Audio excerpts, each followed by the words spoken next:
Welcome to Next Generation Studio YouTube channel. Tonight, we open the pages of one of literature's most enduring and unsettling masterpieces, The Picture of Dorian Gray.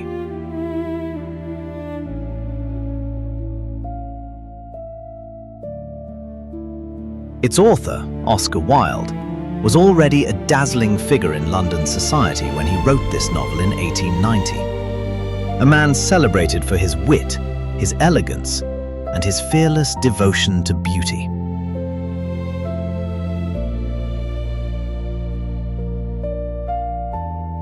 Yet beneath the charm, Wilde carried a sharp awareness of the masks people wear and the shadows that gather behind them. In Dorian Gray, he poured that understanding into a story that shocked Victorian readers. A tale of youth, vanity, temptation, and the terrible price of a life lived without conscience. It was controversial from the moment it appeared, criticized for its decadence, admired for its brilliance, and destined to become a classic. Wilde revised the novel in 1891, expanding it into the version we know today, richer, darker, and more daring. It remains his only novel, yet it stands as one of the defining works of the fin de siècle. And now, brought to life by the distinguished voice of John Moffatt, we return to the world of Basil Hallward, Lord Henry Wotton, and the beautiful young man whose portrait would bear the weight of his sins. Settle in and let the story unfold. This is The Picture of Dorian Gray.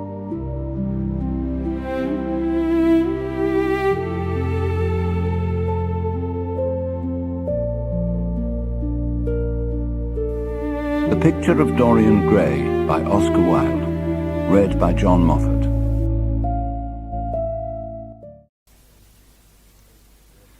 The studio was filled with the rich odour of roses, and when the light summer wind stirred amidst the trees of the garden, there came through the open door the heavy scent of the lilac, or the more delicate perfume of the pink-flowering thorn. From the corner of the divan of Persian saddlebags on which he was lying, smoking, as was his custom, innumerable cigarettes, Lord Henry Wotton could just catch the gleam of the honey-sweet and honey-coloured blossoms of a laburnum, whose tremulous branches seemed hardly able to bear the burden of a beauty so flame-like as theirs. And now and then the fantastic shadows of birds in flight flitted across the long tussar silk curtains that were stretched in front of the huge window, producing a kind of momentary Japanese effect, and making him think of those pallid, jade-faced painters of Tokyo who, through the medium of an art that is necessarily immobile, seek to convey the sense of swiftness and motion. The sullen murmur of the bees, shouldering their way through the long unmown grass, or circling with monotonous insistence round the dusty gilt horns of the straggling woodbine, seemed to make the stillness more oppressive. The dim roar of London was like the burden note of a distant organ. In the centre of the room, clamped to an upright easel, stood the full-length portrait of a young man of extraordinary personal beauty, and in front of it, some little distance away, was sitting the artist himself, Basil Hallward, whose sudden disappearance some years ago caused at the time such public excitement and gave rise to so many strange conjectures. As the painter looked at the gracious and comely form he had so skilfully mirrored in his art, a smile of pleasure passed across his face, and seemed about to linger there. But he suddenly started up, and closing his eyes, placed his fingers upon the lids, as though he sought to imprison within his brain some curious dream from which he feared he might awake. "It is your best work, Basil. Best thing you have ever done," said Lord Henry languidly. "You must certainly send it next year to the Grosvenor." "I don't think I shall send it anywhere," he answered, tossing his head back in that odd way that used to make his friends laugh at him in Oxford. "No, I won't send it anywhere." Lord Henry elevated his eyebrows and looked at him in amazement through the thin blue wreaths of smoke that curled up in such fanciful walls from his heavy opium-tainted cigarette. "Not sent it anywhere, my dear fellow, why? Have you any reason? What odd chaps you painters are. You do anything in the world to gain a reputation. As soon as you have one, you seem to want to throw it away. It's silly of you. There is only one thing in the world worse than being talked about, and that is not being talked about.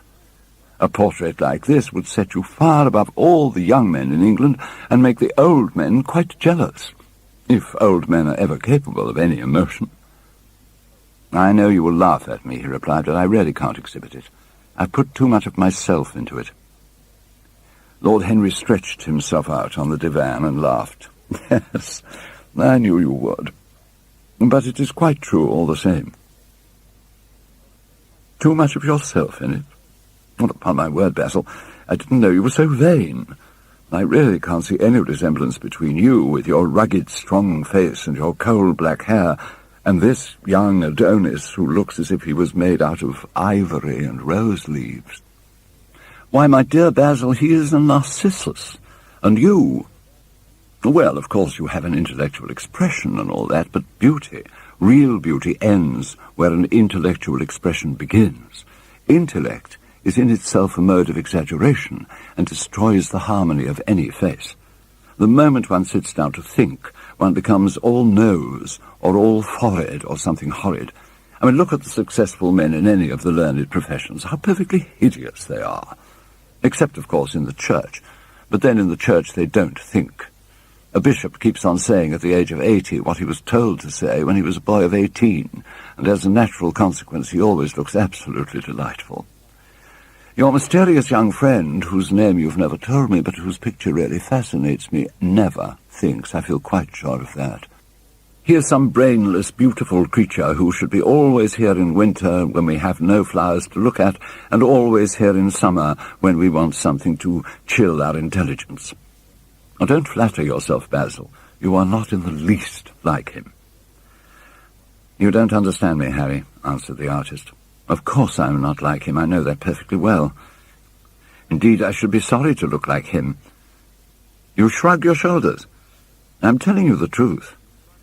There is a fatality about all physical and intellectual distinction, the sort of fatality that seems to dog through history the faltering steps of kings.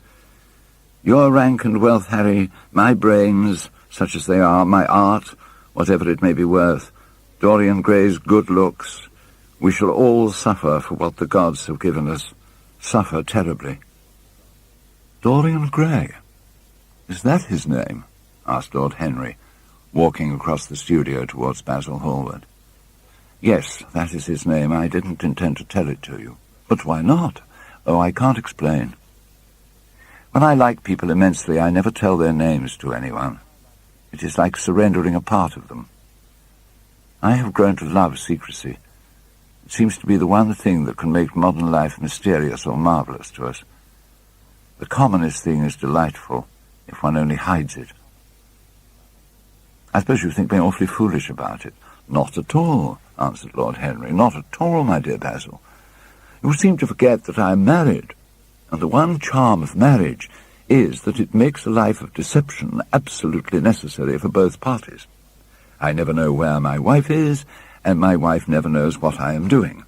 When we meet, we do meet occasionally, when we dine out together or go down to the Duke's, we tell each other the most absurd stories with the most serious faces. I hate the way you talk about your married life, Harry, said Basil Hallward, strolling towards the door that led into the garden. I believe that you are really a very good husband, but that you are thoroughly ashamed of your own virtues. You're an extraordinary fellow. You never say a moral thing, and you never do a wrong thing. Your cynicism is simply a pose. Being natural is simply a pose, and the most irritating pose I know, cried Lord Henry, laughing. And the two young men went out into the garden together, and ensconced themselves on a long bamboo seat that stood in the shade of a tall laurel bush. After a pause, Lord Henry pulled out his watch.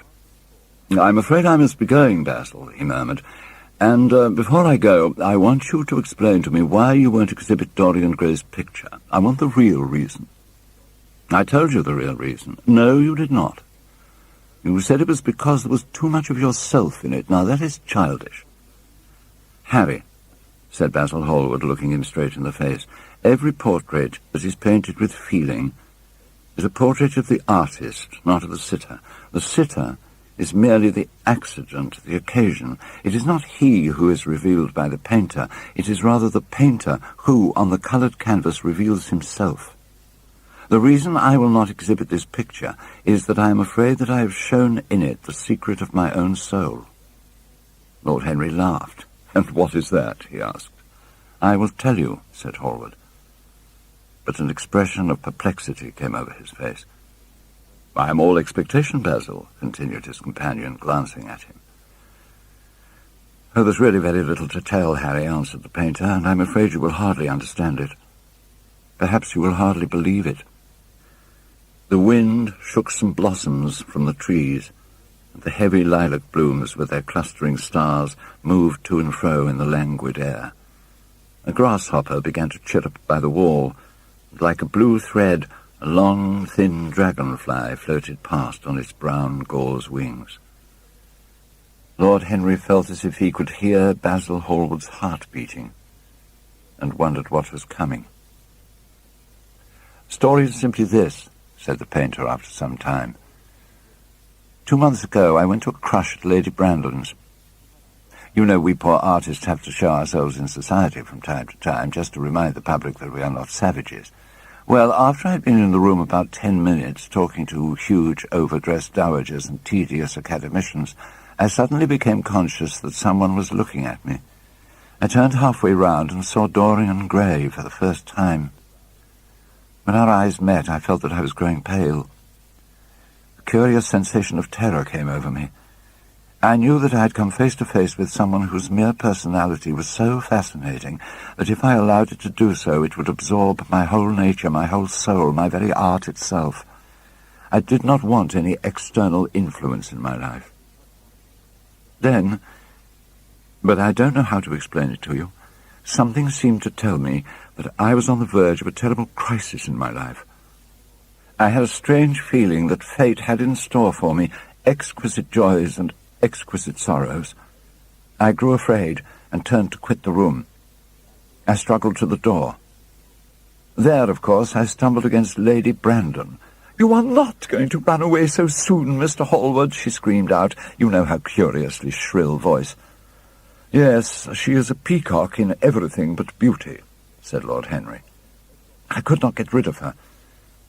She brought me up to royalties and people with stars and garters and elderly ladies with gigantic tiaras and parrot noses. She spoke of me as her dearest friend. I'd only met her once before, but she took it into her head to lionize me. I believe some picture of mine had made a great success at the time, at least had been chattered about in the penny newspapers, which is the 19th century standard of immortality. Suddenly I found myself face to face with the young man whose personality had so strangely stirred me. We were quite close, almost touching. Our eyes met again. It was reckless of me, but I asked Lady Brandon to introduce me to him. Perhaps it was not so reckless after all. It was simply inevitable. We would have spoken to each other without any introduction, I'm sure of that. Dorian told me so afterwards.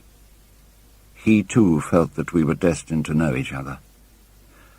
"And how did Lady Brandon describe this wonderful young man?" asked his companion. "I know she goes in for giving a rapid précis of all her guests.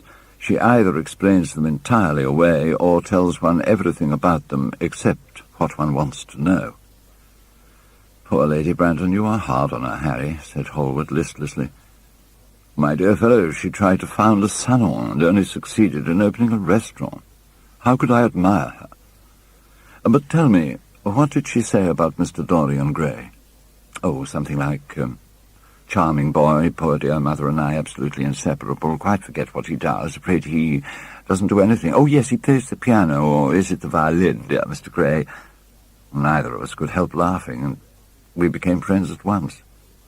Laughter is not at all a bad beginning for a friendship, "And it is far the best ending for one," said the young lord, plucking a daisy. Hallward shook his head. "You don't understand what friendship is, Harry," he murmured, "or what enmity is, for that matter. You like everything. That is to say, you are indifferent to everyone." "Oh, how horribly unjust of you," cried Lord Henry, tilting his hat back and looking up at the little clouds that, like ravelled skeins of glossy white silk, were drifting across the hollowed turquoise of the summer sky. "It is horribly unjust of you. I make a great difference between people. I choose my friends for their good looks, my acquaintances for their good characters, and my enemies for their good intellects. A man cannot be too careful in the choice of his enemies. I have not got one who is a fool. They are all men of some intellectual power, and consequently they all appreciate me. Is that very vain of me? I think it is rather vain. I should think it was, Harry. But according to your category, I must be merely an acquaintance. Oh, my dear old Basil, you are much more than an acquaintance, and much less than a friend. Sort of brother, I suppose. Oh, brothers. Oh, I don't care for brothers. My elder brother won't die, and my younger brothers seem never to do anything else." "Oh, Harry," exclaimed Hallward, frowning.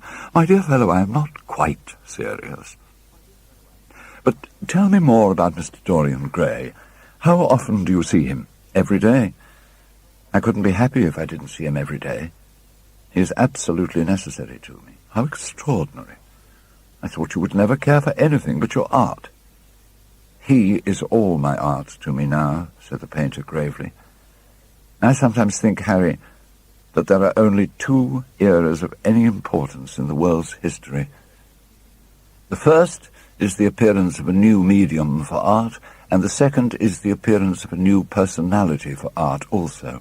What the invention of oil painting was to the Venetians, the face of Antinous was to late Greek sculpture, and the face of Dorian Gray will some day be to me. It is not merely that I paint from him, draw from him, sketch from him. Of course I've done all that, but he is much more to me than a model or a sitter.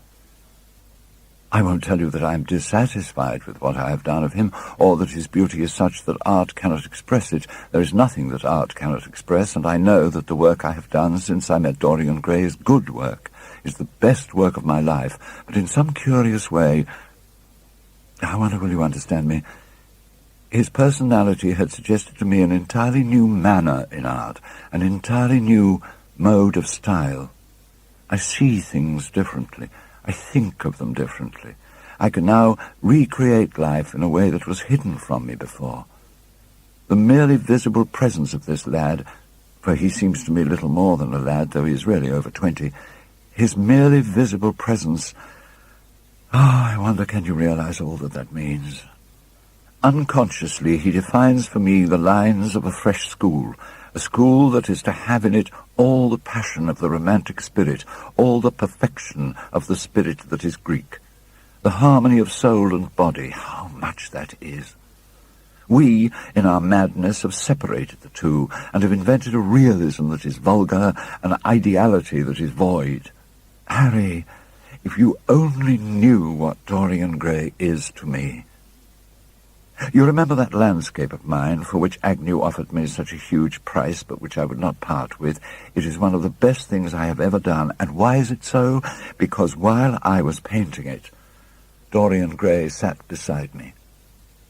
Some subtle influence passed from him to me, and for the first time in my life I saw in the plain woodland the wonder I had always looked for and always missed. Basil, this is extraordinary. I must see Dorian Gray. Hallward got up from the seat and walked up and down the garden. After some time he came back. "Harry," he said, "Dorian Gray is to me simply a motive in art. You might see nothing in him. I see everything in him. He is never more present in my work than when no image of him is there. He is a suggestion, as I've said, of a new manner. I find him in the curves of certain lines, in the loveliness and subtleties of certain colours. That is all." "Then why won't you exhibit his portrait?" asked Lord Henry. "Because, without intending it, I have put into it some expression of all this curious artistic idolatry of which, of course, I have never cared to speak to him. He knows nothing about it, but the world might guess it. There is too much of myself in the thing, Harry. Too much of myself. Tell me, is Dorian Gray very fond of you? The painter considered for a few moments. He likes me, he answered after a pause. I know he likes me. Of course, I flatter him dreadfully. I find a strange pleasure in saying things to him that I know I shall be sorry for having said. As a rule, he is charming to me, and we sit in the studio and talk of 1,000 things. Now and then, however, he is horribly thoughtless, and seems to take a real delight in giving me pain. And then I feel, Harry, that I've given away my whole soul to someone who treats it as if it were a flower to put in his coat, a bit of decoration to charm his vanity, an ornament for a summer's day. Days in summer, Basil, are apt to linger, murmured Lord Henry. Perhaps you will tire sooner than he will. Some day you will look at your friend, and he will seem to you to be a little out of drawing, or you won't like his tone of colour, or something.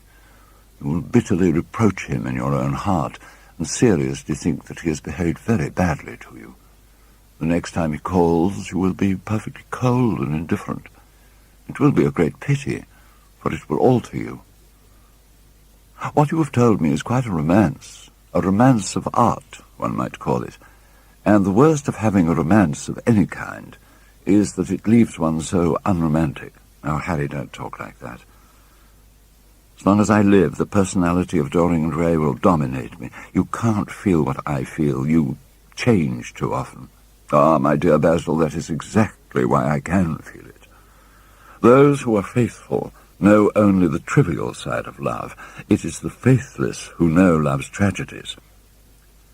And Lord Henry struck a light on a dainty silver case and began to smoke a cigarette with a self-conscious and satisfied air, as if he had summed up the world in a phrase. He pictured to himself, with silent amusement, the tedious luncheon that he had missed by staying so long with Basil Hallward. Had he gone to his aunt's, he would have been sure to have met Lord Goodbody there, and the whole conversation would have been about the feeding of the poor and the necessity for model lodging-houses. Each class would have preached the importance of those virtues for whose exercise there was no necessity in their own lives. The rich would have spoken on the value of thrift, and the idle grown eloquent over the dignity of labour. It was charming to have escaped all that. As he thought of his aunt, an idea seemed to strike him. He turned to Hallward and said, "My dear fellow, I've just remembered." "Remembered what, Harry?" "Where I heard the name of Dorian Gray." "Where was it?" asked Hallward with a slight frown. "Oh, don't look so angry, Basil. It was at my aunt, Lady Agatha's. She told me she had discovered a wonderful young man who was going to help her in the East End, and that his name was Dorian Gray. I'm bound to state that she never told me he was good-looking. Women have no appreciation of good looks, at least good women have not. No, she said that he was very earnest, and had a beautiful nature. I wish I had known it was your friend. I'm very glad you didn't, Harry. Why? I don't want you to meet him." "Don't want me to meet him?" "No." "Mr. Dorian Gray is in the studio, sir," said the butler, coming into the garden. "Ha, ha, ha, ha. You must introduce me now," cried Lord Henry, laughing. The painter turned to his servant, who stood blinking in the sunlight. "Ask Mr. Gray to wait, Parker. I shall be in a few moments." The man bowed and went up the walk. The painter looked at Lord Henry. "Dorian Gray is my dearest friend," he said. "He has a simple and beautiful nature. Your aunt was quite right in what she said of him. Don't spoil him. Don't try to influence him. Your influence would be bad. The world is wide and has many marvellous people in it. Don't take away from me the one person who gives to my art whatever charm it possesses. My life as an artist depends on him." "What nonsense you talk," said Lord Henry, smiling, and taking Hallward by the arm, he almost led him into the house. As they entered, they saw Dorian Gray. He was seated at the piano with his back to them, turning over the pages of a volume of Schumann's Forest Scenes. "You must lend me these, Basil," he cried. "I want to learn them. They're perfectly charming." "That entirely depends on how you sit today, Dorian." "Oh, I'm tired of sitting, and I don't want a life-size portrait of myself," answered the lad, swinging round on the music stool in a wilful, petulant manner. When he caught sight of Lord Henry, a faint blush coloured his cheeks for a moment, and he started up. "Oh, I beg your pardon, Basil, but I didn't know you had anyone with you." "This is Lord Henry Wotton, Dorian, an old Oxford friend of mine. I've just been telling him what a capital sitter you were, and now you've spoiled everything." "You have not spoiled my pleasure in meeting you, Mr. Gray," said Lord Henry, stepping forward and extending his hand. "My aunt has often spoken to me about you. You are one of her favourites, and I'm afraid one of her victims also." "I am in Lady Agatha's black books at present," answered Dorian with a funny look of penitence. "I promised to go to a club in Whitechapel with her last Tuesday, and I really forgot all about it. We were to have played a duet together." "Oh, I will make your peace with my aunt. She is quite devoted to you." Lord Henry looked at him. Yes, he was certainly wonderfully handsome, with his finely curved scarlet lips, his frank blue eyes, his crisp gold hair. There was something in his face that made one trust him at once. All the candour of youth was there, as well as all youth's passionate purity. One felt that he had kept himself unspotted from the world. No wonder Basil Hallward worshipped him. "You are too charming to go in for philanthropy, Mr. Gray, far too charming." And Lord Henry flung himself down on the divan and opened his cigarette case. The painter had been busy mixing his colours and getting his brushes ready. He was looking worried. When he heard Lord Henry's last remark, he glanced at him, hesitated for a moment, and then said, "Harry, I want to finish this picture today. Would you think it awfully rude of me if I asked you to go away?" Lord Henry smiled and looked at Dorian Gray. "Am I to go, Mr. Gray?" he asked. "Oh, please don't, Lord Henry. I see that Basil is in one of his sulky moods, and I can't bear him when he sulks." "I certainly shall not run away now that you have asked me to stop. You don't really mind, Basil, do you? You've often told me that you liked your sitters to have someone to chat to." Hallward bit his lip. "If Dorian wishes it, of course you must stay. Dorian's whims are laws to everybody, except himself." Lord Henry took up his hat and gloves. "You are very pressing, Basil, but I'm afraid I must go. I have promised to meet a man at the Orleans. Goodbye, Mr. Gray. Come and see me some afternoon in Curzon Street. I am nearly always at home at 5 o'clock. Write to me when you are coming. I should be sorry to miss you."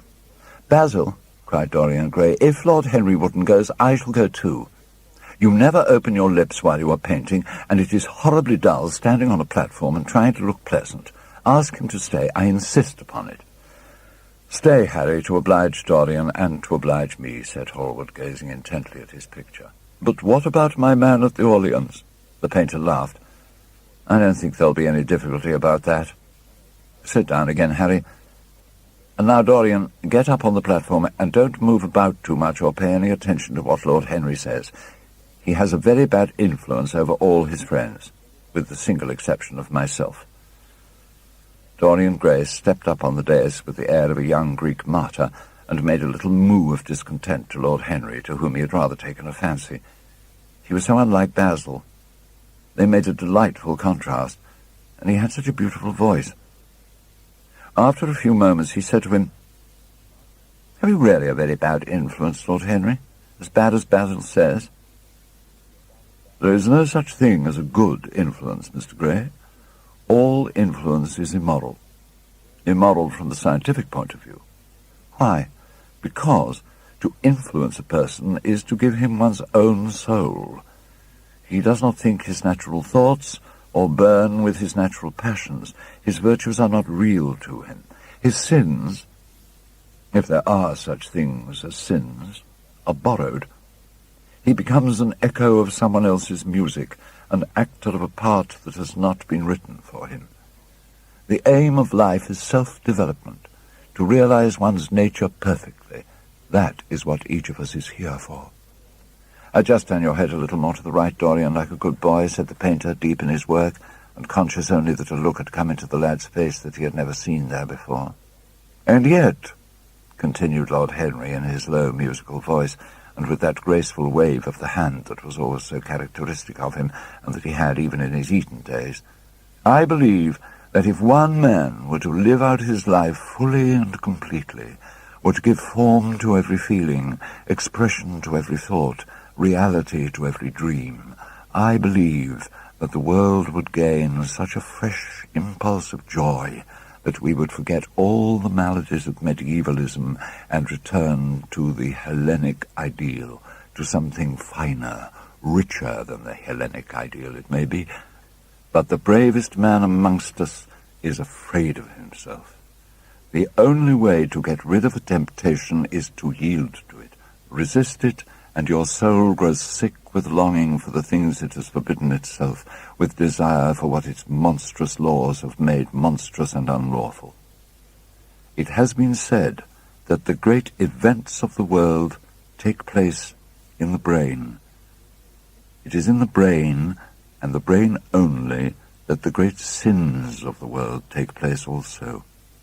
You, Mr. Gray, you yourself, with your rose-red youth, and your rose-white boyhood, you have had passions that have made you afraid, thoughts that have filled you with terror, daydreams and sleeping dreams whose mere memory might stain your cheek with shame. Stop, faltered Dorian Gray. Stop. You bewilder me. I don't know what to say.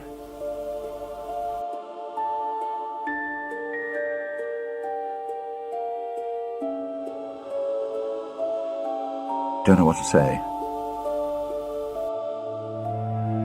There is some answer to you, but I cannot find it. Don't speak. Let me think. Or rather, let me try not to think. For nearly 10 minutes he stood there motionless, with parted lips and eyes strangely bright.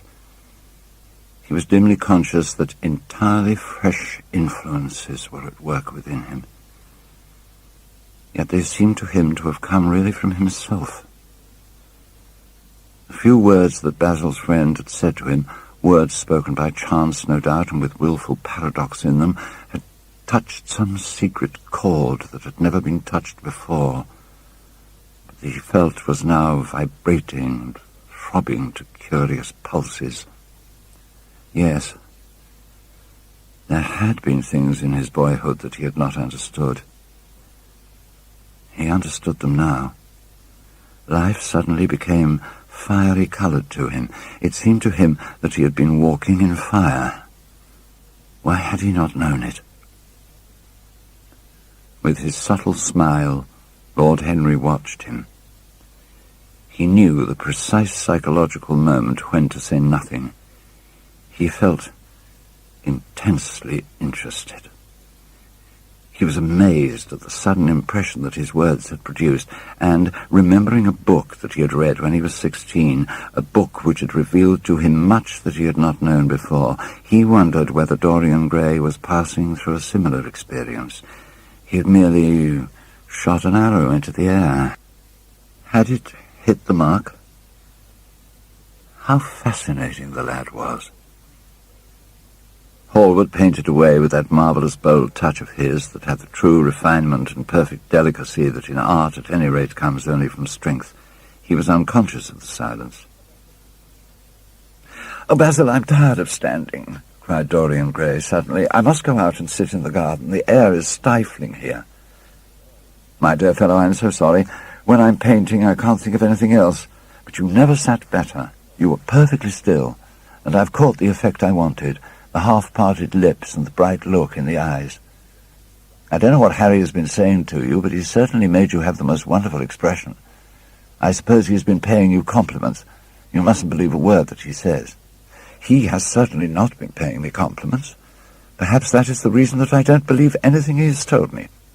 "You know you believe it all," said Lord Henry, looking at him with his dreamy, languorous eyes. "I will go out to the garden with you. It is horribly hot in the studio. Basil, let us have something iced to drink, something with strawberries in it." "Certainly, Harry. Just touch the bell, and when Parker comes, I will tell him what you want. Now, I've got to work up this background, so I will join you later on. Don't keep Dorian too long. I've never been in better form for painting than I am today. This is going to be my masterpiece. It is my masterpiece as it stands. Lord Henry went out to the garden and found Dorian Gray burying his face in the great cool lilac blossoms, feverishly drinking in their perfume as if it had been wine. He came close to him and put his hand upon his shoulder. "You are quite right to do that," he murmured. "Nothing can cure the soul but the senses, just as nothing can cure the senses but the soul." The lad started and drew back. He was bareheaded, and the leaves had tossed his rebellious curls and tangled all their gilded threads. There was a look of fear in his eyes, such as people have when they are suddenly awakened. His finely chiselled nostrils quivered, and some hidden nerve shook the scarlet of his lips and left them trembling. "Yes," continued Lord Henry, "that is one of the great secrets of life, to cure the soul by means of the senses, and the senses by means of the soul. You are a wonderful creation. You know more than you think you know, just as you know less than you want to know." Dorian Gray frowned and turned his head away. He could not help liking the tall, graceful young man who was standing by him. His romantic olive-coloured face and worn expression interested him. There was something in his low, languid voice that was absolutely fascinating. His cool, white, flower-like hands even had a curious charm. They moved as he spoke like music, and seemed to have a language of their own. But he felt afraid of him, and ashamed of being afraid. Why had it been left for a stranger to reveal him to himself? He had known Basil Hallward for months, but the friendship between them had never altered him. Suddenly, there had come someone across his life who seemed to have disclosed to him life's mystery, and yet, what was there to be afraid of? "Let us go and sit in the shade," said Lord Henry. "Parker has brought out the drinks, and if you stay any longer in this glare you will be quite spoiled, and Basil will never paint you again. You really must not allow yourself to become sunburnt. It would be unbecoming." "Now, what can it matter?" cried Dorian Gray, laughing, as he sat down on the seat at the end of the garden. "Because you have the most marvellous youth, and youth is the one thing worth having." "I don't feel that, Lord Henry." "No, you don't feel it now. Some day, when you are old and wrinkled and ugly, when thought has seared your forehead with its lines and passion branded your lips with its hideous fires, you will feel it. You will feel it terribly. Now, wherever you go, you charm the world. Will it always be so? You have a wonderfully beautiful face, Mr. Gray. Don't frown, you have. And beauty is a form of genius. It is higher indeed than genius, as it needs no explanation. It is one of the great facts of the world, like sunlight or springtime, or the reflection in dark waters of that silver shell we call the moon. To me, beauty is the wonder of wonders. It is only shallow people who do not judge by appearances. The true mystery of the world is the visible, not the invisible. Yes, Mr. Gray, the gods have been good to you. But what the gods give, they quickly take away. You have only a few years in which to live really, perfectly and fully. When your youth goes, your beauty will go with it, and then you will suddenly discover that there are no triumphs left for you, or have to content yourself with those mean triumphs that the memory of your past will make more bitter than defeats. Every month as it wanes brings you nearer to something dreadful. Time is jealous of you, and wars against your lilies and your roses. You will become sallow and hollow-cheeked and dull-eyed. You will suffer horribly. Realize your youth while you have it. Live the wonderful life that is in you. Let nothing be lost upon you. Be always searching for new sensations. Be afraid of nothing. A new hedonism. That is what our century wants. You might be its visible symbol. With your personality, there is nothing you could not do. The world belongs to you for a season. There is such a little time that your youth will last, such a little time. The common hill flowers wither, but they blossom again. The laburnum will be as yellow next June as it is now, but we never get back our youth. The pulse of joy that beats in us at 20 becomes sluggish. Our limbs fail, our senses rot. We degenerate into hideous puppets, haunted by the memory of the passions of which we were too much afraid, and the exquisite temptations that we had not the courage to yield to. Youth, youth. There is absolutely nothing in the world but youth. Dorian Gray listened open-eyed and wondering. Suddenly the painter appeared at the door of the studio and made staccato signs for them to come in. They turned to each other and smiled. "I'm waiting," he cried. "Do come in. The light is quite perfect, and you can bring your drinks." They rose up and sauntered down the walk together. 2 green and white butterflies fluttered past them, and in the pear tree at the corner of the garden a thrush began to sing.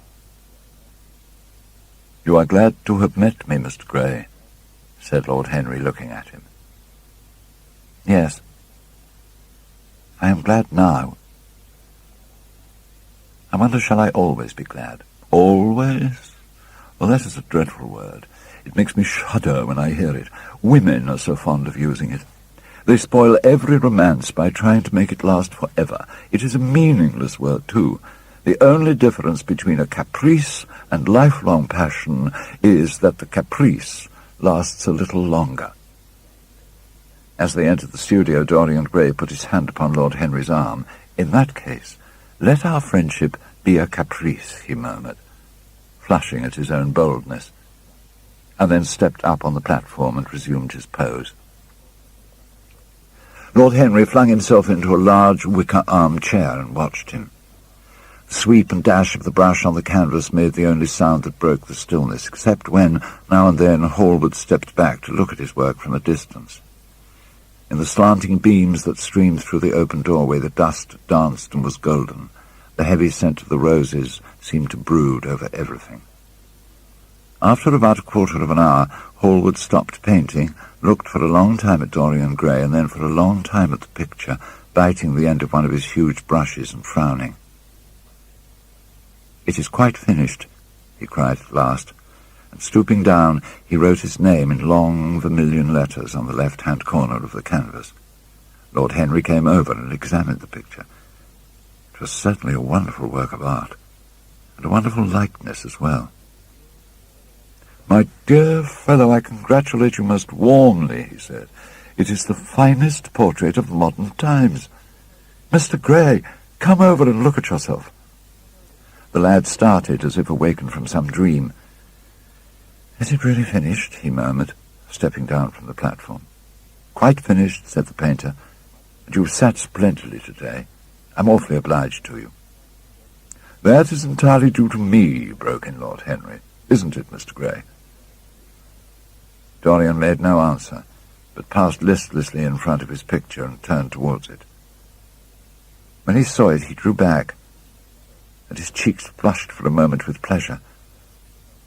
A look of joy came into his eyes, as if he had recognized himself for the first time. He stood there motionless and in wonder, dimly conscious that Hallward was speaking to him, but not catching the meaning of his words. A sense of his own beauty came on him like a revelation. He had never felt it before. Basil Hallward's compliments had seemed to him to be merely the charming exaggerations of friendship. He'd listened to them, laughed at them, forgotten them. They'd not influenced his nature. Then had come Lord Henry Wotton, with his strange panegyric on youth, his terrible warning of its brevity. That had stirred him at the time, and now, as he stood gazing at the shadow of his own loveliness, the full reality of the description flashed across him.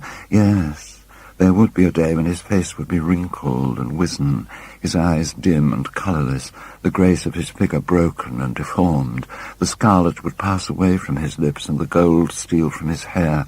The life that was to make his soul would mar his body. He would become dreadful, hideous, and uncouth.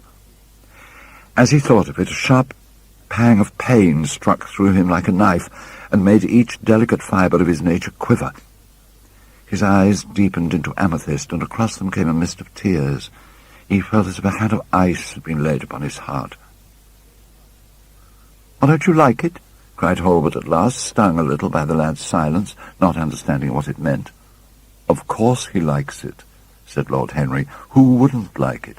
It is one of the greatest things in modern art. I will give you anything you like to ask for it. I must have it. It is not my property, Harry." "Whose property is it?" "Dorian's, of course," answered the painter. "He is a very lucky fellow." "How sad it is," murmured Dorian Gray, with his eyes still fixed upon his own portrait. "How sad it is. I shall grow old and horrible and dreadful, but this picture will remain always young. It will never be older than this particular day of June. If it were only the other way. If it were I who was to be always young, and the picture that was to grow old, for that, I would give everything. Yes, there is nothing in the whole world I would not give. I would give my soul for that." "You would hardly care for such an arrangement, Basil," cried Lord Henry, laughing. "It would be rather hard lines on your work." "I should object very strongly, Harry," said Hallward. Dorian Gray turned and looked at him. "I believe you would, Basil. You like your art better than your friends. I am no more to you than a green bronze figure. Hardly as much, I dare say." The painter stared in amazement. It was so unlike Dorian to speak like that. "How long will you like me?" "Till I have my first wrinkle, I suppose." "I know now that when one loses one's good looks, whatever they may be, one loses everything. Your picture has taught me that. Lord Henry Wotton is perfectly right. Youth is the only thing worth having. When I find that I am growing old, I shall kill myself." Hallward turned pale and caught his hand. "Dorian, Dorian," he cried, "don't talk like that. I have never had such a friend as you, and I shall never have such another. You are not jealous of material things, are you? You, who are finer than any of them?" "I am jealous of everything whose beauty does not die. I am jealous of the portrait you have painted of me.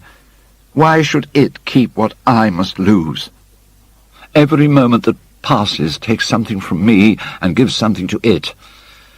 Oh, if only it were the other way. If the picture could change and I could be always what I am now. Why did you paint it? It will mock me some day, mock me horribly." The hot tears welled into his eyes. He tore his hand away, and flinging himself on the divan, he buried his face in the cushions as though he was praying. "This is your doing, Harry," said the painter bitterly. Lord Henry shrugged his shoulders. "It is the real Dorian Gray, that is all. Harry, I can't quarrel with two best friends at once, but between you both, you have made me hate the finest piece of work I have ever done, and I will destroy it. What is it but canvas and colour? I will not let it come across our three lives and mar them." His fingers were straying about among the litter of tin tubes and dry brushes, seeking for something. Yes, it was for the long palette knife with its thin blade of lithe steel. He had found it at last. He was going to rip up the canvas. With a stifled sob, the lad leapt from the couch, and rushing over to Hallward, tore the knife out of his hand and flung it to the end of the studio. "Don't, Basil, don't," he cried. "It would be murder." "I'm glad you appreciate my work at last, Dorian," said the painter coldly when he had recovered from his surprise. "I never thought you would." "Appreciate it? I am in love with it, Basil. It is part of myself. I feel that." "Well, as soon as you are dry, you shall be varnished and framed and sent home. Then you can do what you like with yourself. and he walked across the room and rang the bell for tea. "You will have tea, of course, Dorian, and so will you, Harry? Or do you object to such simple pleasures?" "I adore simple pleasures," said Lord Henry. "They are the last refuge of the complex. But I don't like scenes, except on the stage. I wish you chaps would not squabble over the picture. You would much better let me have it, Basil. This silly boy doesn't really want it, and I really do." "If you let anyone have it but me, Basil, I shall never forgive you," cried Dorian Gray, "and I don't allow people to call me a silly boy." "You know the picture is yours, Dorian. I gave it to you before it existed. And you know that you have been a little silly, Mr. Gray, and that you don't really object to being reminded that you are extremely young." "I should have objected very strongly this morning, Lord Henry." "Ah, this morning. You have lived since then." There came a knock at the door, and the butler entered with a laden tea-tray and set it down upon a small Japanese table. There was a rattle of cups and saucers and the hissing of a fluted Georgian urn. 2 globe-shaped china dishes were brought in by a page. Dorian Gray went over and poured out the tea. The 2 men sauntered languidly to the table and examined what was under the covers. "Let us go to the theatre tonight," said Lord Henry. "There is sure to be something on somewhere. I've promised to dine at White's, but it is only with an old friend, so I can send him a wire to say that I am ill, or that I am prevented from coming in consequence of a subsequent engagement. Yes, I think that would be a rather nice excuse. It would have all the surprise of candour." "I should like to come to the theatre with you, Lord Henry," said the lad. "Then you shall come. And you will come too, Basil, won't you?" "I can't, really. No, I would sooner not. I have a lot of work to do." "Well, then you and I will go alone, Mr. Gray." "I should like that awfully." The painter bit his lip and walked over, cup in hand, to the picture. "I shall stay with the real Dorian," he said sadly. "Is it the real Dorian?" cried the original of the portrait, strolling across to him. "Am I really like that?" "Yes, you are just like that." "How wonderful, Basil." "At least you are like it in appearance. But it will never alter," sighed Hallward. "That is something." "What a fuss people make about fidelity," exclaimed Lord Henry. "Why, even in love it is purely a question for physiology. It has nothing to do with our own will. Young men want to be faithful and are not. Old men want to be faithless and cannot. That is all one can say." "Don't go to the theatre tonight, Dorian," said Hallward. "Stop and dine with me." "I can't, Basil." "Why?" "Because I promised Lord Henry Wotton to go with him." "Oh, very well," said Hallward. He went over and laid down his cup on the tray. "It is rather late. As you have to dress, you had better lose no time. Goodbye, Harry. Goodbye, Dorian. Come and see me soon. Come tomorrow." "Certainly." "You won't forget?" "No, of course not," cried Dorian. "And Harry?" "Yes, Basil?" "Remember what I asked you when we were in the garden this morning?" "No, I've forgotten it." "I trust you." "I wish I could trust myself," said Lord Henry, laughing. "Come, Mr. Gray. My hansom is outside, and I can drop you at your own place. Goodbye, Basil. It has been a most interesting afternoon." As the door closed behind them, the painter flung himself down on a sofa, and a look of pain came into his face. At 12:30 next day, Lord Henry Wotton strolled from Curzon Street over to the Albany to call on his uncle, Lord Fermor, a genial if somewhat rough-mannered old bachelor, whom the outside world called selfish because it derived no particular benefit from him, but who was considered generous by society, as he fed the people who amused him. His father had been our ambassador at Madrid when Isabella was young, but had retired from the diplomatic service in a capricious moment of annoyance at not being offered the embassy at Paris, a post to which he considered that he was fully entitled by reason of his birth, his indolence, the good English of his dispatches, and his inordinate passion for pleasure. The son, who had been his father's secretary, had resigned along with his chief, somewhat foolishly as was thought at the time, and on succeeding some months later to the title, had set himself to the serious study of the great aristocratic art of doing absolutely nothing. He had 2 large townhouses, but preferred to live in chambers, as it was less trouble, and took most of his meals at his club. He paid some attention to the management of his collieries in the Midland counties, excusing himself for this taint of industry on the ground that the one advantage of having coal was that it enabled a gentleman to afford the decency of burning wood on his own hearth. In politics he was a Tory, except when the Tories were in office, during which period he roundly abused them for being a pack of radicals. He was a hero to his valet, who bullied him, and a terror to most of his relations, whom he bullied in turn. Only England could have produced him, and he always said that the country was going to the dogs. His principles were out of date, but there was a good deal to be said for his prejudices. When Lord Henry entered the room, he found his uncle sitting in a rough shooting coat, smoking a cheroot and grumbling over the Times. "Well, Harry," said the old gentleman, "what brings you out so early? I thought you dandies never got up till 2 and were not visible till 5. "Pure family affection, I assure you, Uncle George. I want to get something out of you." "Money, I suppose," said Lord Fermor, making a wry face. "Well, sit down, tell me all about it. Young people nowadays imagine that money is everything." "Yes," murmured Lord Henry, settling his buttonhole in his coat, "and when they grow older they know it. But I don't want money. It is only people who pay their bills who want that, Uncle George, and I never pay mine. Credit is the capital of a younger son, and one lives charmingly upon it. Besides, I always deal with Dartmoor's tradesmen, and consequently they never bother me. What I want is information, not useful information, of course, useless information." "Well, I can tell you anything that's in an English blue book, Harry, although those fellows nowadays write a lot of nonsense. When I was in the diplomatic, things were much better. But I hear they let them in now by examination. What can you expect? Examinations, sir, are pure humbug from beginning to end. If a man is a gentleman, he knows quite enough, and if he is not a gentleman, whatever he knows is bad for him." "Mr. Dorian Gray does not belong to blue books, Uncle George," said Lord Henry languidly. "Mr. Dorian Gray? Who is he?" asked Lord Fermor, knitting his bushy white eyebrows. "That is what I have come to learn, Uncle George. Or rather, I know who he is. He is the last Lord Kelso's grandson. His mother was a Devereux, Lady Margaret Devereux. I want you to tell me about his mother. What was she like? Whom did she marry? You've known nearly everybody in your time, so you might have known her." "Kelso's grandson," echoed the old gentleman. "Kelso's grandson, of course.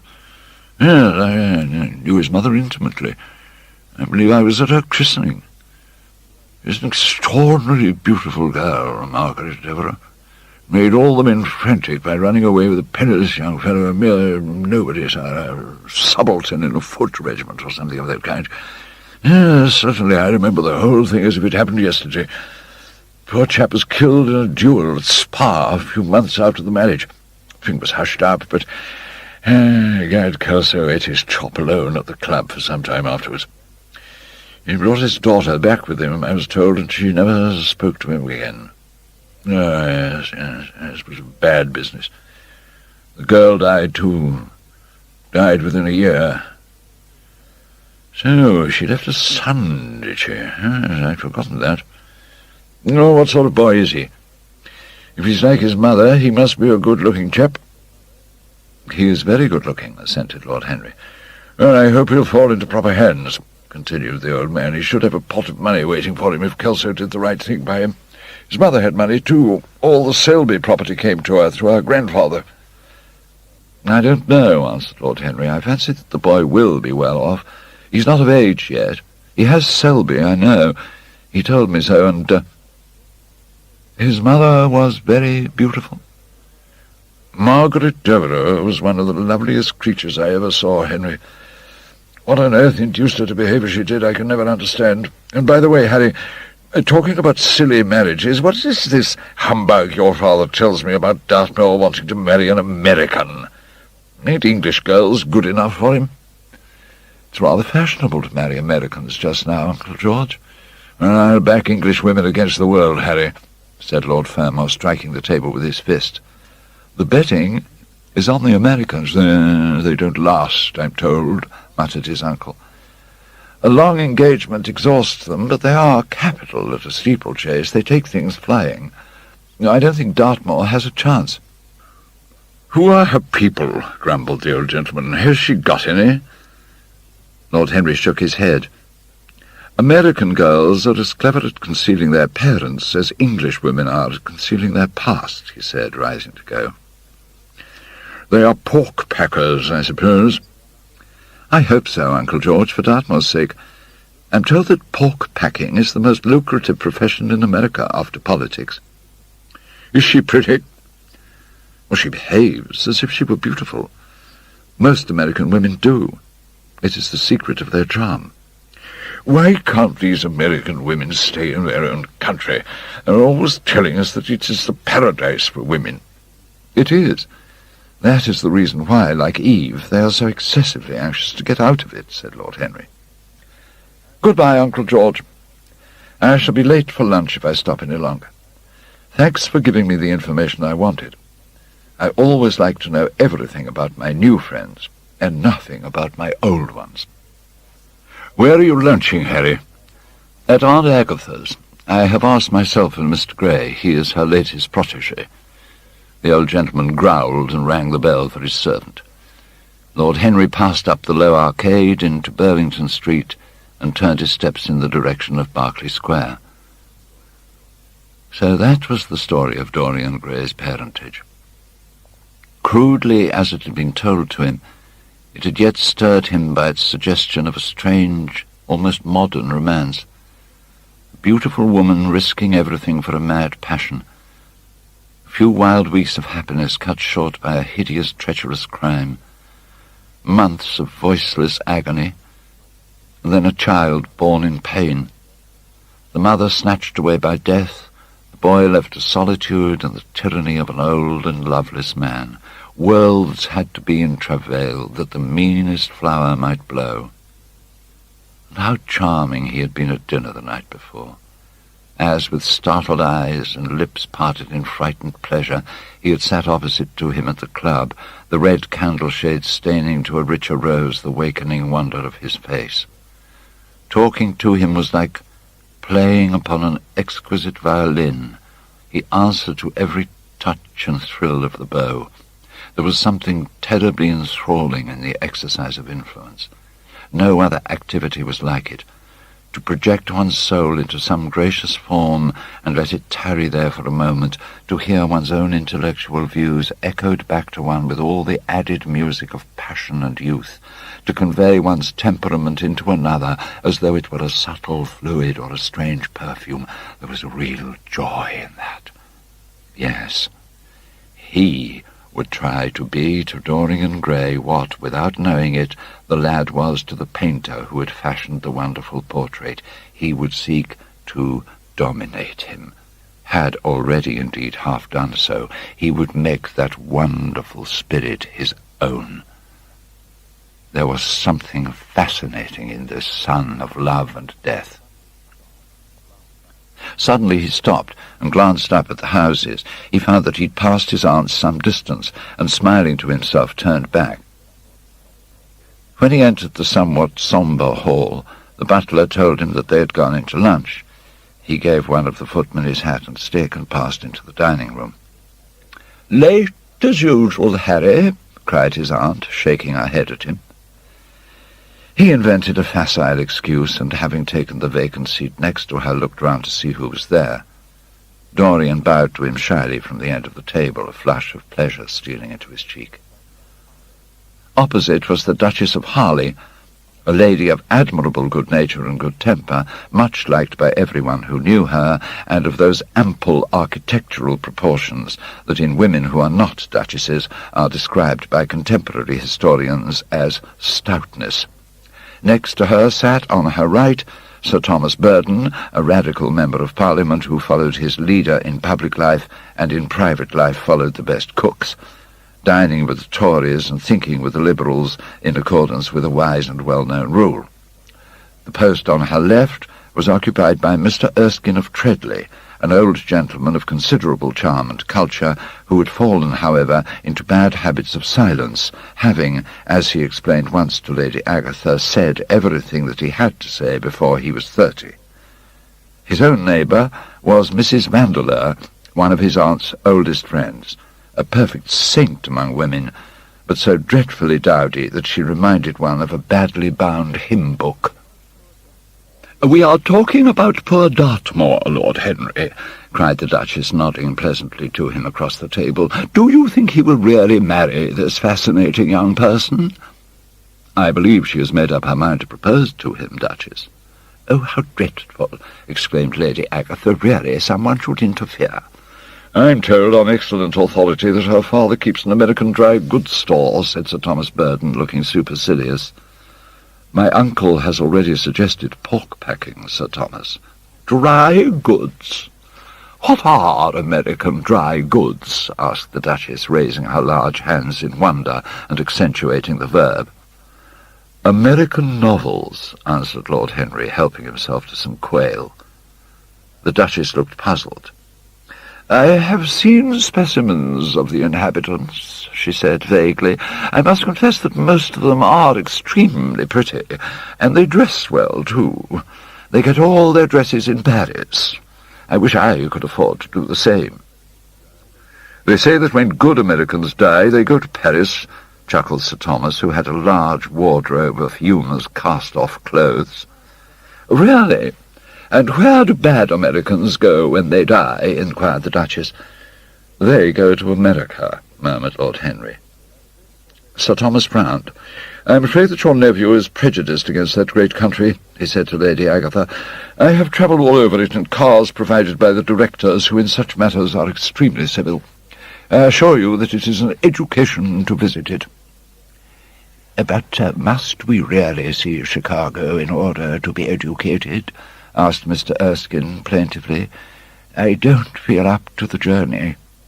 Sir Thomas waved his hand. "Mr. Erskine of Treadley has the world on his shelves. We practical men like to see things, not to read about them. The Americans are an extremely interesting people. They are absolutely reasonable. I think that is their distinguishing characteristic. Yes, Mr. Erskine, an absolutely reasonable people.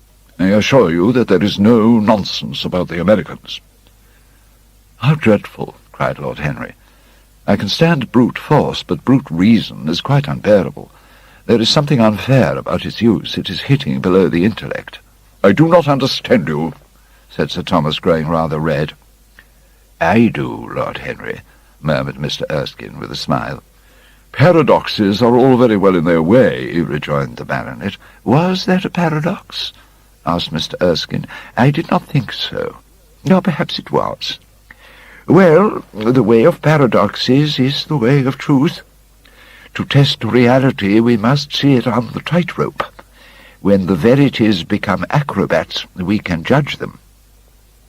"Oh, dear me," said Lady Agatha, "how you men argue. I am sure I never can make out what you are talking about." "Oh, Harry, I am quite vexed with you. Why do you try to persuade our nice Mr. Dorian Gray to give up the East End? I assure you that he would be quite invaluable. They would love his playing." "I want him to play to me," cried Lord Henry, smiling. And he looked down the table and caught a bright answering glance. "But they are so unhappy in Whitechapel," continued Lady Agatha. "I can sympathize with everything except suffering," said Lord Henry, shrugging his shoulders. "I cannot sympathize with that. It is too ugly, too horrible, too distressing. There is something terribly morbid in the modern sympathy with pain. One should sympathize with the colour, the beauty, the joy of life. The less said about life's sores, the better." "Still, the East End is a very important problem," remarked Sir Thomas, with a grave shake of the head. "Quite so," answered the young lord. "It is the problem of slavery. We try to solve it by amusing the slaves."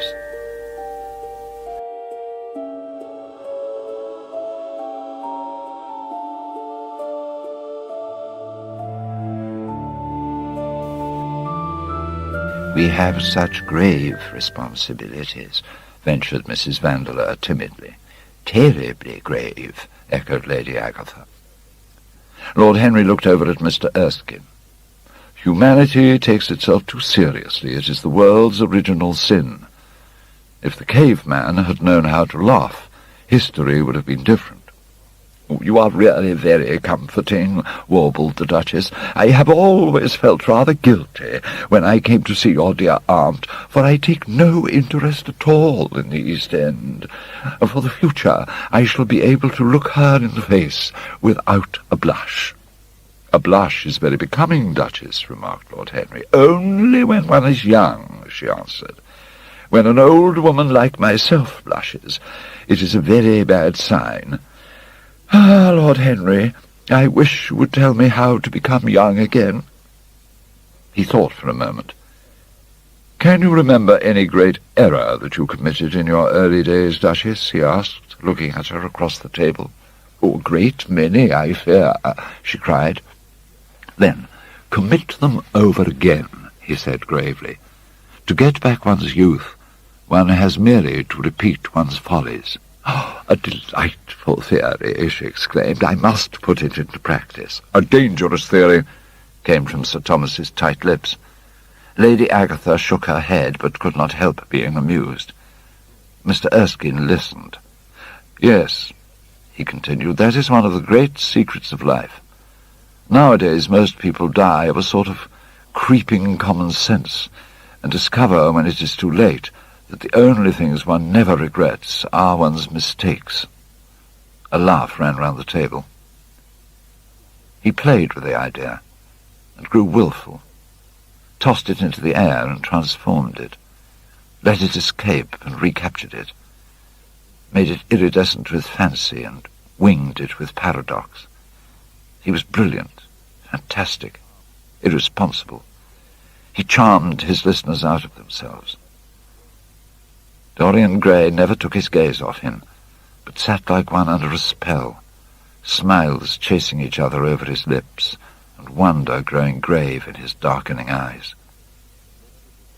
At last, liveried in the costume of the age, reality entered the room in the shape of a servant to tell the Duchess that her carriage was waiting. She wrung her hands in mock despair. "Oh, how annoying!" she cried. "I must go. I have to call for my husband at the club to take him to some absurd meeting at Willis's rooms, where he is going to be in the chair. If I am late, he is sure to be furious, and I couldn't have a scene in this bonnet. It is far too fragile. A harsh word would ruin it." "No, I must go, dear Agatha. Goodbye, Lord Henry. You are quite delightful and dreadfully demoralizing. I'm sure I don't know what to say about your views. You must come and dine with us some night. Tuesday? Are you disengaged Tuesday?" "For you I would throw over anybody, Duchess," said Lord Henry with a bow. "Ah, that is very nice, and very wrong of you," she cried. "So mind you come." And she swept out of the room, followed by Lady Agatha and the other ladies. When Lord Henry had sat down again, Mr. Erskine moved round, and taking a chair close to him, placed his hand upon his arm. "My dear young friend, if you will allow me to call you so, may I ask if you really meant all that you said to us at lunch?" "Oh, I quite forget what I said," smiled Lord Henry. "Was it all very bad?" "Very bad indeed. In fact, I consider you extremely dangerous, and if anything happens to our good Duchess, we shall all look on you as being primarily responsible. But I should like to talk to you about life. The generation into which I was born was tedious. Some day, when you are tired of London, come down to Treadley and expound to me your philosophy of pleasure over some admirable Burgundy I am fortunate enough to possess. I shall be charmed. A visit to Treadley would be a great privilege. It has a perfect host and a perfect library." "You will complete it," answered the old gentleman with a courteous bow. "And now I must bid good-bye to your excellent aunt. I am due at the Athenaeum. It is the hour when we sleep there." All of you, Mr. Erskine? 40 of us, in 40 armchairs. We are practicing for an English Academy of Letters." Lord Henry laughed and rose. "I am going to the park," he cried. As he was passing out of the door, Dorian Gray touched him on the arm. "Let me come with you," he murmured. "But I thought you had promised Basil Hallward to go and see him," answered Lord Henry. "I would sooner come with you." "Yes, I feel I must come with you. Do let me. And you will promise to talk to me all the time? No one talks so wonderfully as you do." "Ah, I have talked quite enough for today," said Lord Henry, smiling. "All I want now is to look at life. You may come and look at it with me, if you care to." One afternoon, a month later, Dorian Gray was reclining in a luxurious armchair in the little library of Lord Henry's house in Mayfair. Lord Henry had not yet come in. He was always late on principle, his principle being that punctuality is the thief of time. So the lad was looking rather sulky as, with listless fingers, he turned over the pages of an elaborately illustrated edition of Manon Lescaut that he had found in one of the bookcases. The formal, monotonous ticking of the Louis XIV clock annoyed him. Once or twice he thought of going away. At last he heard a step outside, and the door opened. "How late you are, Harry," he murmured. "I am afraid it is not Harry, Mr. Gray," answered a shrill voice. He glanced quickly round and rose to his feet. "Oh, I beg your pardon, I thought—" "You thought it was my husband. It is only his wife.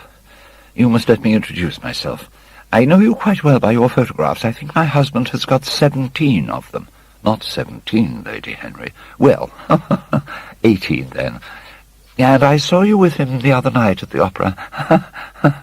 She laughed nervously as she spoke, and watched him with her vague, forget-me-not eyes. She was a curious woman, whose dresses always looked as if they had been designed in a rage and put on in a tempest. She tried to look picturesque, but only succeeded in being untidy. Her name was Victoria, and she had a perfect mania for going to church. "Ah, that was at Lohengrin, Lady Henry, I think." "Yes, it was. At dear Lohengrin. I like Wagner's music better than anybody's. It is so loud that one can talk the whole time without other people hearing what one says. That is a great advantage. Don't you think so, Mr. Gray?" Dorian smiled and shook his head. "I'm afraid I don't think so, Lady Henry. I never talk during music, at least during good music. If one hears bad music, it is one's duty to drown it in conversation." "Ah, yes, that is one of Harry's views, isn't it, Mr. Gray? Yes, I always hear Harry's views from his friends. It is the only way I get to know of them." "You have never been to any of my parties, have you, Mr. Gray? You must come. I can't afford orchids, but I spare no expense in foreigners. They make one's rooms look so picturesque. Oh, but here is Harry. Harry, I came in to look for you, to ask you something. I forget what it was, and I found Mr. Gray here. He has been most pleasant. I am so glad I've seen him." "Oh, I'm charmed, my love, quite charmed," said Lord Henry, elevating his dark crescent-shaped eyebrows and looking at them both with an amused smile. "So sorry I'm late, Dorian. I went to look after a piece of old brocade in Wardour Street and had to bargain for hours for it. Nowadays people know the price of everything and the value of nothing." "I'm afraid I must be going," exclaimed Lady Harry, breaking an awkward silence with her silly sudden laugh. "I have promised to drive with the Duchess. Goodbye, Mr. Gray. Goodbye, Harry. You are dining out, I suppose? So am I. Perhaps I shall see you at Lady Thornbury's." "I dare say, my dear," said Lord Harry, shutting the door behind her, as, looking like a bird of paradise that had been out all night in the rain, she flitted out of the room, leaving a faint odour of frangipani. Then he lit a cigarette and flung himself down on the sofa. "Never marry a woman with straw-coloured hair, Dorian," he said after a few puffs. "Why, Harry?" "Because they are so sentimental. But I like sentimental people. Never marry at all, Dorian. Men marry because they are tired, women because they are curious. Both are disappointed. I don't think I'm likely to marry, Henry. I'm too much in love. That is one of your aphorisms. I am putting it into practice, as I do everything that you say. Who are you in love with? Asked Lord Henry after a pause. With an actress, said Dorian Gray, blushing. Lord Henry shrugged his shoulders. Her name is Sybil Vane. Never heard of her. No one has. People will someday, however. She is a genius. Oh, my dear boy, no woman is a genius. Women are a decorative sex. They never have anything to say, but they say it charmingly. Women represent the triumph of matter over mind, just as men represent the triumph of mind over morals. Oh, Harry, how can you? My dear Dorian, it's quite true. I am analysing women at the present, so I ought to know. The subject is not so abstruse as I thought it was. I find that ultimately there are only two kinds of women, the plain and the coloured. The plain women are very useful. If you want to gain a reputation for respectability, you have merely to take them down to supper. The other women are very charming. They commit one mistake, however. They paint in order to try and look young. As long as a woman can look 10 years younger than her own daughter, she is perfectly satisfied. However, tell me about your genius. How long have you known her? About 3 weeks. And where did you come across her? I will tell you, Harry. But you mustn't be unsympathetic about it. After all, it never would have happened if I had not met you. You filled me with a wild desire to know everything about life. Well, one evening, about 7 o'clock, I determined to go out in search of some adventure. I felt that this grey, monstrous London of ours, with its myriads of people, its sordid sinners, and its splendid sins, as you once phrased it, must have something in store for me. I remembered what you had said to me on that wonderful evening when we first dined together about the search for beauty being the real secret of life. I don't know what I expected, but about 8:30 I passed by an absurd little theatre with great flaring gas jets and gaudy playbills. A hideous Jew in the most amazing waistcoat I've ever beheld in my life was standing at the entrance smoking a vile cigar. "Have a box, my lord," he said when he saw me, and he took off his hat with an air of gorgeous civility. There was something about him, Harry, that amused me. He was such a monster. Oh, you'll laugh at me, I know, but I really went in and paid a whole guinea for the stage box. To the present day I can't make out why I did so, and yet, if I hadn't... Oh, my dear Harry, if I hadn't, I should have missed the greatest romance of my life. I see you're laughing. It's horrid of you. I am not laughing, Dorian. At least I'm not laughing at you. But you should not say the greatest romance of your life. You should say the first romance of your life. There are exquisite things in store for you. This is merely the beginning. "Do you think my nature so shallow?" cried Dorian Gray angrily. No. No, I think your nature so deep. How do you mean?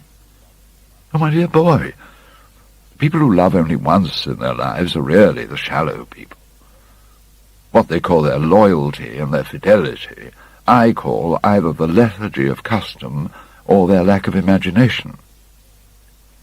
But I don't want to interrupt you. Go on with your story. Well, I found myself seated in a horrid little private box with a vulgar drop scene staring me in the face. I looked out from behind the curtain and surveyed the house. It was a tawdry affair, all cupids and cornucopias like a third-rate wedding cake. The gallery and pit were fairly full, but the 2 rows of dingy stalls were quite empty, and there was hardly a person in what I suppose they call the dress circle. Women went about with oranges and ginger beer, and there was a terrible consumption of nuts going on. Must have been just like the palmy days of the British drama. Just like, I should fancy, and very depressing. I began to wonder what on earth I should do when I caught sight of the playbill. It was Romeo and Juliet.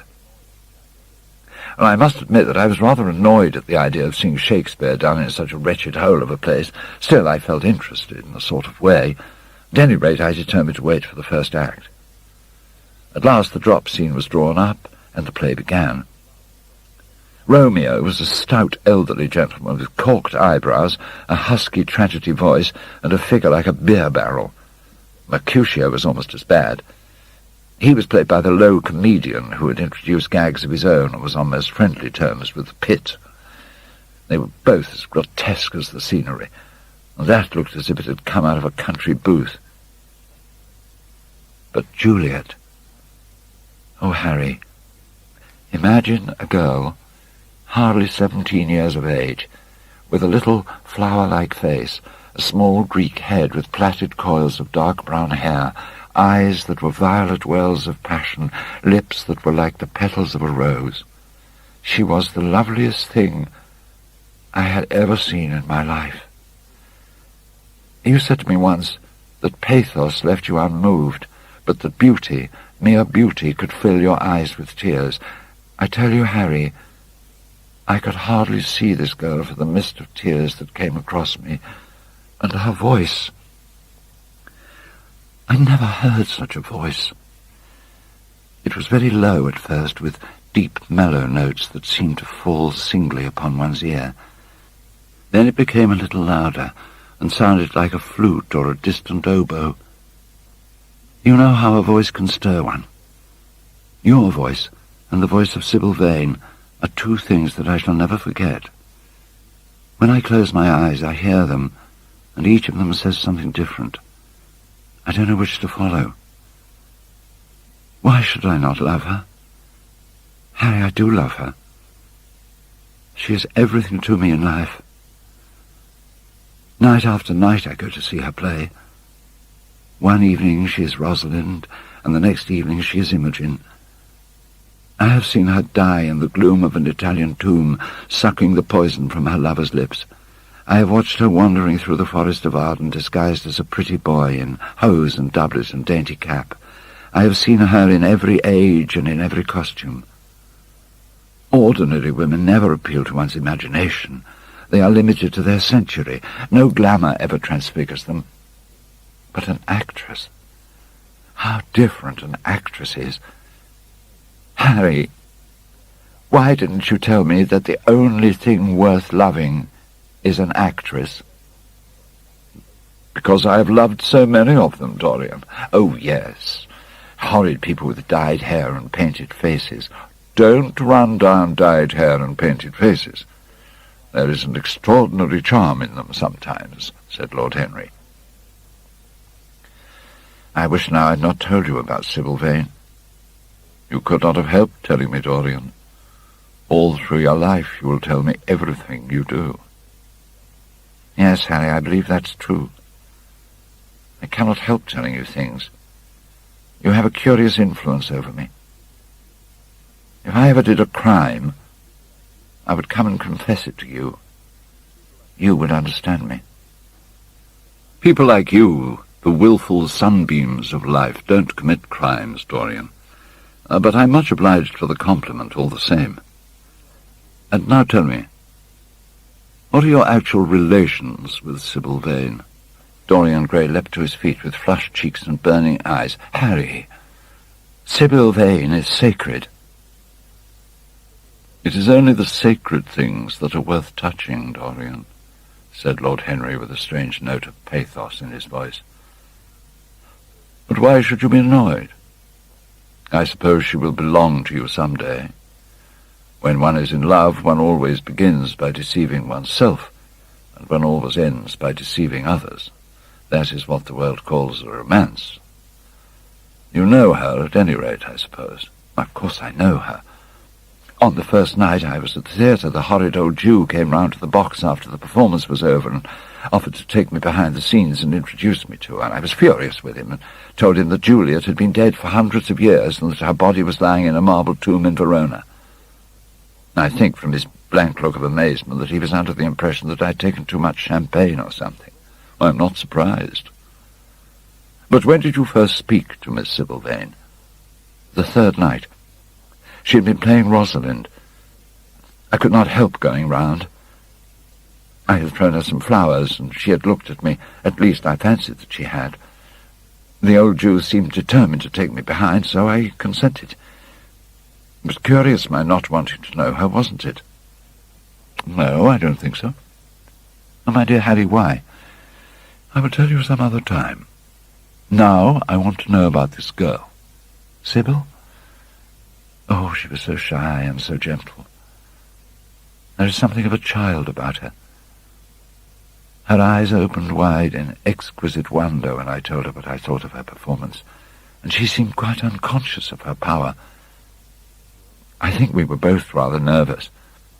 The old Jew would insist on calling me my lord, so I had to assure Sybil that I was not anything of the kind. She said quite simply of me, "You look more like a prince. I must call you Prince Charming." Upon my word, Dorian, Miss Sybil knows how to pay compliments. Oh, you don't understand her, Harry. She regarded me merely as a person in a play. She knows nothing of life.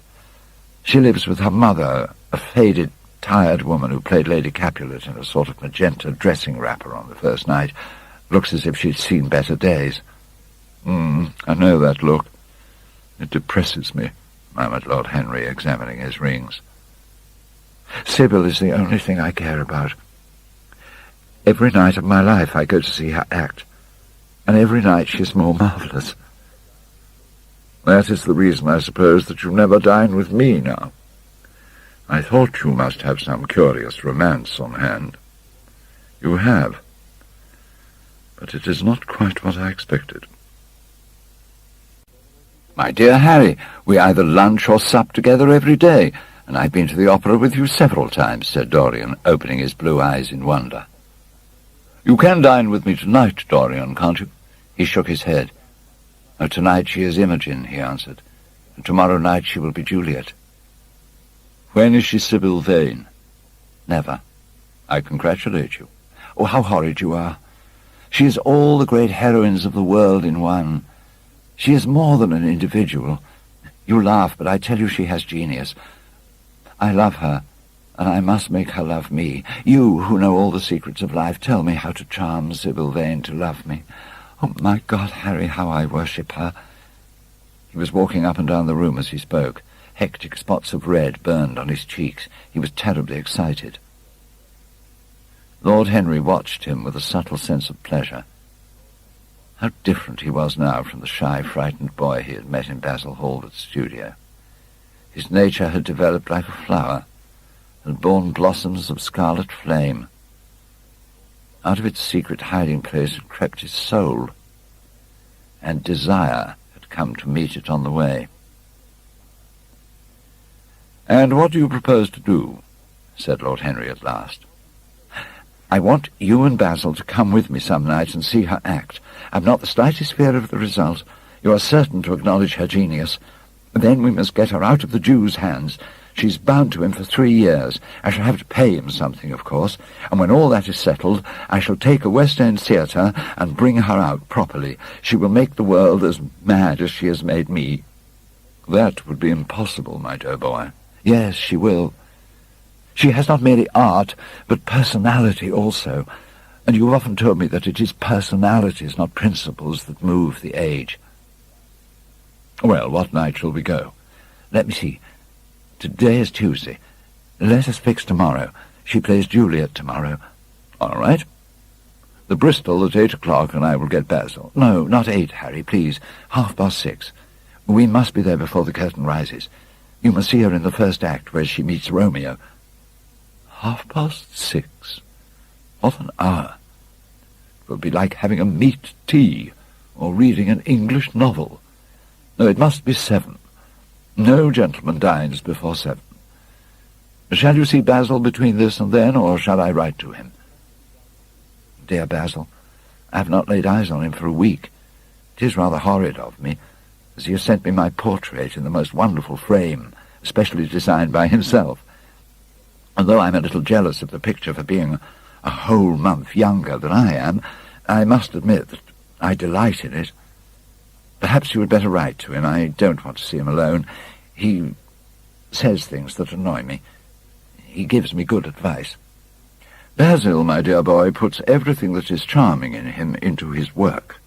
The consequence is that he has nothing left for life but his prejudices, his principles, and his common sense. The only artists I have ever known who were personally delightful are bad artists. Good artists exist simply in what they make, and consequently are perfectly uninteresting in what they are. I wonder, is that really so, Harry? Said Dorian Gray, putting some perfume on his handkerchief out of a large gold-topped bottle that stood on the table. It must be if you say it. And now I'm off. Imogen is waiting for me. Don't forget about tomorrow. Goodbye. As he left the room, Lord Henry's heavy eyelids drooped. He began to think.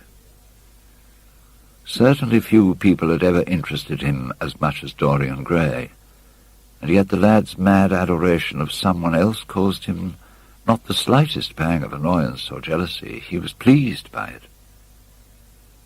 He was conscious, and the thought brought a gleam of pleasure into his brown agate eyes, that it was through certain words of his, musical words said with musical utterance, that Dorian Gray's soul had turned to this white girl and bowed in worship before her. To a large extent, the lad was his own creation. He had made him premature. That was something. Ordinary people waited till life disclosed to them its secrets, but to the few, to the elect, the mysteries of life were revealed before the veil was drawn away.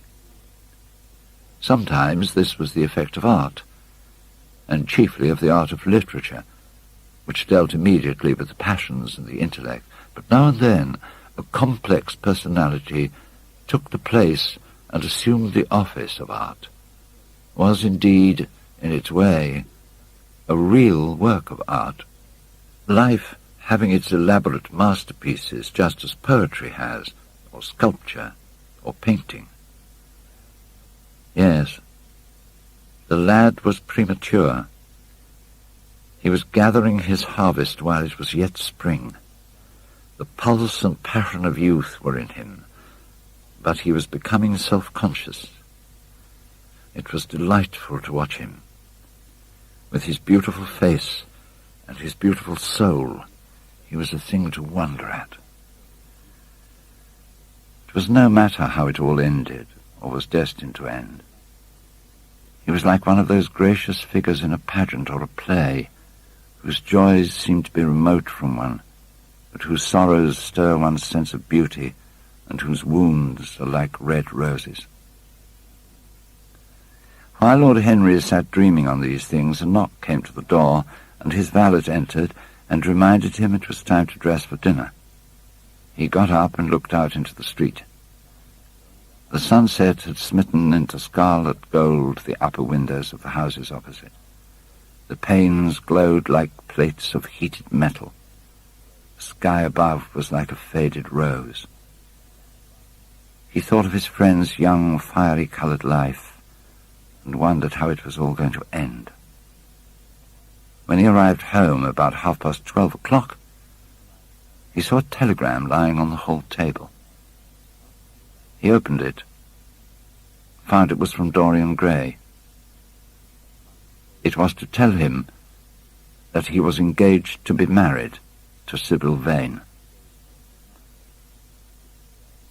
"Mother, mother, I'm so happy," whispered the girl, burying her face in the lap of the faded, tired-looking woman who was sitting in the one armchair that their dingy sitting-room contained. "I am so happy," she repeated, "and you must be happy too." Mrs. Vane winced and put her thin hands on her daughter's head. "Happy," she echoed. "I am only happy, Sybil, when I see you act. You must not think of anything but your acting. Mr. Isaacs has been very good to us, and we owe him money." The girl looked up and pouted. "Mother, mother," she cried, "what does money matter? Love is more than money. Mr. Isaacs has advanced us £50 to pay off our debts and to get a proper outfit for James. You must not forget that, Sybil. £50 is a very large sum, Mr. Isaacs has been most considerate.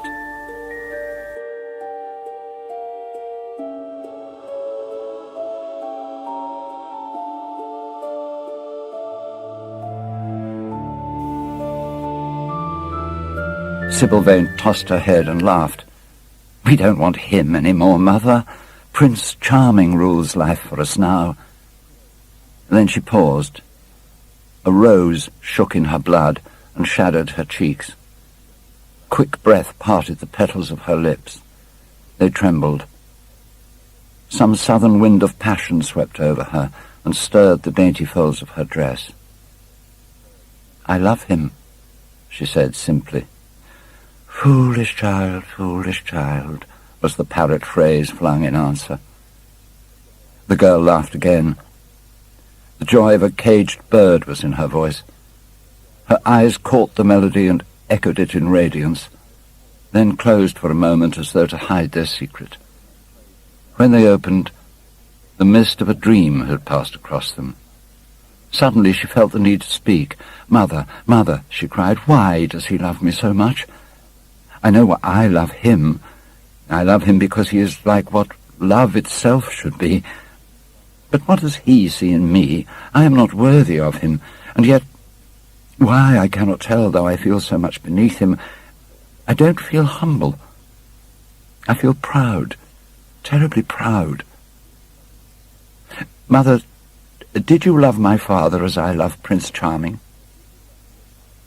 The elder woman grew pale beneath the coarse powder that daubed her cheeks, and her dry lips twitched with a spasm of pain. Sybil flung her arms round her neck and kissed her. Oh, forgive me, Mother, I know it pains you to talk about our father, but it only pains you because you loved him so much. Don't look so sad. I am as happy today as you were 20 years ago. Ah, let me be happy forever. My child, you are far too young to think of falling in love. Besides, what do you know of this young man? You don't even know his name. The whole thing is most inconvenient, and really, when James is going away to Australia, and I have so much to think of, I must say that you should have shown more consideration. However, if he is rich, Mother, let me be happy. At this moment, the door opened, and a young lad with rough brown hair came into the room. He was thick-set of figure, and his hands and feet were large and somewhat clumsy in movement. He was not so finely bred as his sister. James Vane looked into his sister's face with tenderness. I want you to come out with me for a walk, Sybil. I don't suppose I shall ever see this horrid London again. I'm sure I don't want to. Oh, don't say such dreadful things, murmured Mrs. Vane, taking up a tawdry theatrical dress with a sigh and beginning to patch it. Why not, Mother? I mean it. You pain me, my son. You will return from Australia in a position of affluence. There is no society of any kind in the colonies, so when you have made your fortune you must come back and assert yourself in London. Society, muttered the lad. I don't want to know anything about that. I should like to make some money to take you and Sybil off the stage. I hate it. Oh, Jim, said Sybil, laughing, how unkind of you. But are you really going for a walk with me? It's very sweet of you to let me have your last afternoon. Where shall we go? To the park? No, I am too shabby, he answered, frowning. Only swell people go to the park. Nonsense, Jim, she whispered, stroking the sleeve of his coat. He hesitated for a moment. Oh, very well, he said at last. But don't be too long dressing. She danced out of the door. He walked up and down the room 2 or 3 times. Then he turned to the still figure in the chair. Mother, are my things ready? He asked. Quite ready, James, she answered, keeping her eyes on her work. Her shallow, secret nature was troubled when their eyes met. She used to wonder if he suspected anything. The silence, for he made no other observation, became intolerable to her. She began to complain. I hope you'll be contented, James, with your seafaring life, she said. You must remember that it is your own choice. You are quite right. I've chosen my own life. All I say is watch over Sybil. Don't let her come to any harm. Well, James, you really talk very strangely. Of course I watch over Sybil. I hear a gentleman comes every night to the theatre and goes behind to talk to her. Is that right? What about that? "Oh, you're speaking about things you don't understand, James. In the profession we are accustomed to receive a great deal of most gratifying attention. As for Sybil, I do not know at present whether her attachment is serious or not, but there is no doubt that the young man in question is a perfect gentleman. He is always most polite to me.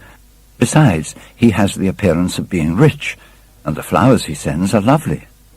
"You don't know his name, though?" said the lad harshly. "No," answered his mother with a placid expression in her face. "He has not yet revealed his real name. I think it is quite romantic of him. He is probably a member of the aristocracy."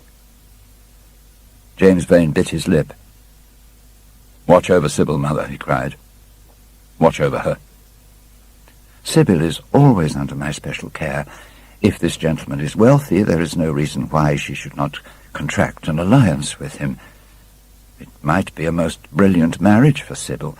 They would make a charming couple. His good looks are really quite remarkable. Everybody notices them." The lad muttered something to himself and drummed on the window-pane with his coarse fingers. He had just turned round to say something when the door opened and Sybil ran in. "How serious you both are," she cried. "What is the matter?" "Nothing," he answered. "Goodbye, Mother. I'll have my dinner at 5 o'clock.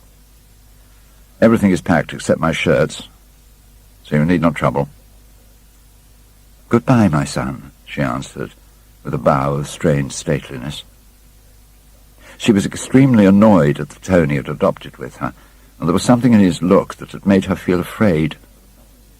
"Kiss me, Mother," said the girl. Her flower-like lips touched the withered cheek and warmed its frost. "My child," cried Mrs. Vane, looking up to the ceiling in search of an imaginary gallery. "Come, Sybil," said her brother impatiently. He hated his mother's affectations. They went out into the flickering wind-blown sunlight and strolled down the dreary Euston Road.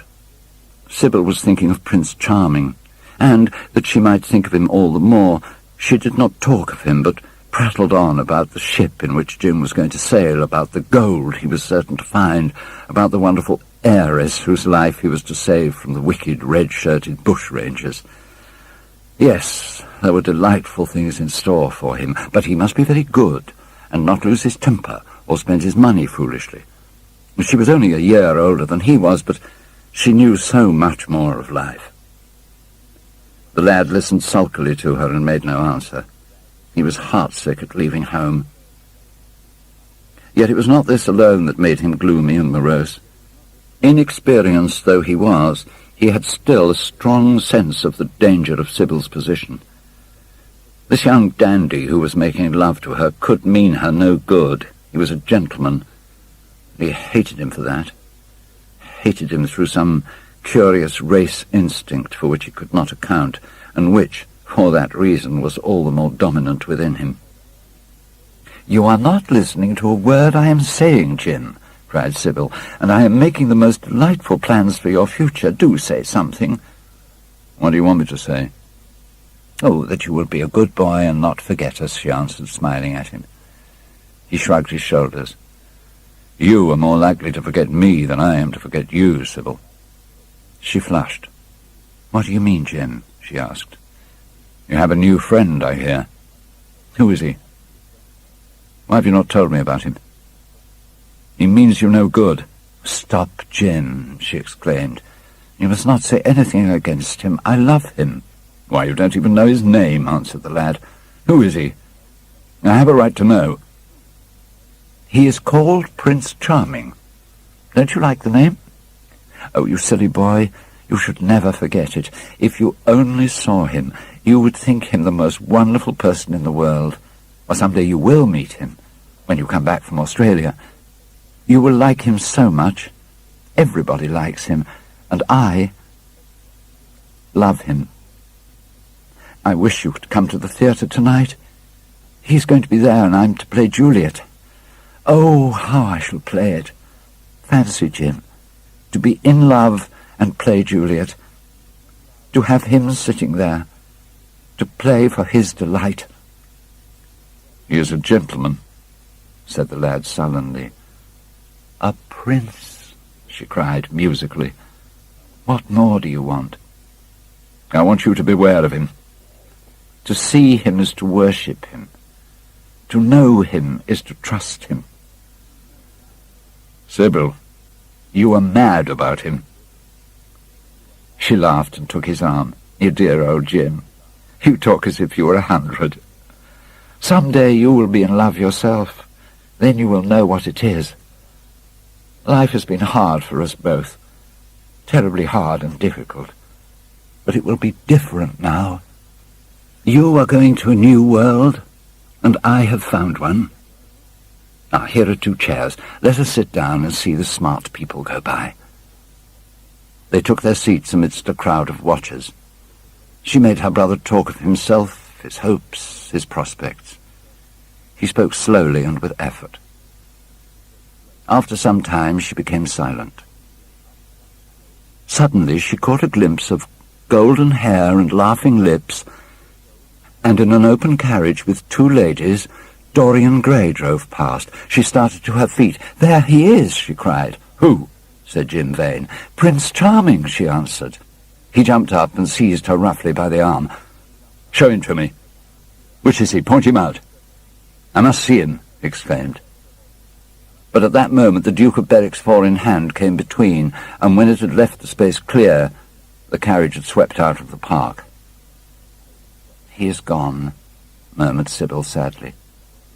"I wish you had seen him." "I wish I had.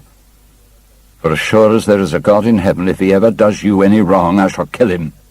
"Oh, don't be so serious, Jim.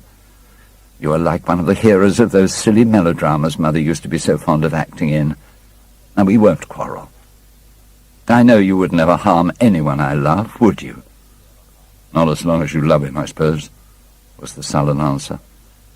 "I shall love him forever," she cried. "And he?" "Forever, too." "You'd better." She shrank from him. Then she laughed and put her hand on his arm. He was merely a boy.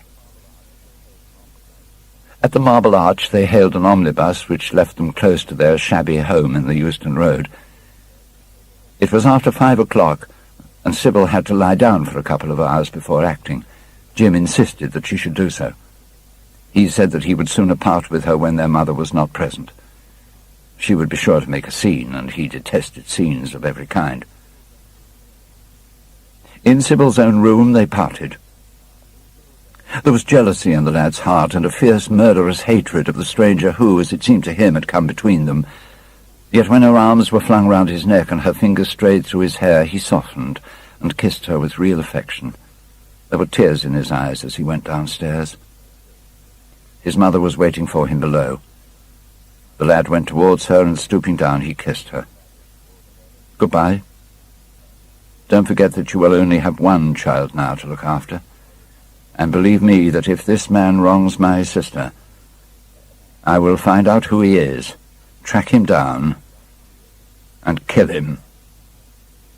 I swear it." "I suppose you have heard the news, Basil," said Lord Henry that evening as Hallward was shown into a little private room at the Bristol where dinner had been laid for 3. "No, Harry," answered the artist, giving his hat and coat to the bowing waiter. "What is it?" "Dorian Gray is engaged to be married," said Lord Henry, watching him as he spoke. Hallward started and then frowned. "Dorian engaged to be married?" he cried. "Impossible." "It is perfectly true." "To whom?" "To some little actress or other." "I can't believe it. Dorian is far too sensible. I didn't say he was married. I said he was engaged to be married. There is a great difference. I have a distinct remembrance of being married, but I have no recollection at all of being engaged. I am inclined to think that I never was engaged. But think of Dorian's birth and position and wealth. It would be absurd for him to marry so much beneath him." "If you want to make him marry this girl, tell him that, Basil. He is sure to do it then. I hope the girl is good, Harry. I don't want to see Dorian tied to some vile creature who might degrade his nature and ruin his intellect." "Oh, she is better than good," murmured Lord Henry, sipping a glass of vermouth and orange bitters. Dorian says she is beautiful. Your portrait of him has quickened his appreciation of the personal appearance of other people. It has had that excellent effect, amongst others. We are to see her tonight, if that boy doesn't forget his appointment. But do you approve, Harry? Asked the painter, walking up and down the room and biting his lip. You can't approve of it, possibly. It is some silly infatuation. I never approve or disapprove of anything now. It is an absurd attitude to take towards life. We are not sent into the world to air our moral prejudices. I never take any notice of what common people say, and I never interfere with what charming people do. If a personality fascinates me, whatever mode of expression that personality selects is absolutely delightful to me. Dorian Gray falls in love with a beautiful girl who acts Juliet and proposes to marry her. Why not? If he wedded Messalina, he would be none the less interesting. Besides, every experience is of value, and whatever one may say against marriage, it is certainly an experience. I hope that Dorian Gray will make this girl his wife, passionately adore her for 6 months, and then suddenly become fascinated by someone else. He would be a wonderful study. You don't mean a single word of all that, Harry. You know you don't. If Dorian Gray's life were spoiled, no one would be sorrier than yourself. You are much better than you pretend to be. Lord Henry laughed. Here is Dorian himself. He will tell you more than I can. My dear Harry, my dear Basil, you must both congratulate me, said the lad, throwing off his evening cape with its satin-lined wings and shaking each of his friends by the hand in turn. I have never been so happy. Of course it is sudden, all really delightful things are, and yet it seems to me to be the one thing I have been looking for all my life. He was flushed with excitement and pleasure, and looked extraordinarily handsome. I hope you will always be very happy, Dorian, said Hallward, but I don't quite forgive you for not having let me know of your engagement. You let Harry know, and I don't forgive you for being late for dinner, broke in Lord Henry, putting his hand on the lad's shoulder and smiling as he spoke. Come, let us sit down and try what the new chef here is like, and then you will tell us how it all came about. There is really not much to tell, cried Dorian as they took their seats at the small round table. Of course, our engagement is a dead secret. She has not even told her own mother. I don't know what my guardians will say. Lord Radley is sure to be furious. I don't care. I shall be of age in less than a year, and then I can do what I like. Lord Henry sipped his champagne in a meditative manner. At what particular point did you mention the word marriage, Dorian? And what did she say in answer? Perhaps you forgot all about it. No, my dear Harry, I did not treat it as a business transaction. I did not make any formal proposal. I told her that I loved her, and she said she was not worthy to be my wife. Not worthy. Why, the whole world is nothing to be compared with her. Women are wonderfully practical, murmured Lord Henry, much more practical than we are. In situations of that kind, we often forget to say anything about marriage, and they always remind us. Hallward laid his hand upon his arm. Don't, Harry. You've annoyed Dorian. He's not like other men. He would never bring misery upon anyone. His nature is too fine for that. Lord Henry looked across the table. Dorian is never annoyed with me, he answered. I ask the question for the best reason possible. For the only reason, indeed, that excuses one for asking any question. Simple curiosity. I have a theory that it is always the women who propose to us, and not we who propose to the women. Except, of course, in middle-class life. But then the middle classes are not modern. Dorian Gray laughed and tossed his head. You are quite incorrigible, Harry, but I don't mind. When you see Sybil Vane, you will feel that the man who could wrong her would be a beast without a heart. I cannot understand how anyone can wish to shame the thing he loves. I love Sybil Vane. I want to place her on a pedestal of gold and to see the world worship the woman who is mine. When I am with her, I regret all that you have taught me. I become different from what you have known me to be. I am changed, and the mere touch of Sybil Vane's hand makes me forget you and all your wrong, fascinating, poisonous, delightful theories. You are dreadful. I don't know why I like you so much." "You will always like me, Dorian," he replied. "Will you have some coffee, you fellows? Waiter, bring coffee, champagne, and some cigarettes." "No, don't mind the cigarettes, I have some." "Basil, I can't allow you to smoke cigars. You must have a cigarette. A cigarette is the perfect type of a perfect pleasure. It is exquisite, and it leaves one unsatisfied. What more can one want?" "Yes, Dorian, you will always be fond of me. I represent to you all the sins you have never had the courage to commit."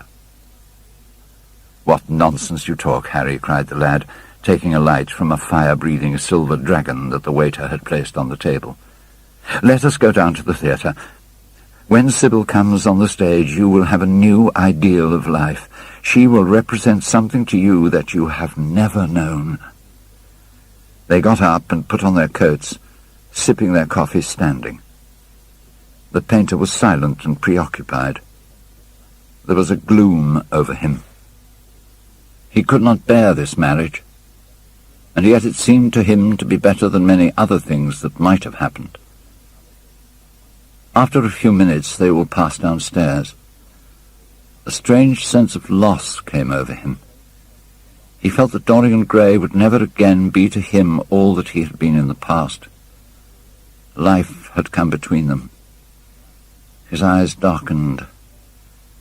The crowded, flaring streets became blurred to his eyes. When the cab drew up at the theatre, it seemed to him that he had grown years older. For some reason or other, the house was crowded that night, and the fat Jew manager who met them at the door was beaming from ear to ear with an oily, tremulous smile. He escorted them to their box with a sort of pompous humility. The heat was terribly oppressive, and the youths in the gallery had taken off their waistcoats and hung them over the side. They talked to each other across the theatre and shared their oranges with the tawdry girls who sat beside them.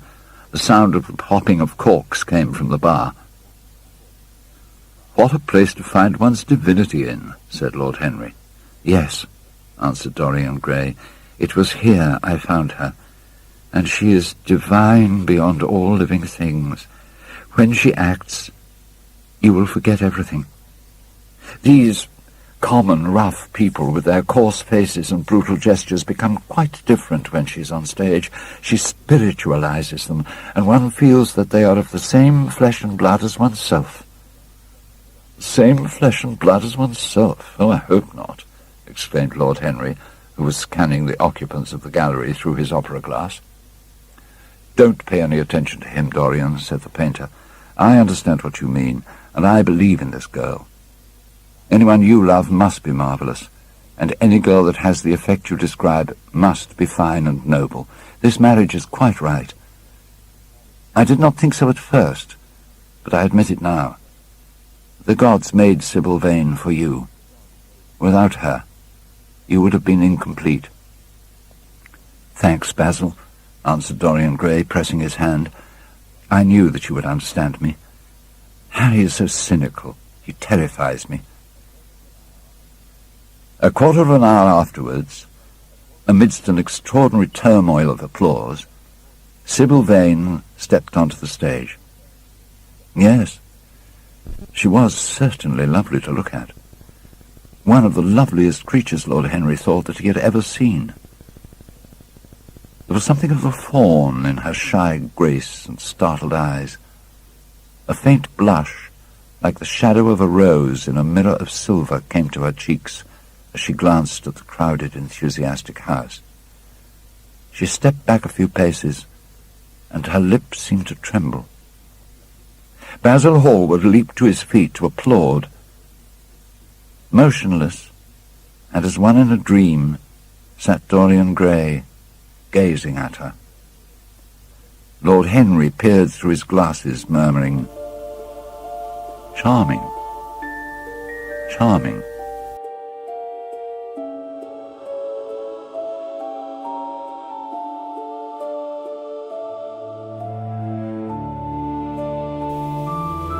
The scene was the hall of Capulet's house, and Romeo in his pilgrim's dress had entered with Mercutio and his other friends.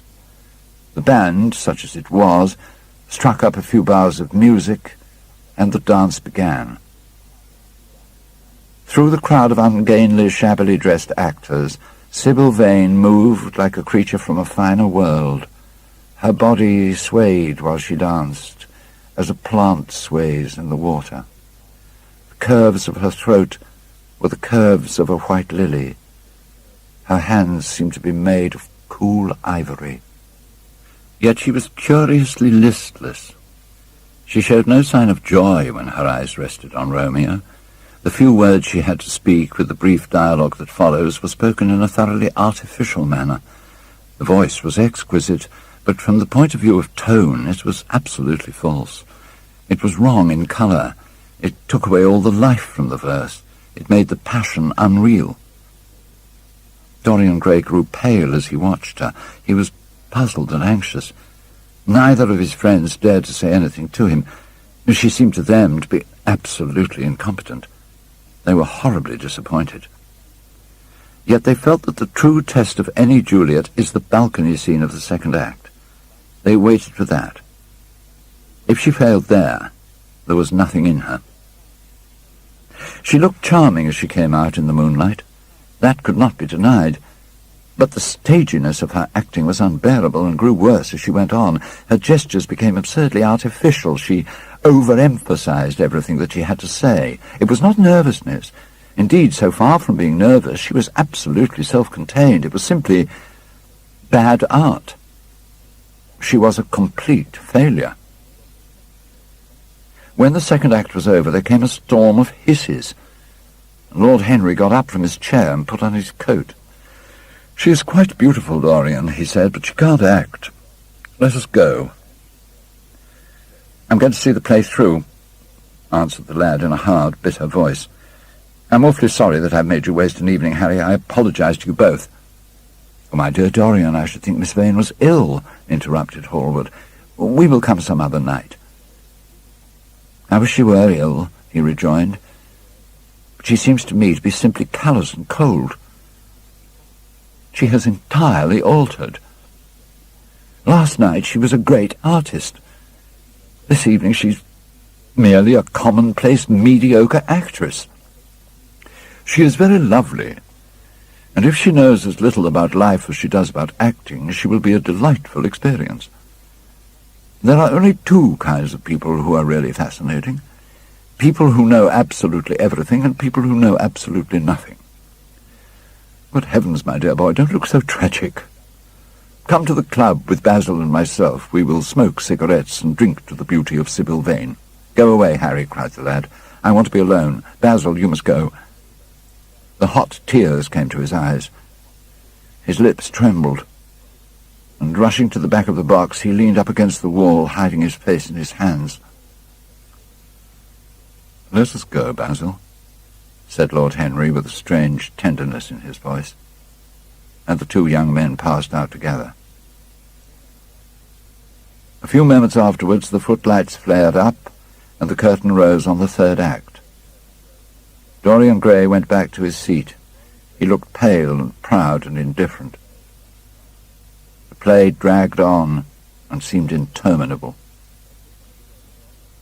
As soon as it was over, Dorian Gray rushed behind the scenes into the green room. The girl was standing there alone, with a look of triumph on her face. Her eyes were lit with an exquisite fire. There was a radiance about her. Her parted lips were smiling over some secret of their own. When he entered, she looked at him, and an expression of infinite joy came over her. "How badly I acted tonight, Dorian," she cried. "Horribly," he answered, gazing at her in amazement. "Horribly. It was dreadful. Are you ill? You have no idea what it was. You have no idea what I suffered." The girl smiled. "Dorian, you should have understood. But you understand now, don't you?" "Understand what?" he asked angrily. "Why I was so bad tonight. Why I shall always be bad. Why I shall never act well again.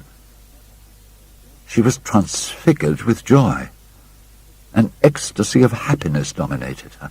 "Dorian, Dorian," she cried, "before I knew you, acting was the one reality of my life. It was only in the theatre that I lived.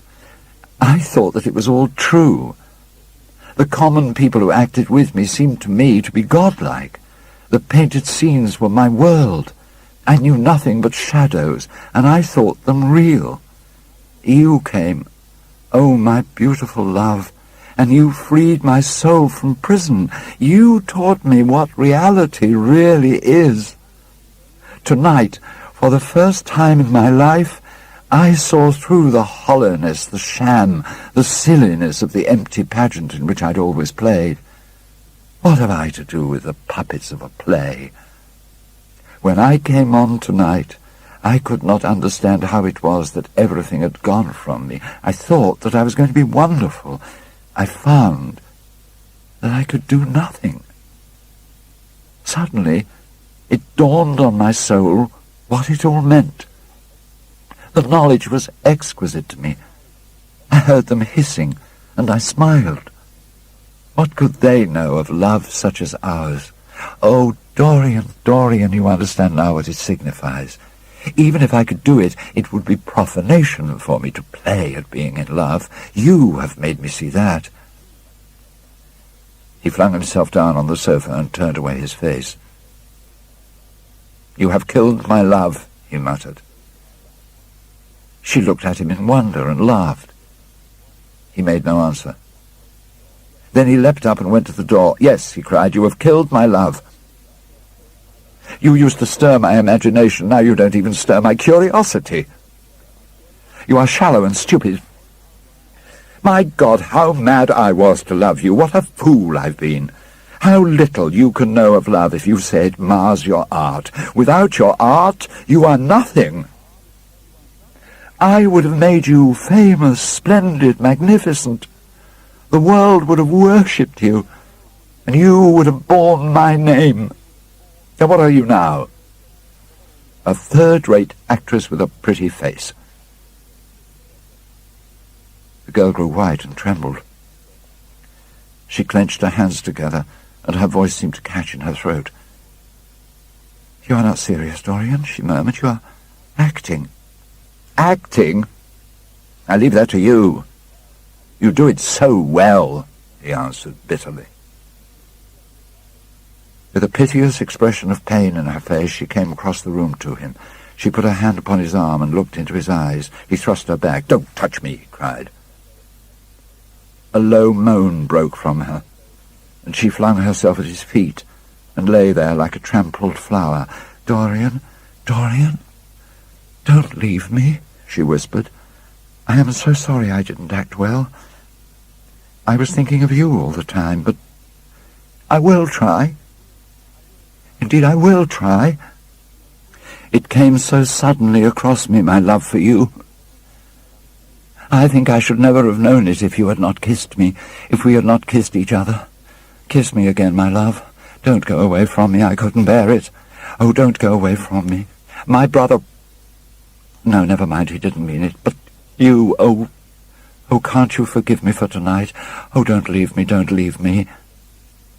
A fit of passionate sobbing choked her. She crouched on the floor like a wounded thing, and Dorian Gray, with his beautiful eyes, looked down at her, and his chiselled lips curled in exquisite disdain. There is always something ridiculous about the emotions of people whom one has ceased to love. Sybil Vane seemed to him to be absurdly melodramatic. Her tears and sobs annoyed him.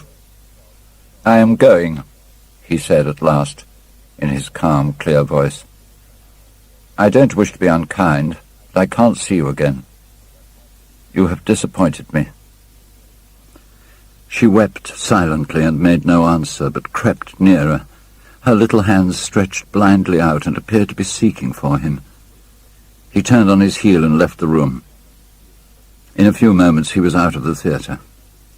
Where he went to, he hardly knew. He remembered wandering through dimly lit streets past gaunt black-shadowed archways and evil-looking houses. As the dawn was just breaking, he found himself close to Covent Garden.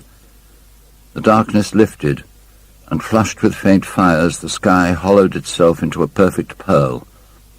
Huge carts filled with nodding lilies rumbled slowly down the polished, empty street. The air was heavy with the perfume of the flowers, and their beauty seemed to bring him an anodyne for his pain. He followed into the market and watched the men unloading their wagons. A long line of boys carrying crates of striped tulips and of yellow and red roses defiled in front of him, threading their way through the huge jade-green piles of vegetables. The heavy cart horses slipped and stamped upon the rough stones, shaking their bells and trappings.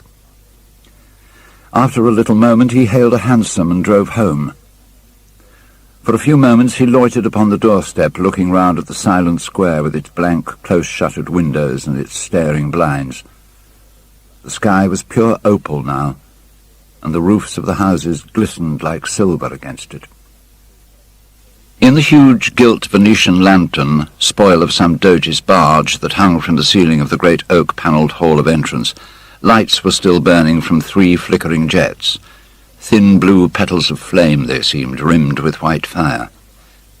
He turned them out, and having thrown his hat and cape on the table, passed through the library towards the door of his bedroom, a large octagonal chamber on the ground floor that he had just had decorated for himself, and hung with some curious Renaissance tapestries that had been discovered stored in a disused attic at Selby Royal. As he was turning the handle of the door, his eye fell upon the portrait Basil Hallward had painted of him. He started back as if in surprise. Then he went on into his own room, looking somewhat puzzled. After he had taken the buttonhole out of his coat, he seemed to hesitate. Finally he came back, went over to the picture and examined it. In the dim arrested light that struggled through the cream-coloured silk blinds, the face appeared to him to be a little changed. The expression looked different. One would have said that there was a touch of cruelty in the mouth. It was certainly strange. He turned round, and walking to the window, drew up the blind. The bright dawn flooded the room and swept the fantastic shadows into dusty corners where they lay shuddering.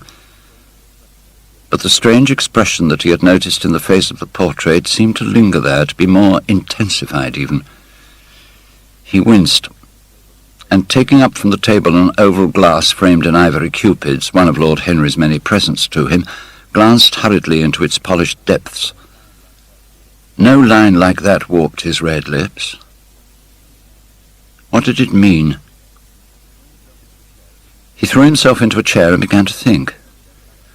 Suddenly there flashed across his mind what he had said in Basil Hallward's studio the day the picture had been finished. Yes, he remembered it perfectly. He had uttered a mad wish that he himself might remain young and the portrait grow old, that his own beauty might be untarnished and the face on the canvas bear the burden of his passions and his sins. Surely his wish had not been fulfilled. Such things were impossible. It seemed monstrous even to think of them. And yet, there was the picture before him, with the touch of cruelty in the mouth. Cruelty. Had he been cruel? It was the girl's fault, not his. He had dreamed of her as a great artist, had given his love to her because he had thought her great. Then she had disappointed him. She had been shallow and unworthy. And yet a feeling of infinite regret came over him as he thought of her lying at his feet, sobbing like a little child.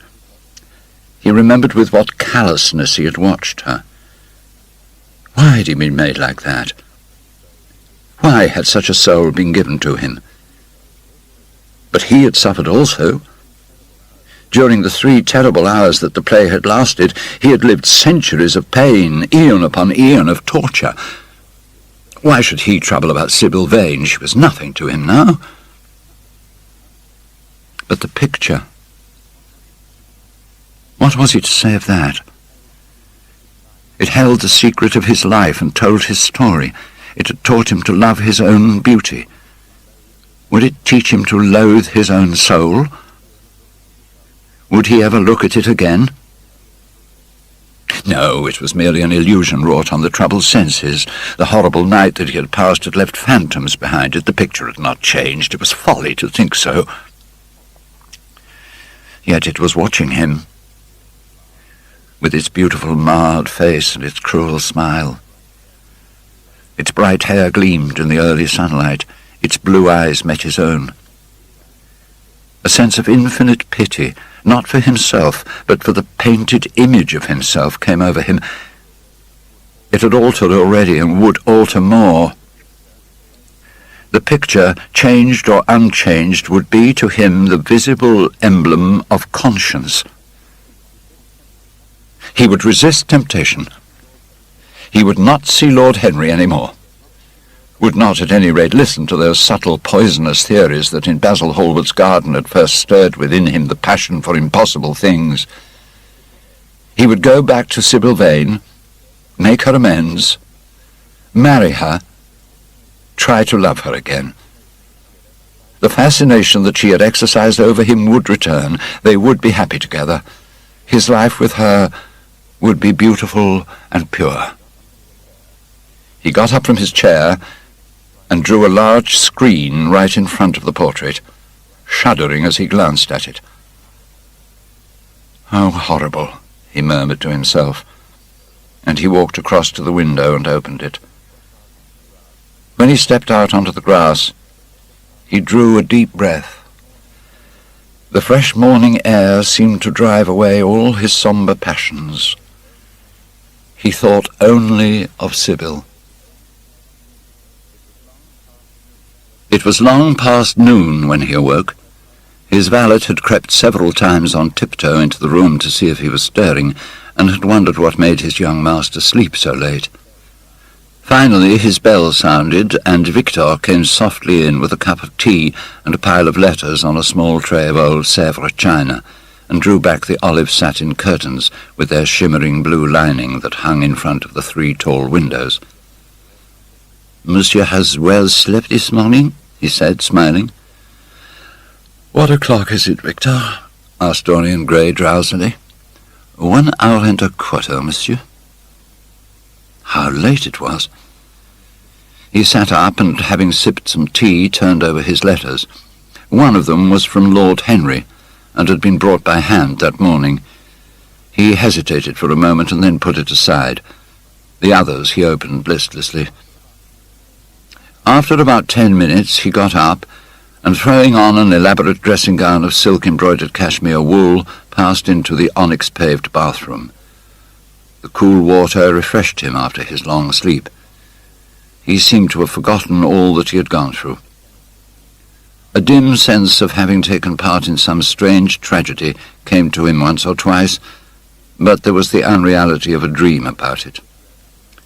As soon as he was dressed, he went into the library and sat down to a light French breakfast that had been laid out for him on a small round table close to the open window.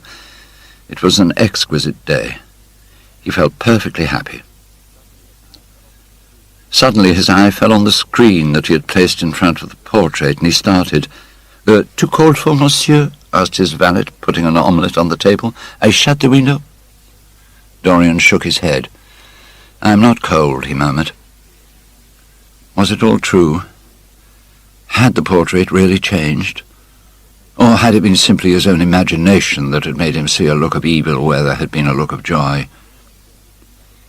He almost dreaded his valet leaving the room. He knew that when he was alone he would have to examine the portrait. He was afraid of certainty. When the coffee and cigarettes had been brought and the man turned to go, he felt a wild desire to tell him to remain. As the door was closing behind him, he called him back. The man stood waiting for his orders. Dorian looked at him for a moment.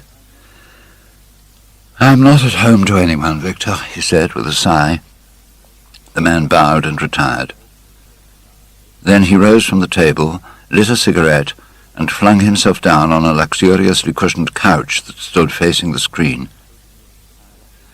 Should he move it aside after all? Why not let it stay there? What was the use of knowing? If the thing was true, it was terrible. If it was not true, why trouble about it? No. The thing had to be examined, and at once. Anything would be better than this dreadful state of doubt. He got up and locked both doors. At least he would be alone when he looked upon the mask of his shame. Then he drew the screen aside and saw himself face to face. It was perfectly true. The portrait had altered. It was a fact. Was there some subtle affinity between the chemical atoms that shaped themselves into form and colour on the canvas and the soul that was within him? Could it be that what that soul thought they realized, that what it dreamed they made true? Or was there some other, more terrible reason? He shuddered and felt afraid, and going back to the couch, lay there, gazing at the picture in sickened horror. One thing, however, he felt that it had done for him. It had made him conscious how unjust, how cruel he had been to Sybil Vane. It was not too late to make reparation for that. She could still be his wife. His unreal and selfish love would yield to some higher influence, would be transformed into some nobler passion, and the portrait that Basil Hallward had painted of him would be a guide to him through life. Here was an ever-present sign of the ruin men brought upon their souls. 3 o'clock struck, and 4, and the half-hour rang its double chime, but Dorian Gray did not stir. He did not know what to do or what to think. Finally, he went over to the table and wrote a passionate letter to the girl he had loved, imploring her forgiveness and accusing himself of madness. He covered page after page with wild words of sorrow and wilder words of pain. When Dorian had finished the letter, he felt that he had been forgiven. Suddenly there came a knock to the door, and he heard Lord Henry's voice outside. "My dear boy, I must see you. Let me in at once. I can't bear your shutting yourself up like this." He made no answer at first, but remained quite still. The knocking still continued and grew louder. Yes, it was better to let Lord Henry in and to explain to him the new life he was going to lead, to quarrel with him if it became necessary to quarrel, to part if parting was inevitable. He jumped up, drew the screen hastily across the picture, and unlocked the door. "I am so sorry for it all, Dorian," said Lord Henry as he entered, "but you must not think too much about it." "Do you mean about Sybil Vane?" asked the lad. "Yes, of course," answered Lord Henry, sinking into a chair and slowly pulling off his yellow gloves. "It is dreadful from one point of view, but it was not your fault. Tell me, did you go behind and see her after the play was over?" "Yes." "I felt sure you had. Did you make a scene with her?" "I was brutal, Harry, perfectly brutal." "But it is all right now. I am not sorry for anything that has happened. It has taught me to know myself better. I want to be good. I can't bear the idea of my soul being hideous." "A very charming artistic basis for ethics, Dorian. I congratulate you on it, but how are you going to begin?" "By marrying Sybil Vane." "Marrying Sybil Vane?" cried Lord Henry, standing up and looking at him in perplexed amazement. "But, my dear Dorian—" "Yes, Harry, I know what you're going to say. Something dreadful about marriage. Don't say it. Don't ever say things of that kind to me again. 2 days ago I asked Sybil to marry me. I am not going to break my word to her. She is to be my wife." "Your wife? Dorian, didn't you get my letter? I wrote to you this morning and sent the note down by my own man. Your letter. Oh, yes, I remember. No, I've not read it yet, Harry. I was afraid there might be something in it that I wouldn't like. You cut life to pieces with your epigrams." Lord Henry walked across the room and, sitting down by Dorian Gray, took both his hands in his own and held them tightly. "Dorian," he said, "my letter, don't be frightened, was to tell you that Sybil Vane is dead." A cry of pain broke from the lad's lips, and he leapt to his feet, tearing his hands away from Lord Henry's grasp. "Dead? Sybil dead? It is not true." "It is quite true, Dorian," said Lord Henry gravely. "It is in all the morning papers. I wrote down to you to ask you not to see anyone till I came. There will have to be an inquest, of course, and you must not be mixed up in it. Things like that make a man fashionable in Paris, but in London people are so prejudiced. Here, one should never make one's debut with a scandal. One should reserve that to give an interest to one's old age. I suppose they don't know your name at the theatre? If they don't, it is all right. Did anyone see you going round to her room? That is an important point. Dorian did not answer for a few moments. He was dazed with horror. Finally, he stammered in a stifled voice, "Harry, did you say an inquest? What did you mean by that? Did Sybil—" "Oh, Harry, I can't bear it, but be quick. Tell me everything at once." "I have no doubt it was not an accident, Dorian, though it must be put in that way to the public. It seems that as she was leaving the theatre with her mother about 12:30 or so, she said she had forgotten something upstairs. They waited some time for her, but she did not come down again. They ultimately found her lying dead on the floor of her dressing room. She had swallowed something by mistake, some dreadful thing they use at theatres. I don't know what it was, but it had either prussic acid or white lead in it. I should fancy it was prussic acid, as she seems to have died instantaneously." "Harry, it is terrible," cried the lad. "Yes, it is very tragic, of course, but you must not get yourself mixed up in it. You must come and dine with me, and afterwards we will look in at the opera. It is a party night, and everyone will be there. You can come to my sister's box. She has got some smart women with her." "So I have murdered Sybil Vane," said Dorian Gray half to himself. "Murdered her as surely as if I had cut her little throat with a knife. Yet the roses are not less lovely for all that. The birds sing just as happily in my garden. And tonight I am to dine with you, and then go on to the opera, and sup somewhere, I suppose, afterwards. How extraordinarily dramatic life is. If I had read all this in a book, Harry, I think I would have wept over it. Strange that my first passionate love letter should have been addressed to a dead girl. I said I would go back to her. I felt I had done wrong. Now she is dead.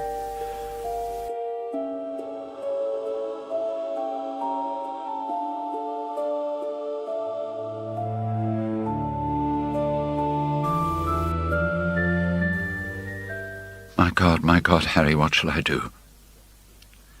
You don't know the danger I am in, and there is nothing to keep me straight. She would have done that for me. She had no right to kill herself. It was selfish of her." "My dear Dorian," answered Lord Henry, taking a cigarette from his case and producing a gold Latin matchbox, "the only way a woman can ever reform a man is by boring him so completely that he loses all possible interest in life. If you had married this girl, you would have been wretched.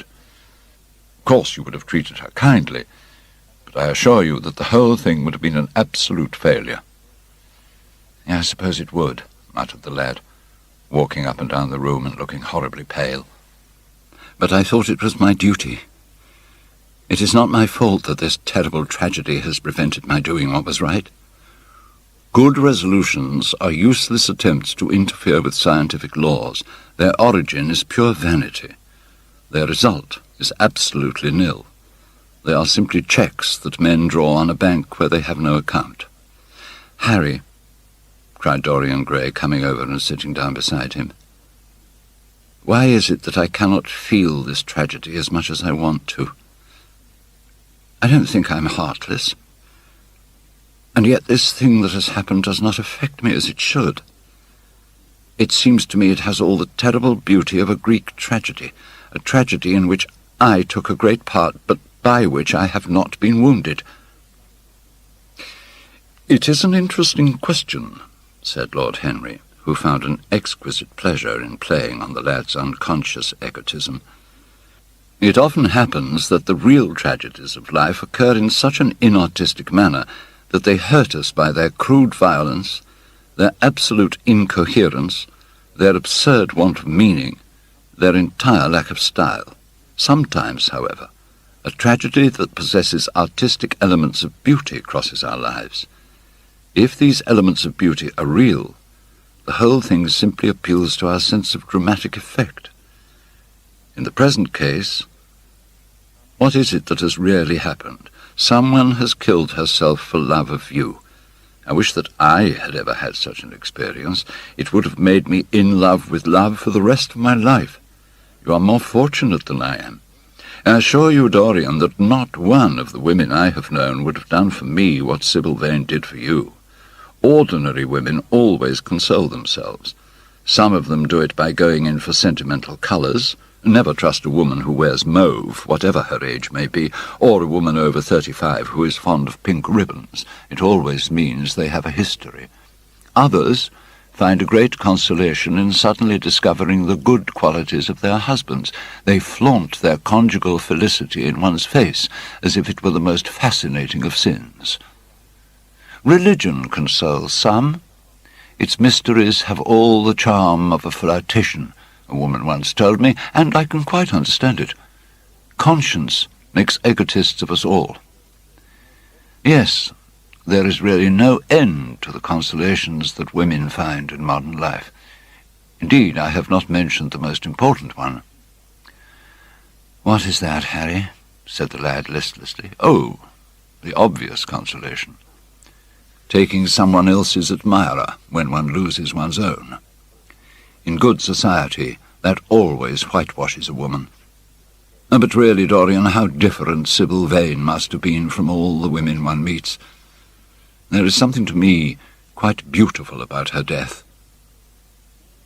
I was terribly cruel to her. You forget that. I am afraid that women appreciate cruelty, downright cruelty, more than anything else. They love being dominated. I am sure you were splendid. I have never seen you really and absolutely angry, but I can fancy how delightful you looked. And after all, you said to me that Sybil Vane represented to you all the heroines of romance, that she was Desdemona one night and Ophelia the other, that if she died as Juliet, she came to life as Imogen." "She will never come to life again now," muttered the lad, burying his face in his hands. "No, she will never come to life. She has played her last part. But you must think of that lonely death in the tawdry dressing-room simply as a strange, lurid fragment from some Jacobean tragedy, as a wonderful scene from Webster, or Ford, or Cyril Tourneur. The girl never really lived, and so she has never really died. The moment she touched actual life, she marred it, and it marred her, and so she passed away.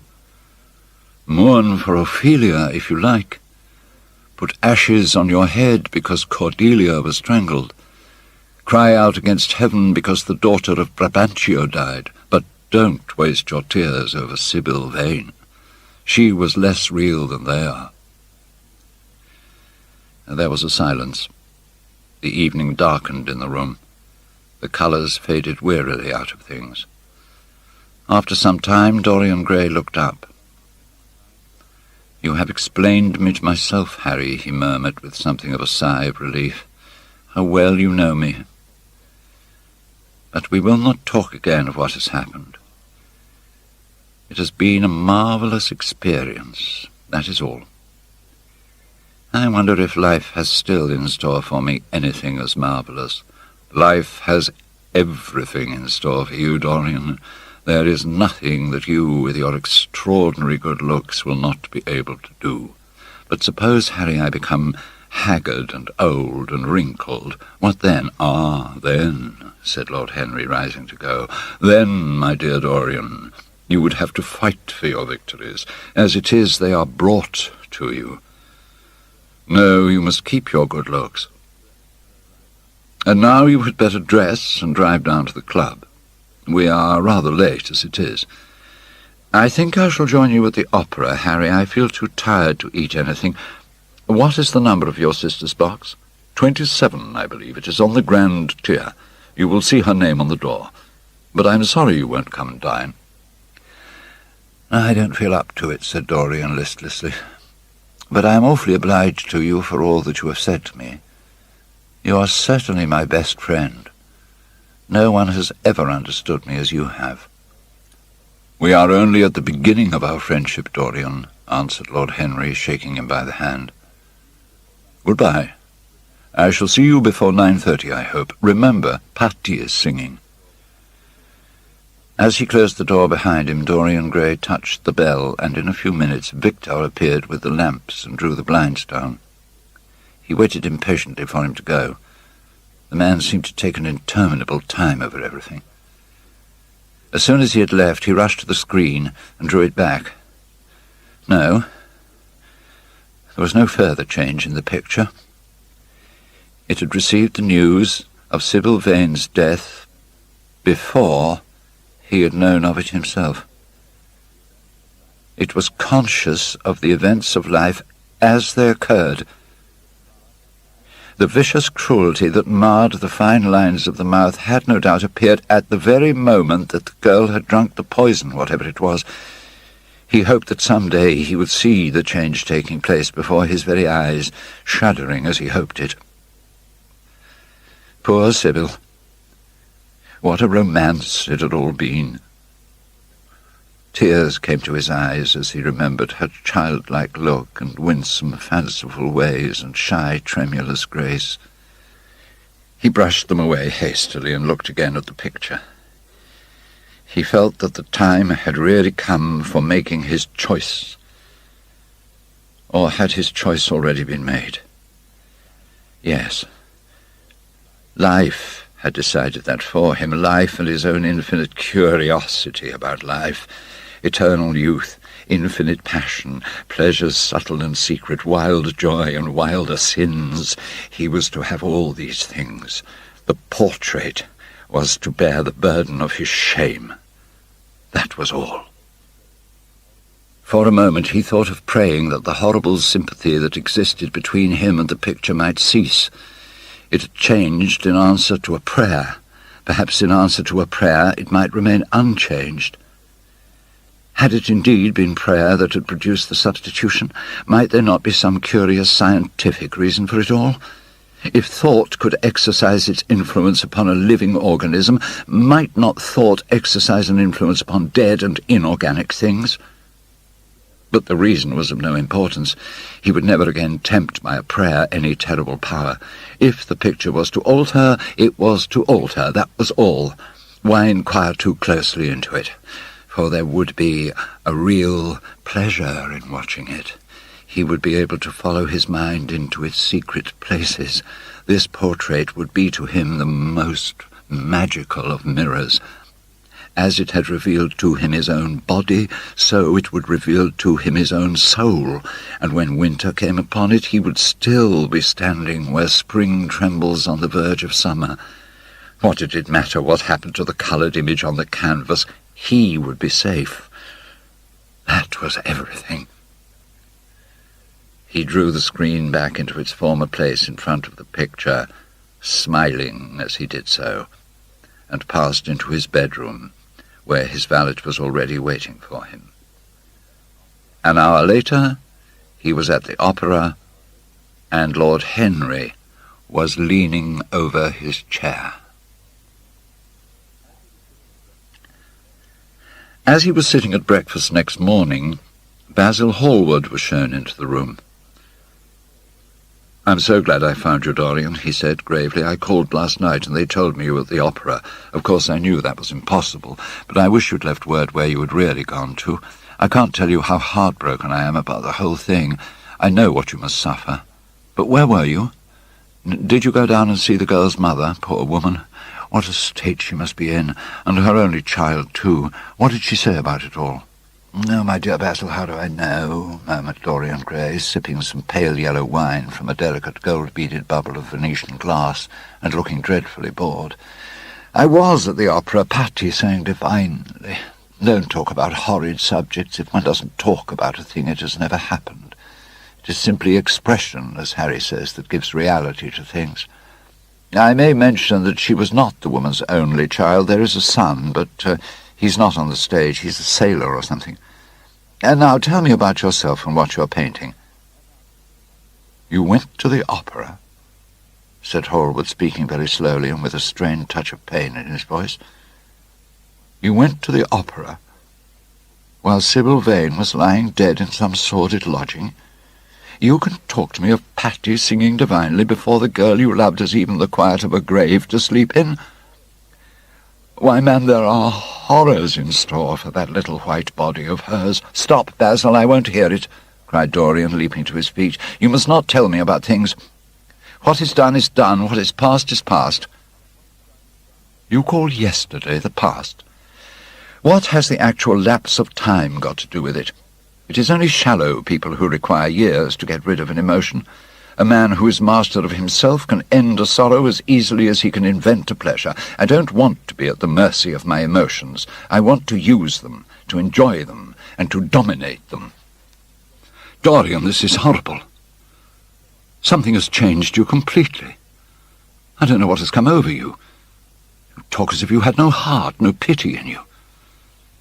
It is all Harry's influence, I see that. The lad flushed up, and going to the window, looked out for a few moments on the green, flickering, sun-lashed garden. I owe a great deal to Harry, Basil, he said at last.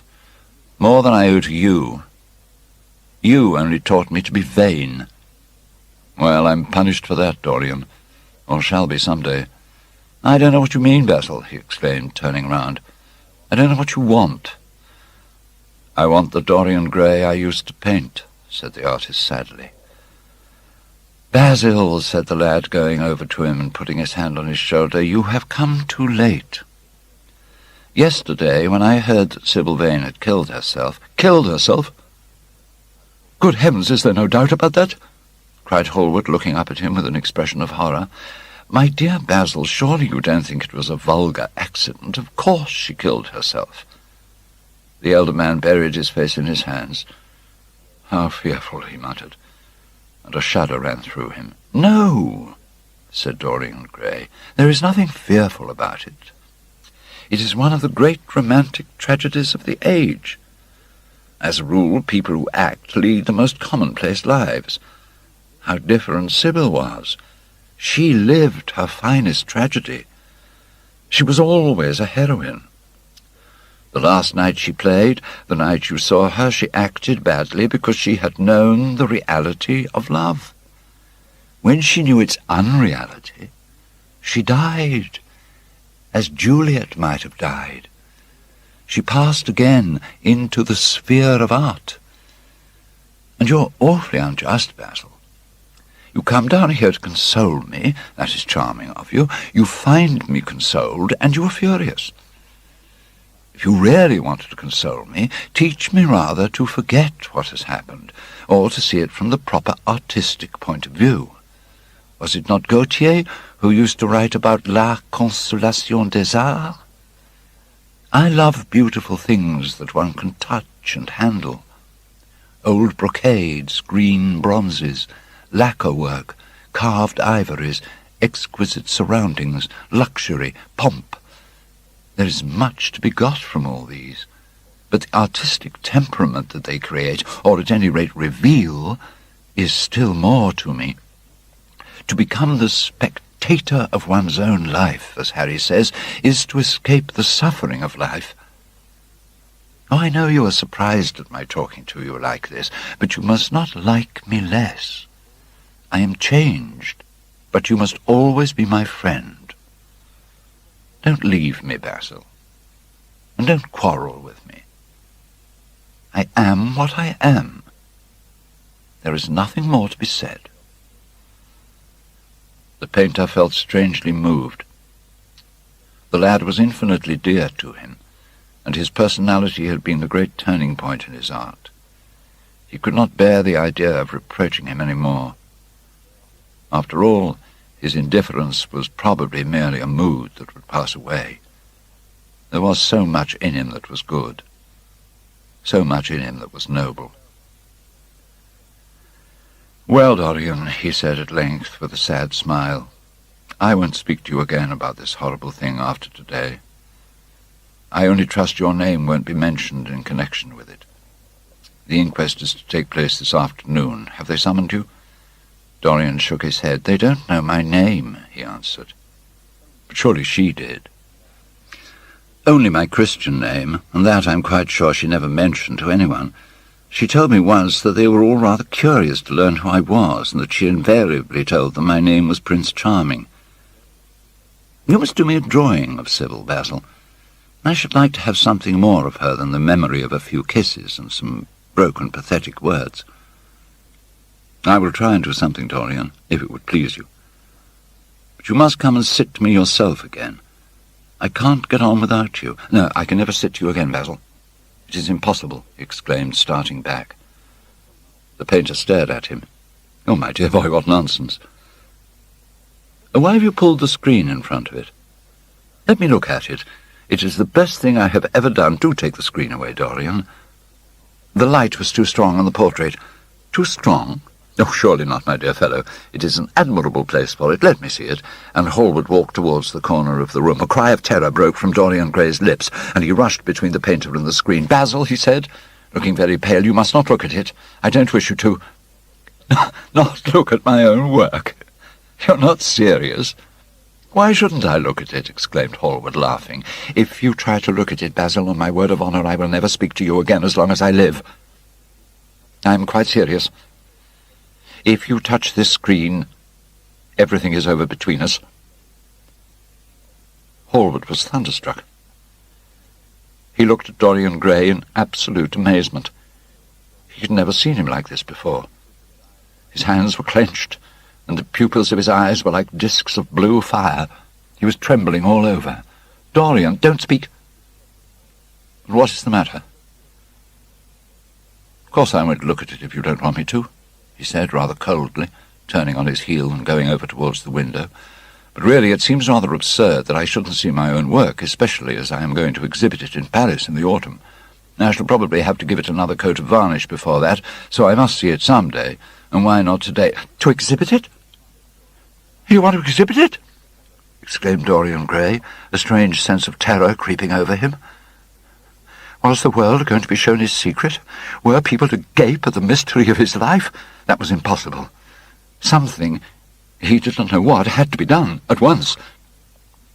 Dorian Gray passed his hand over his forehead. There were beads of perspiration there.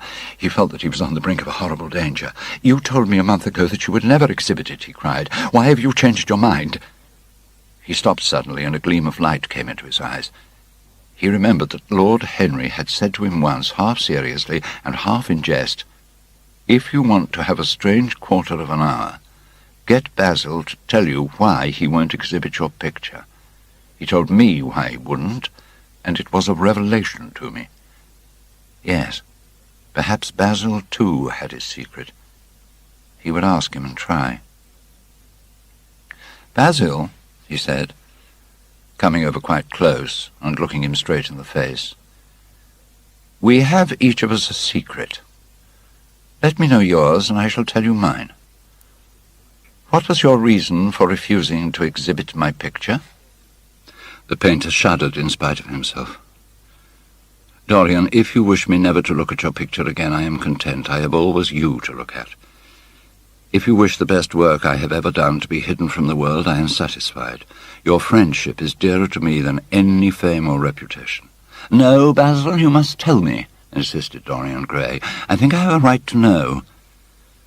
His feeling of terror had passed away, and curiosity had taken its place. He was determined to find out Basil Hallward's mystery. "Let us sit down, Dorian," said the painter, looking troubled. "Let us sit down, and just answer me one question. Have you noticed in the picture something curious? Something that probably at first did not strike you?" "Basil," cried the lad, clutching the arms of his chair with trembling hands and gazing at him with wild, startled eyes. "I see you did. Don't speak. Wait till you hear what I have to say.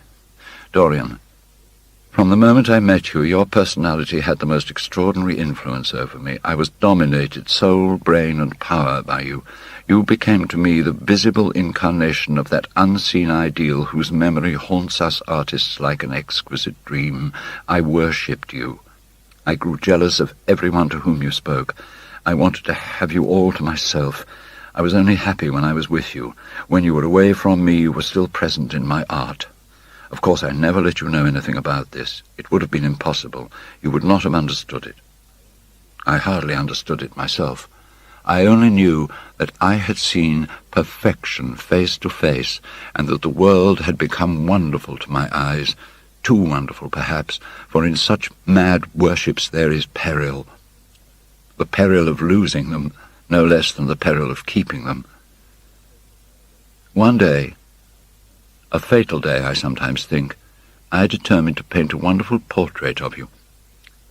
Whether it was the realism of the method, or the mere wonder of your own personality thus directly presented to me without mist or veil, I cannot tell, but I know that as I worked at it, every flake and film of colour seemed to me to reveal my secret. I grew afraid that others would know of my idolatry. I felt, Dorian, that I had told too much, that I had put too much of myself into it. Then it was that I resolved never to allow the picture to be exhibited. When the picture was finished, and I sat alone with it, I felt that I was right. Well, after a few days, the thing left my studio, and as soon as I'd got rid of the intolerable fascination of its presence, it seemed to me that I had been foolish in imagining that I had seen anything in it more than that you were extremely good-looking, and that I could paint. Art is always more abstract than we fancy. Form and colour tell us of form and colour, that is all. It often seems to me that art conceals the artist far more completely than it ever reveals him. And so, when I got this offer from Paris, I determined to make your portrait the principal thing in my exhibition. It never occurred to me that you would refuse. I see now that you were right. The picture cannot be shown. Dorian Gray drew a long breath. The colour came back to his cheeks, and a smile played about his lips. The peril was over. He was safe for the time. Yet he could not help feeling infinite pity for the painter who had just made this strange confession to him, and wondered if he himself would ever be so dominated by the personality of a friend. Lord Henry had the charm of being very dangerous, but that was all. He was too clever and too cynical to be really fond of. Would there ever be someone who would fill him with a strange idolatry? Was that one of the things that life had in store? "It is extraordinary to me, Dorian," said Hallward, "that you should have seen this in the portrait. Did you really see it?" "I saw something in it," he answered. "Something that seemed to me very curious." "Well, you don't mind my looking at the thing now?" Dorian shook his head. "You must not ask me that, Basil. I could not possibly let you stand in front of that picture." "You will some day, surely." "Never." "Well, perhaps you are right. You will sit to me again?" "Impossible."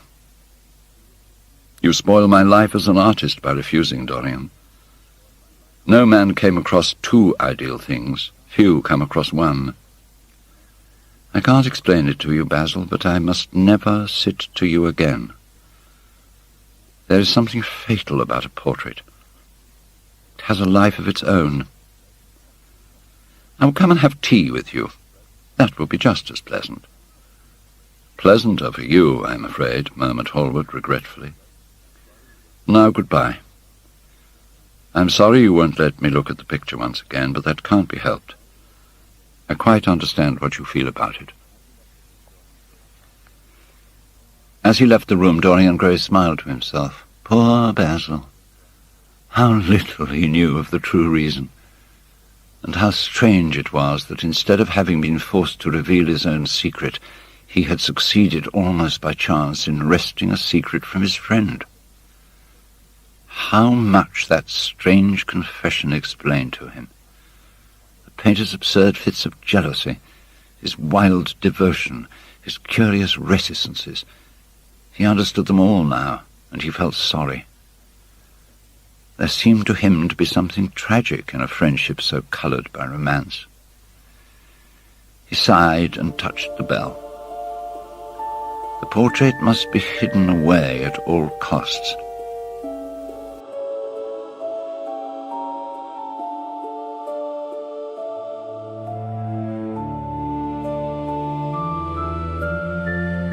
could not run such a risk of discovery again. When his servant entered, he looked at him steadfastly and wondered if he had thought of peering behind the screen. The man was quite impassive and waited for his orders. Dorian lit a cigarette and walked over to the glass and glanced into it. He could see the reflection of Victor's face perfectly. It was like a placid mask of servility. There was nothing to be afraid of there. Yet he thought it best to be on his guard. He told him to tell the housekeeper that he wanted to see her, and then to go to the frame maker and ask him to send 2 of his men round at once. After a few moments, Mrs. Leaf bustled into the library. He asked her for the key of the schoolroom. "Oh, the old schoolroom, Mr. Dorian," she exclaimed. "Why, it's full of dust. I must get it arranged and put straight before you go into it. It's not fit for you to see, sir. It's not, indeed." "Why, it hasn't been open for nearly 5 years, not since his lordship died." He winced at the mention of his grandfather. He had hateful memories of him. "That does not matter," he answered. "I simply want to see the place, that is all. Give me the key." "And here is the key, sir," said the old lady, going over the contents of her bunch with tremulously uncertain hands. She lingered for a few moments and was garrulous over some detail of the household. He sighed and told her to manage things as she thought best. She left the room wreathed in smiles. As the door closed, Dorian put the key in his pocket and looked round the room. His eyes fell on a large purple satin coverlet heavily embroidered with gold, a splendid piece of late 17th century Venetian work that his grandfather had found in a convent near Bologna. Yes, that would serve to wrap the dreadful thing in. It had perhaps served often as a pall for the dead. Now it was to hide something that had a corruption of its own, worse than the corruption of death itself, something that would breed horrors, and yet would never die. He shuddered, and for a moment he regretted that he had not told Basil the true reason why he had wished to hide the picture away. Basil would have helped him to resist Lord Henry's influence and the still more poisonous influences that came from his own temperament. The love that he bore him, for it was really love, had nothing in it that was not noble and intellectual. It was not that mere physical admiration of beauty that is born of the senses, and that dies when the senses tire. It was such love as Michelangelo had known, and Montaigne, and Winkelmann, and Shakespeare himself. Yes, Basil could have saved him, but it was too late now. There were passions in him that would find their terrible outlet, dreams that would make the shadow of their evil real. He took up from the couch the great purple and gold texture that covered it, and holding it in his hands, passed behind the screen. Was the face on the canvas viler than before? It seemed to him it was unchanged, and yet his loathing of it was intensified. Gold hair, blue eyes, and rose-red lips, they all were there. It was simply the expression that had altered. That was horrible in its cruelty. Compared to what he saw in it of censure or rebuke, how shallow Basil's reproaches about Sybil Vane had been. How shallow. And of what little account. His own soul was looking out at him from the canvas and calling him to judgment. A look of pain came across him, and he flung the rich pall over the picture. As he did so, a knock came to the door. He passed out as his servant entered. "The persons are here, monsieur." He felt that the man must be got rid of at once. He must not be allowed to know where the picture was being taken to. There was something sly about him, and he had thoughtful, treacherous eyes. Sitting down at the writing table, he scribbled a note to Lord Henry, asking him to send him round something to read, and reminding him that they were to meet at 8:15 that evening. "Wait for an answer," he said, handing it to him, "and show the men in here." In 2 or 3 minutes there was another knock, and Mr. Hubbard himself, the celebrated frame-maker of South Audley Street, came in with a somewhat rough-looking young assistant. "And what can I do for you, Mr. Gray?" he said, rubbing his fat, freckled hands. "I thought I would do myself the honour of coming round in person.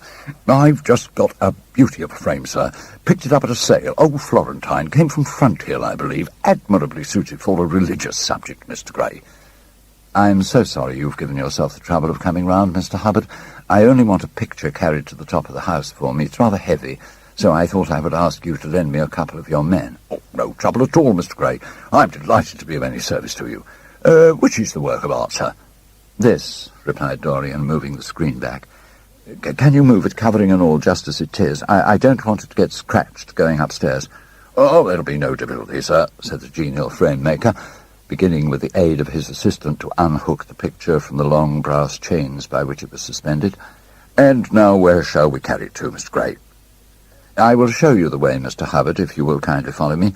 Or perhaps you would better go in front. I'm afraid it is right at the top of the house. We will go up by the front staircase, as it is wider." He held the door open for them, and they passed out into the hall and began the ascent.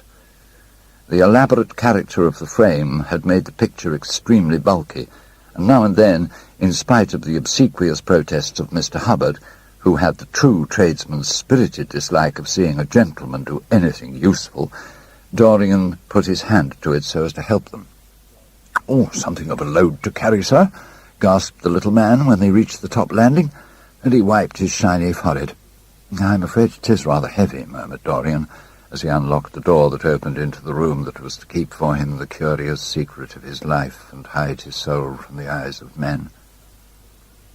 He had not entered the place for more than 4 years.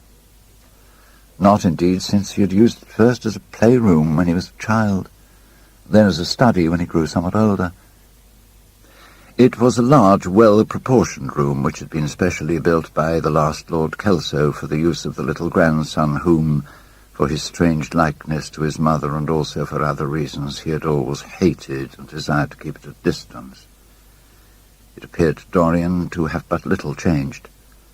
There was the huge Italian cassone with its fantastically painted panels and its tarnished gilt mouldings, in which he had so often hidden himself as a boy. There was the satin-wood bookcase filled with his dog-eared schoolbooks.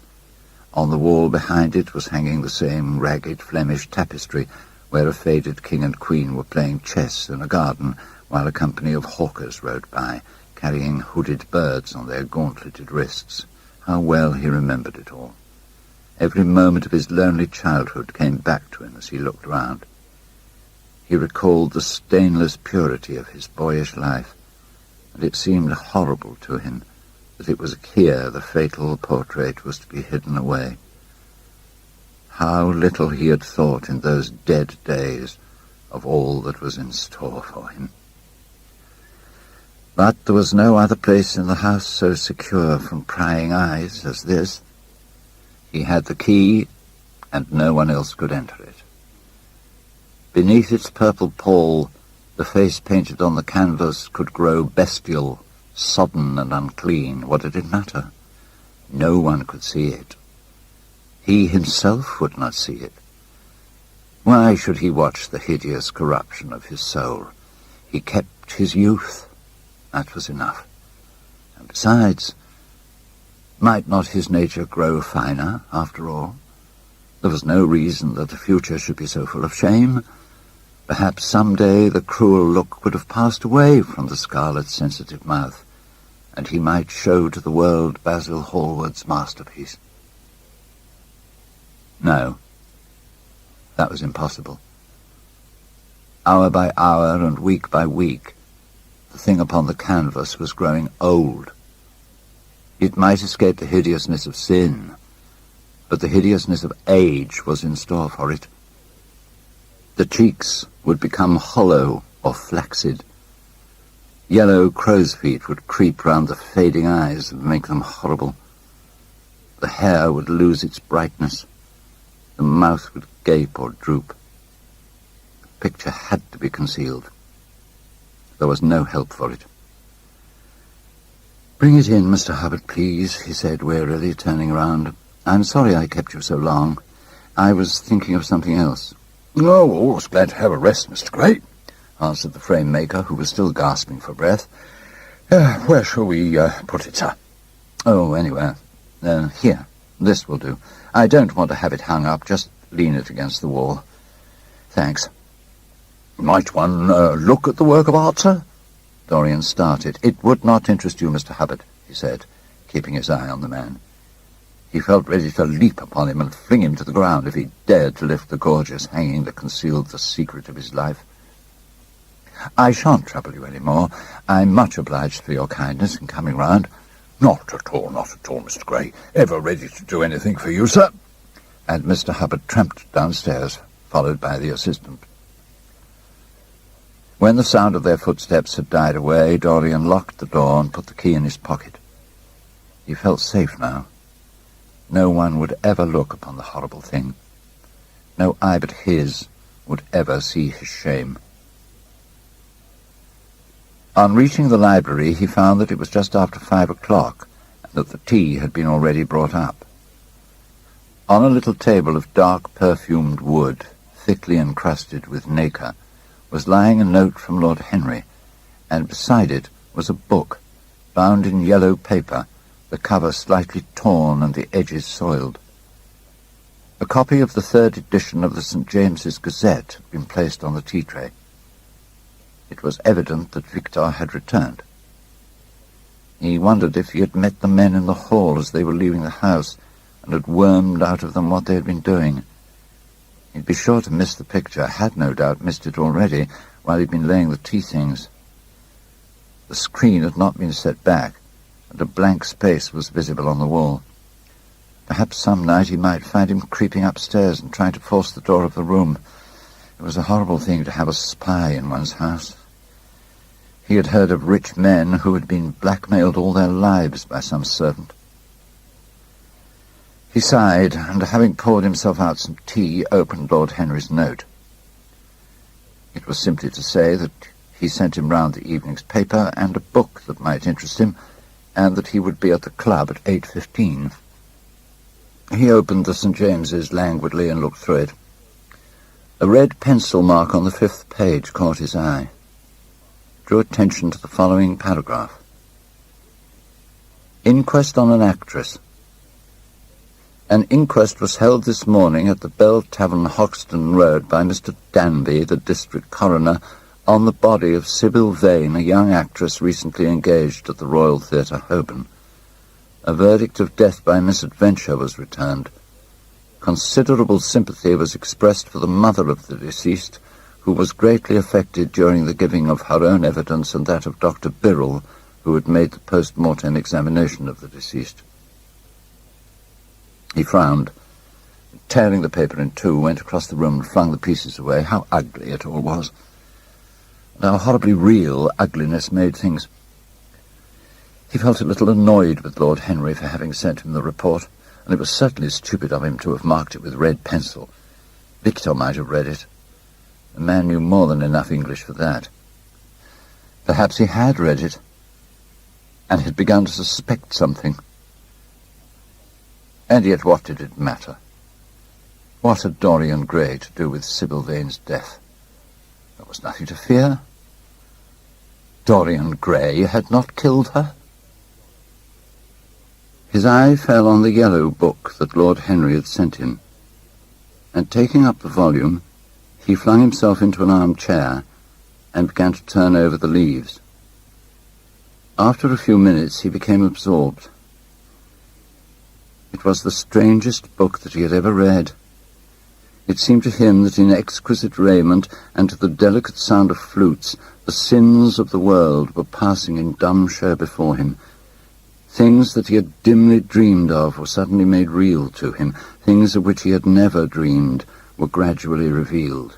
It was a novel without a plot, and with only one character, being indeed simply a psychological study of a certain young Parisian who spent his life trying to realize in the 19th century all the passions and modes of thought that belonged to every century except his own, and to sum up, as it were, in himself the various moods through which the world's spirit had ever passed, loving for their mere artificiality those renunciations that men have unwisely called virtue, as much as those natural rebellions that wise men still call sin.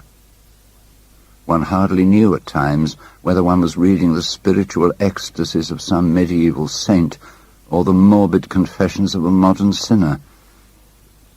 It was a poisonous book. The mere cadence of the sentences, the subtle monotony of their music, produced in the mind of the lad as he passed from chapter to chapter a form of reverie, a malady of dreaming that made him unconscious of the falling day and creeping shadows.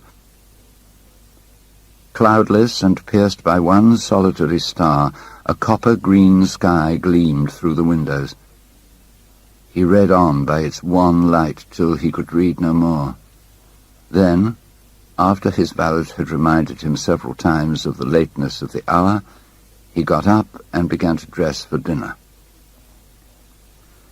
It was almost 9 o'clock before he reached the club, where he found Lord Henry sitting alone in the morning room, looking very much bored.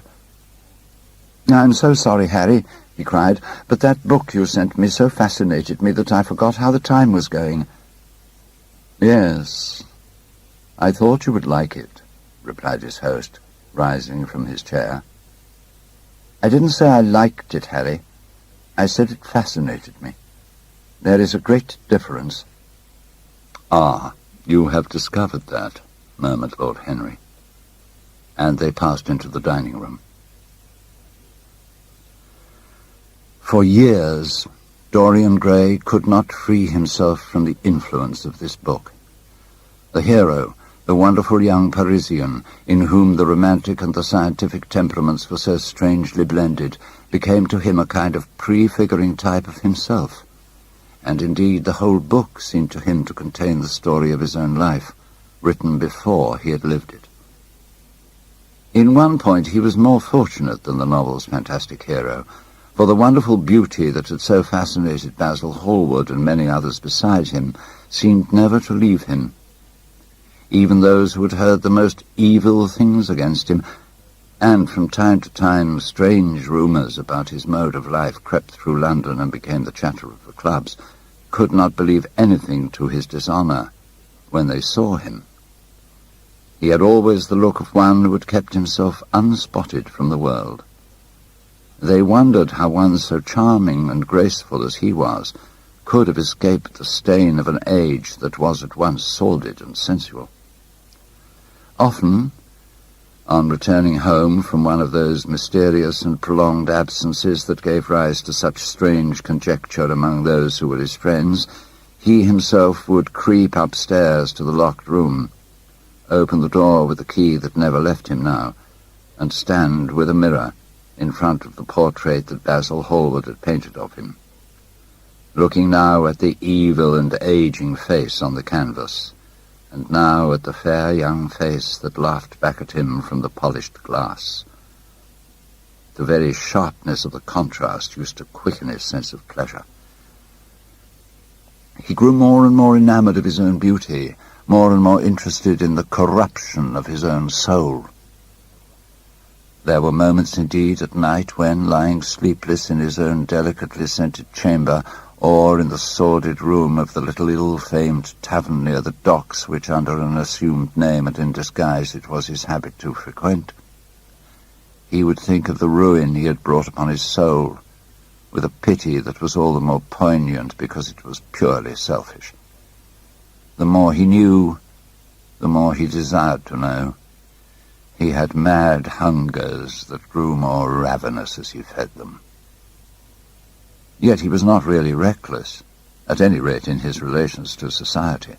Once or twice every month during the winter, and on each Wednesday evening while the season lasted, he would throw open to the world his beautiful house, and have the most celebrated musicians of the day to charm his guests with the wonder of their art.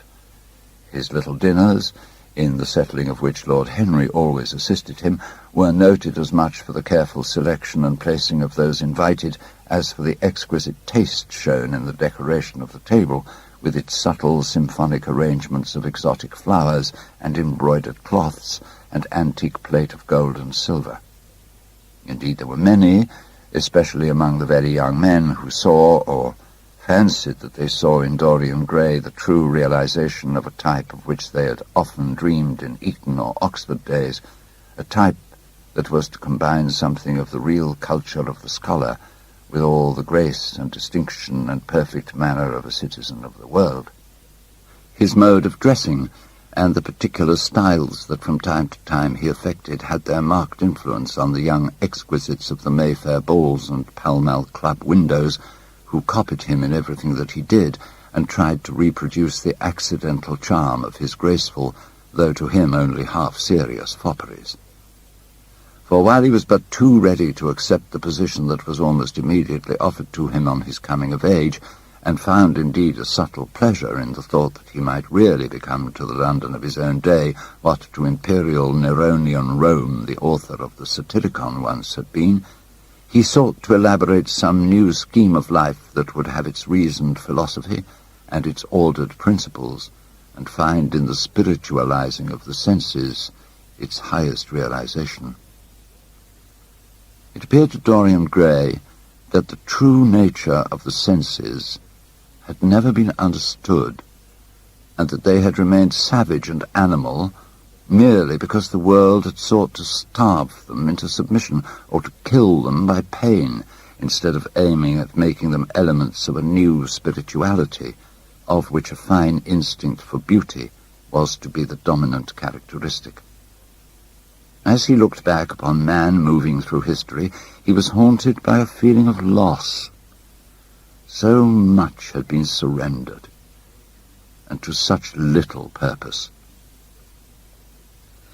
In his search for sensations that would be at once new and delightful and possess that element of strangeness that is so essential to romance, he would often adopt certain modes of thought that he knew to be really alien to his nature, abandon himself to their subtle influences, and then, having, as it were, caught their colour and satisfied his intellectual curiosity, leave them. It was rumoured of him once that he was about to join the Roman Catholic communion, and certainly the Roman ritual had always a great attraction for him. The daily sacrifice, more awful really than all the sacrifices of the antique world, stirred him. Yet no theory of life seemed to him to be of any importance compared with life itself. He knew that the senses, no less than the soul, have their spiritual mysteries to reveal. And so he would now study perfumes and the secrets of their manufacture, distilling heavily scented oils and burning odorous gums from the East. He saw that there was no mood of the mind that had not its counterpart in the sensuous life, and set himself to discover their true relations, wondering what there was in frankincense that made one mystical, and in ambergris that stirred one's passions, and in violets that woke the memory of dead romances, and in musk that troubled the brain, and in champak that stained the imagination, and seeking often to elaborate a real psychology of perfumes, and to estimate the several influences of sweet-smelling roots, and scented pollen-laden flowers, or aromatic balms, and of dark and fragrant woods, of spikenard that sickens, of Jovinia that makes men mad, and of aloes that are said to be able to expel melancholy from the soul. At another time he devoted himself entirely to music, and in a long latticed room with a vermilion and gold ceiling and walls of olive green lacquer he used to give curious concerts in which mad gypsies tore wild music from little zithers, or grave yellow-shawled Tunisians plucked at the strained strings of monstrous lutes, while grinning negroes beat monotonously upon copper drums, and, crouching upon scarlet mats, slim turbaned Indians blew through long pipes of reed or brass, and charmed, or feigned to charm, great hooded snakes and horrible horned adders. The harsh intervals and shrill discords of barbaric music stirred him at times when Schubert's Grace and Chopin's Beautiful Sorrows and the mighty harmonies of Beethoven himself fell unheeded on his ear. Yet after some time he wearied of them, and would sit in his box at the opera, either alone or with Lord Henry, listening in rapt pleasure to Tannhäuser, and seeing in the prelude to that great work of art a presentation of the tragedy of his own soul. On one occasion he took up the study of jewels and appeared at a costume ball as Anne de Joyeuse, Admiral of France, in a dress covered with 560 pearls. This taste enthralled him for years, and indeed may be said never to have left him. He would often spend a whole day settling and resettling in their cases the various stones that he had collected, such as the olive-green chrysoberyl that turns red by lamplight, the cymophane with its wire-like line of silver, the pistachio-coloured peridot, rose-pink and wine-yellow topazes, carbuncles of fiery scarlet with tremulous four-rayed stars, flame-red cinnamon stones, orange and violet spinels, and amethysts with their alternate layers of ruby and sapphire. He loved the red gold of the sunstone, and the moonstone's pearly whiteness, and the broken rainbow of the milky opal. He procured from Amsterdam 3 emeralds of extraordinary size and richness of colour, and had a turquoise de la vieille roche that was the envy of all the connoisseurs. Then he turned his attention to embroideries, and to the tapestries that performed the office of frescoes in the chill rooms of the northern nations of Europe. As he investigated the subject, and he always had an extraordinary faculty of becoming absolutely absorbed for the moment in whatever he took up, he was almost saddened by the reflection of the ruin that time brought on beautiful and wonderful things. He, at any rate, had escaped that. Summer followed summer, and the yellow jonquils bloomed and died many times, and nights of horror repeated the story of their shame, but he was unchanged. No winter marred his face or stained his flower-like bloom. How different it was with material things. And so, for a whole year, he sought to accumulate the most exquisite specimens that he could find in textile and embroidered work, getting the dainty Delhi muslins finely wrought with gold thread palmates and stitched over with iridescent beetles' wings, the Dhaka gauzes that from their transparency are known in the East as woven air and running water and evening dew, strange figured cloths from Java, elaborate yellow Chinese hangings, books bound in tawny satins or fair blue silks, and wrought with fleur-de-lis, birds and images, veils of lasses worked in Hungary point, Sicilian brocades, and stiff Spanish velvets, Georgian work with its gilt coins, and Japanese fukusas with their green-toned golds and their marvellously plumaged birds. He had a special passion also for ecclesiastical vestments, as indeed he had for everything connected with the service of the church.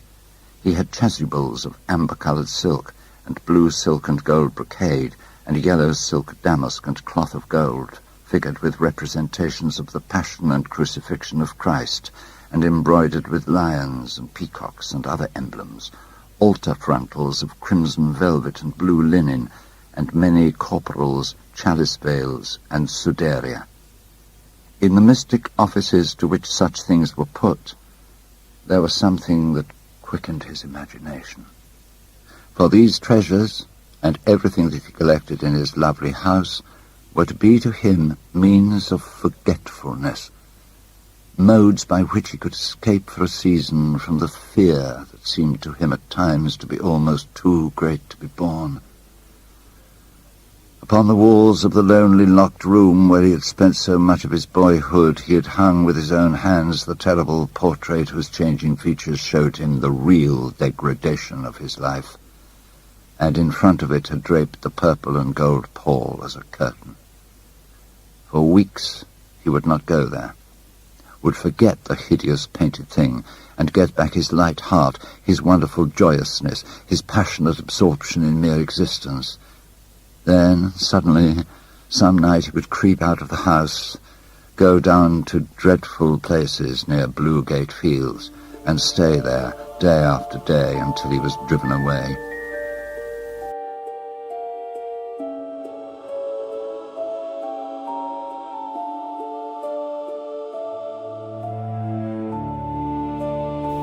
On his return, he would sit in front of the picture, sometimes loathing it and himself, but filled at other times with that pride of individualism that is half the fascination of sin, and smiling with secret pleasure at the misshapen shadow that had to bear the burden that should have been his own.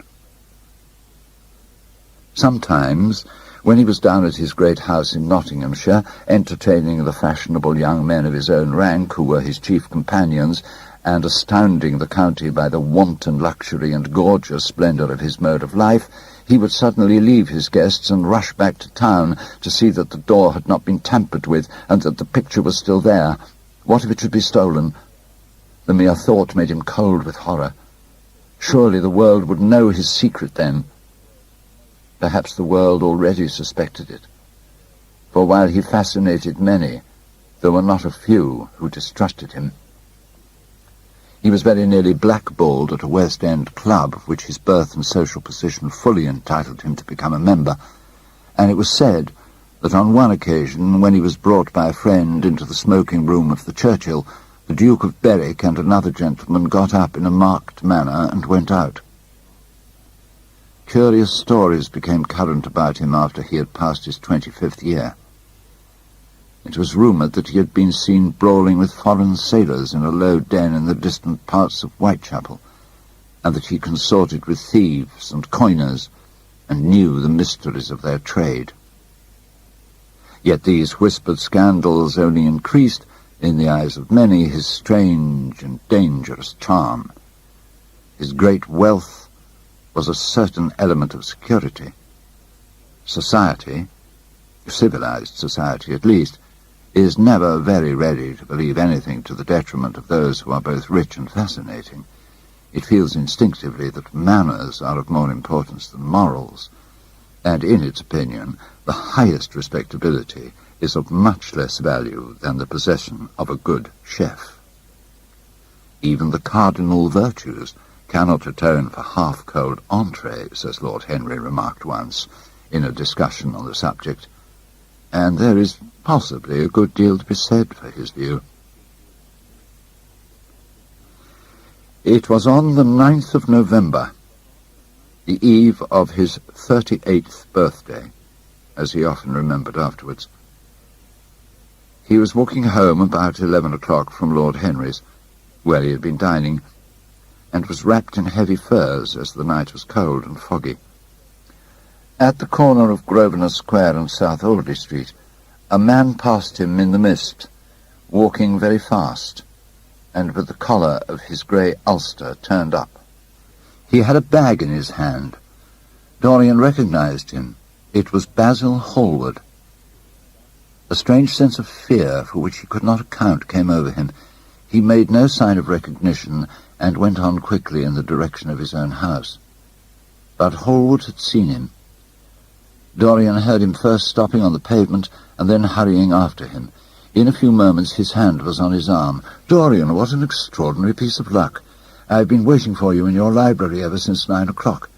Finally I took pity on your tired servant and told him to go to bed as he let me out. I'm off to Paris by the midnight train, and I particularly wanted to see you before I left. I thought it was you, or rather your fur coat, as you passed me, but I wasn't quite sure. Didn't you recognize me?" "In this fog, my dear Basil? Why, I can't even recognize Grosvenor Square. I believe my house is somewhere about here, but I don't feel at all certain about it. I'm sorry you're going away, as I've not seen you for ages. But I suppose you'll be back soon." "No. I'm going to be out of England for 6 months. I intend to take a studio in Paris and shut myself up till I've finished a great picture I have in my head. However, it wasn't about myself I wanted to talk. Here we are at your door. Let me come in for a moment. I have something to say to you." "I shall be charmed. But won't you miss your train?" said Dorian Gray languidly as he passed up the steps and opened the door with his latchkey. The lamplight struggled out through the fog, and Hallward looked at his watch. "Oh, I have heaps of time," he answered. "The train doesn't go till 12:15, and it's only just 11. In fact, I was on my way to the club to look for you. You see, I shan't have any delay about luggage, as I've sent on my heavy things. All I have with me is this bag, and I can easily get to Victoria in 20 minutes. Dorian looked at him and smiled. What a way for a fashionable painter to travel. A Gladstone bag and an ulster. Come in, or the fog will get into the house. And mind you don't talk about anything serious. Nothing is serious nowadays. At least nothing should be. Hallward shook his head as he entered and followed Dorian into the library. There was a bright wood fire blazing in the large open hearth.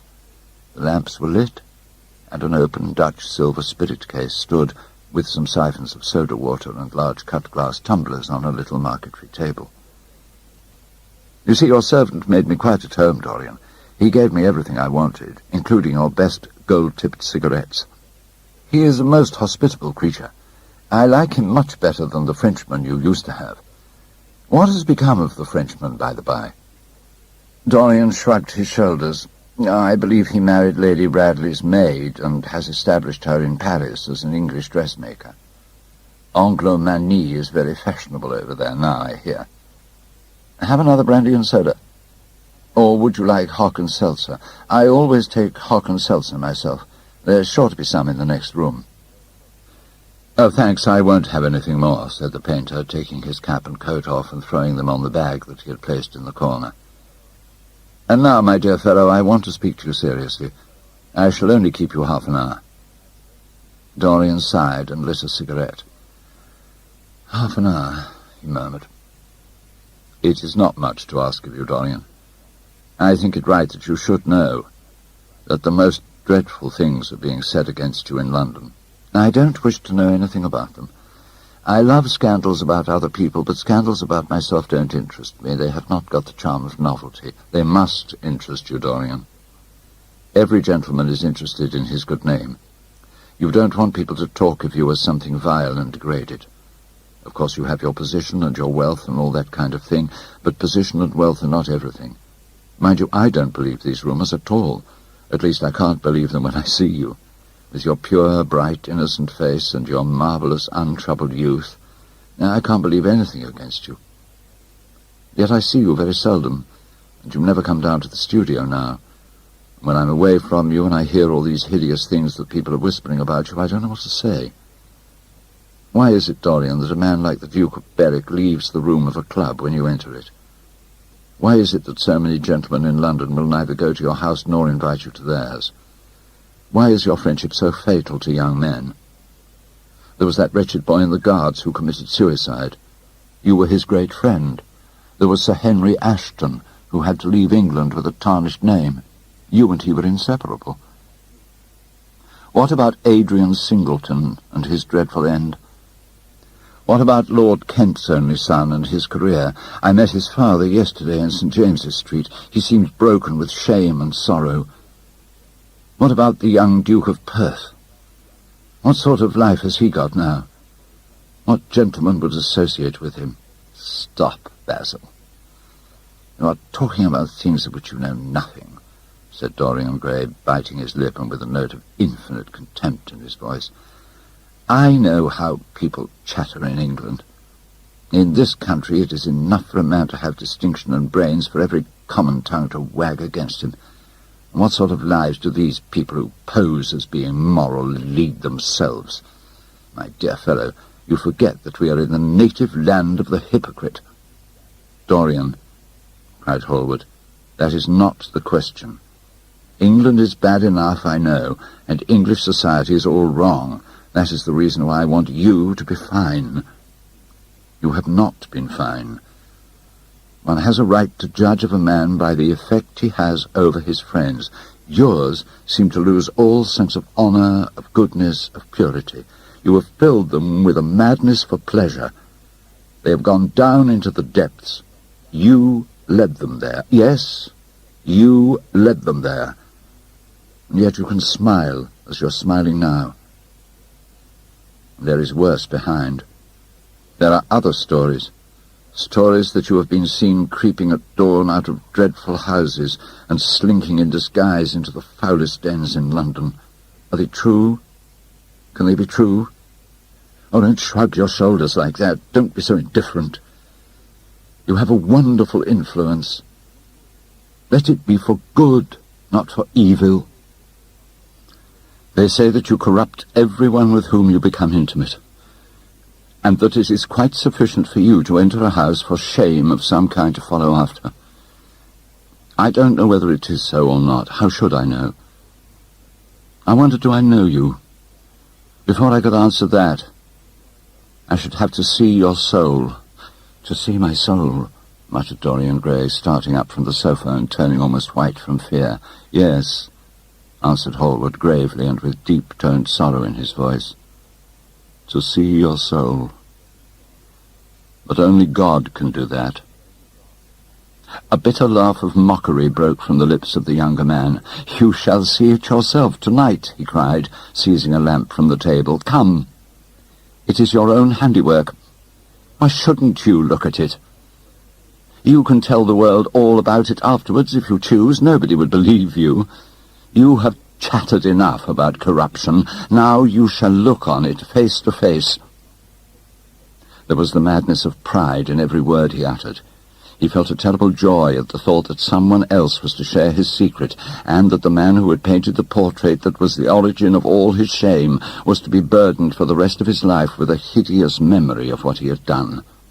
Yes, he continued, coming closer to him and looking steadfastly into his stern eyes, I shall show you my soul. You shall see the thing that you fancy only God can see. Hallward started back. This is blasphemy, Dorian, he cried. You must not say things like that. They are horrible, and they don't mean anything. You think so? Dorian Gray smiled. There was a curl of contempt in his lips. Come upstairs, Basil, he said quietly. I keep a diary of my life from day to day, and it never leaves the room in which it is written. I shall show it to you, if you come with me. I shall come with you, Dorian, if you wish it. I see I've missed my train. Well, that makes no matter. I can go tomorrow. But don't ask me to read anything tonight. All I want is a plain answer to my question. That shall be given to you upstairs. I could not give it here. You will not have to read long. He passed out of the room and began the ascent, Basil Hallward following close behind. They walked softly, as men do instinctively at night. The lamp cast fantastic shadows on the wall and staircase. A rising wind made some of the windows rattle. When they reached the top landing, Dorian set the lamp down on the floor, and taking out the key, turned it in the lock. You insist on knowing, Basil? He asked in a low voice. Yes. I am delighted, he answered, smiling. Then he added somewhat harshly, You are the one man in the world who is entitled to know everything about me. You have had more to do with my life than you think. And taking up the lamp, he opened the door and went in. A cold current of air passed them, and the light shot up for a moment in a flame of murky orange. He shuddered. Shut the door behind you, he whispered, as he placed the lamp on the table. Hallward glanced round him with a puzzled expression. The room looked as if it had not been lived in for years. A faded Flemish tapestry, a curtained picture, an old Italian cassone, an almost empty bookcase. That was all that it seemed to contain, besides a chair and a table. As Dorian Gray was lighting a half-burned candle that was standing on the mantelpiece, he saw that the whole place was covered with dust, and that the carpet was in holes. So you think that it is only God who sees the soul, Basil? Draw that curtain back, and you will see mine. The voice that spoke was cold and cruel. You are mad, Dorian, or playing a part, muttered Hallward, frowning. You won't? Then I must do it myself, said the young man, and he tore the curtain from its rod and flung it on the ground. An exclamation of horror broke from the painter's lips as he saw, in the dim light, the hideous face on the canvas grinning at him. There was something in its expression that filled him with disgust and loathing. Good heavens! It was Dorian Gray's own face that he was looking at. The horror, whatever it was, had not yet entirely spoiled that marvellous beauty. There was still some gold in the thinning hair, and some scarlet on the sensual mouth. The sodden eyes had kept something of the loveliness of their blue. The noble curves had not yet completely passed away from chiselled nostrils and from plastic throat. Yes, it was Dorian himself, but who had done it? He seemed to recognize his own brushwork, and the frame was his own design. The idea was monstrous, yet he felt afraid. He seized the lighted candle and held it to the picture. In the left-hand corner was his own name, traced in long letters of bright vermilion. His own picture. What did it mean? Why had it altered? He turned and looked at Dorian Gray with the eyes of a sick man. His mouth twitched, and his parched tongue seemed unable to articulate. He passed his hand across his forehead. It was dank with clammy sweat. "What does this mean?" cried Hallward at last. His own voice sounded shrill and curious in his ears. "Years ago, when I was a boy," said Dorian Gray, "you met me, flattered me, and taught me to be vain of my good looks. One day you introduced me to a friend of yours who explained to me the wonder of youth, and you finished the portrait of me that revealed to me the wonder of beauty. In a mad moment that even now I don't know whether I regret or not, I made a wish. Perhaps you would call it a prayer." "I remember it. Oh, how well I remember it." "No, the thing is impossible." "What is impossible?" murmured the young man, going over to the window and leaning his forehead against the cold, mist-stained glass. "You told me you had destroyed it." "I was wrong. It has destroyed me." "I don't believe it is my picture." "Can't you see your ideal in it?" said Dorian bitterly. "My ideal, as you call it." "As you called it." "There is nothing evil in it, nothing shameful. You were to me such an ideal as I shall never meet again. This is the face of a satyr." "It is the face of my soul." "Christ, what a thing I must have worshipped! It has the eyes of a devil." "Each of us has heaven and hell in him, Basil," cried Dorian with a wild gesture of despair. Hallward turned again to the portrait and gazed at it. "My God, if it's true," he exclaimed, "and this is what you have done with your life, why, you must be worse even than those who talk against you fancy you to be." He held the light up again to the canvas and examined it. The surface seemed to be quite undisturbed, and as he had left it. It was from within, apparently, that the foulness and horror had come. Through some strange quickening of inner life, the leprosies of sin was slowly eating the thing away. The rotting of a corpse in a watery grave was not so fearful. His hand shook, and the candle fell from its socket on the floor and lay there sputtering. He placed his foot on it and put it out. Then he flung himself into the rickety chair that was standing by the table and buried his face in his hands. "Good God, Dorian, what a lesson, what an awful lesson!" There was no answer. "My God, don't you see that accursed thing leering at us?" Dorian Gray glanced at the picture, and suddenly an uncontrollable feeling of hatred for Basil Hallward came over him. He loathed the man who was seated at the table more than in his whole life he had ever loathed anything. He glanced wildly around. Something glimmered on the top of the painted chest that faced him. His eye fell on it. He knew what it was. It was a knife that he had brought up some days before to cut a piece of cord and had forgotten to take away with him. He moved slowly towards it, passing Hallward as he did so.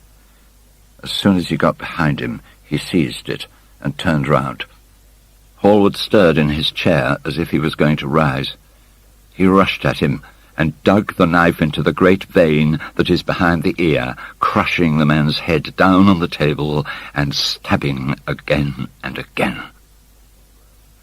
There was a stifled groan, and the horrible sound of someone choking with blood. 3 times the outstretched arms shot up convulsively, waving grotesque, stiff-fingered hands in the air. He stabbed him twice more, but the man did not move. Something began to trickle on the floor.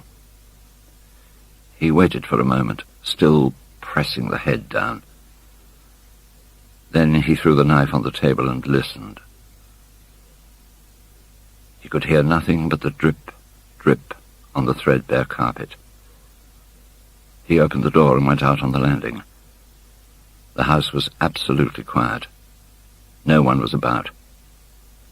For a few seconds he stood bending over the balustrade and peering down into the black seething well of darkness.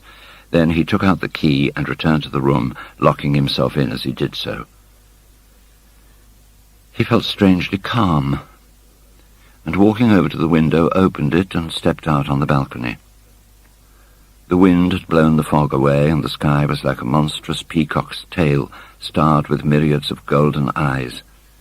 He looked down and saw the policeman going his rounds and flashing the long beam of his lantern on the doors of the silent houses.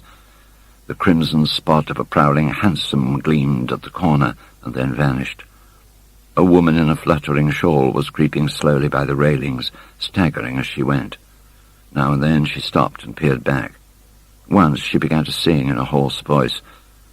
The policeman strolled over and said something to her. She stumbled away, laughing. A bitter blast swept across the square. The gas lamps flickered and became blue, and the leafless trees shook their black iron branches to and fro. He shivered and went back, closing the window behind him. Having reached the door, he turned the key and opened it. He did not even glance at the murdered man. He felt that the secret of the whole thing was not to realize the situation. The friend who had painted the fatal portrait to which all his misery had been due had gone out of his life. That was enough. Then he remembered the lamp. It was a rather curious one of Moorish workmanship, made of dull silver, inlaid with arabesques of burnished steel and studded with coarse turquoises. Perhaps it might be missed by his servant, and questions would be asked. He hesitated for a moment, then he turned back and took it from the table. He could not help seeing the dead thing. How still it was. How horribly white the long hands looked. It was like a dreadful wax image. Having locked the door behind him, he crept quietly downstairs. When he reached the library, he saw the bag and coat in the corner. They must be hidden away somewhere.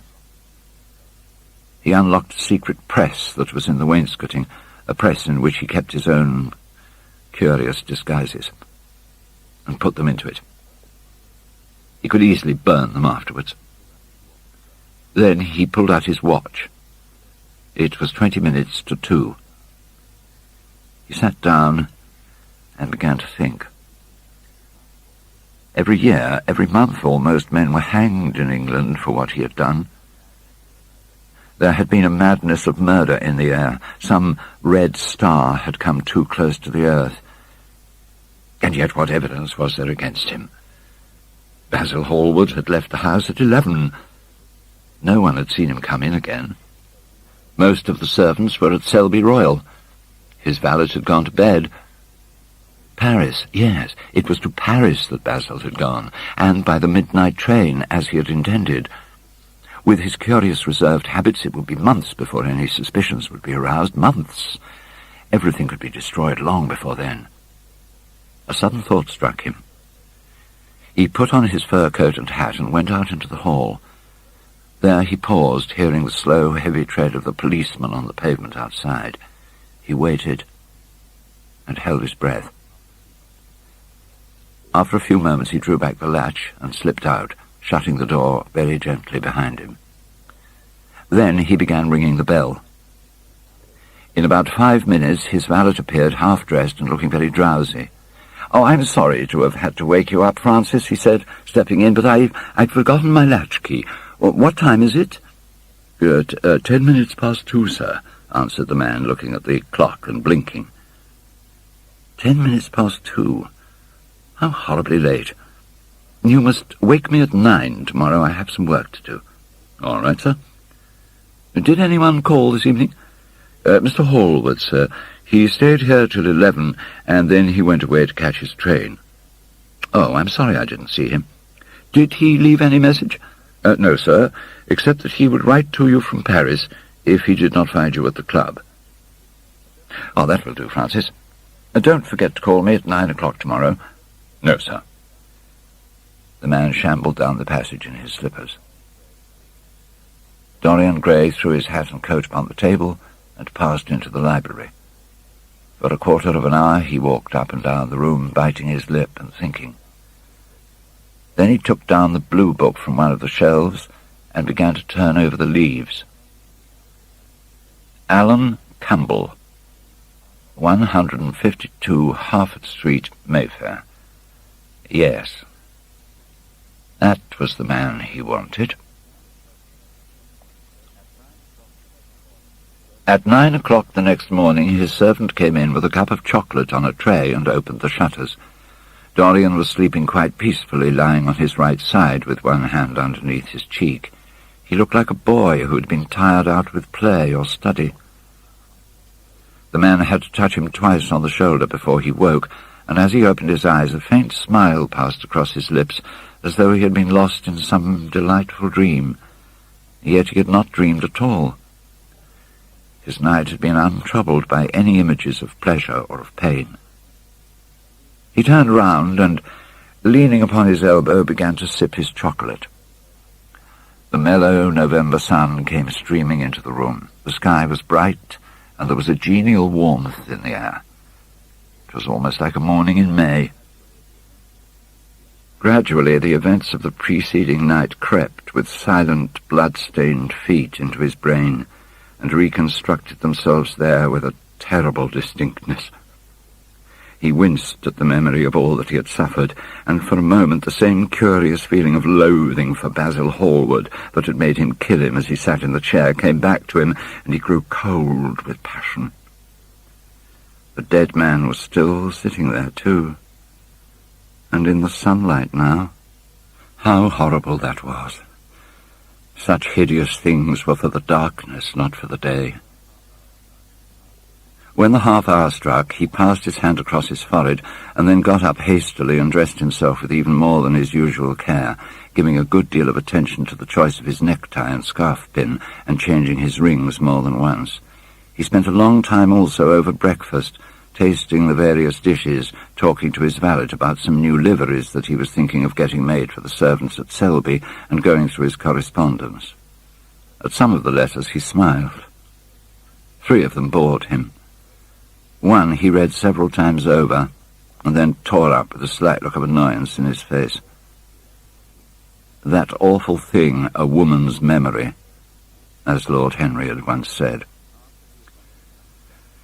After he had drunk his cup of black coffee, he wiped his lips slowly with a napkin, motioned to his servant to wait, and going over to the table sat down and wrote 2 letters. One he put in his pocket, the other he handed to the valet. Take this round to 152 Harford Street, Francis, and if Mr. Campbell is out of town, get his address. As soon as he was alone, he lit a cigarette and began sketching upon a piece of paper, drawing first flowers and bits of architecture, and then human faces. Suddenly he remarked that every face that he drew seemed to have a fantastic likeness to Basil Hallward. He frowned, and getting up, went over to the bookcase and took out a volume at hazard. But after a time the book fell from his hand. He grew nervous, and a horrible fit of terror came over him. What if Alan Campbell should be out of England? Days would elapse before he could come back. Perhaps he might refuse to come. What could he do then? Every moment was of vital importance. They had been great friends once, 5 years before. Almost inseparable indeed. Then the intimacy had come suddenly to an end. When they met in society now, it was only Dorian Gray who smiled. Alan Campbell never did.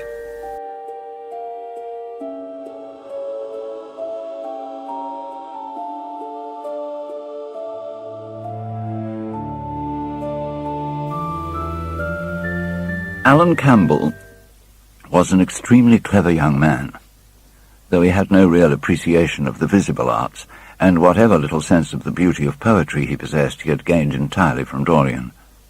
His dominant intellectual passion was for science. At Cambridge he had spent a great deal of his time working in the laboratory and had taken a good class in the natural science tripos of his year.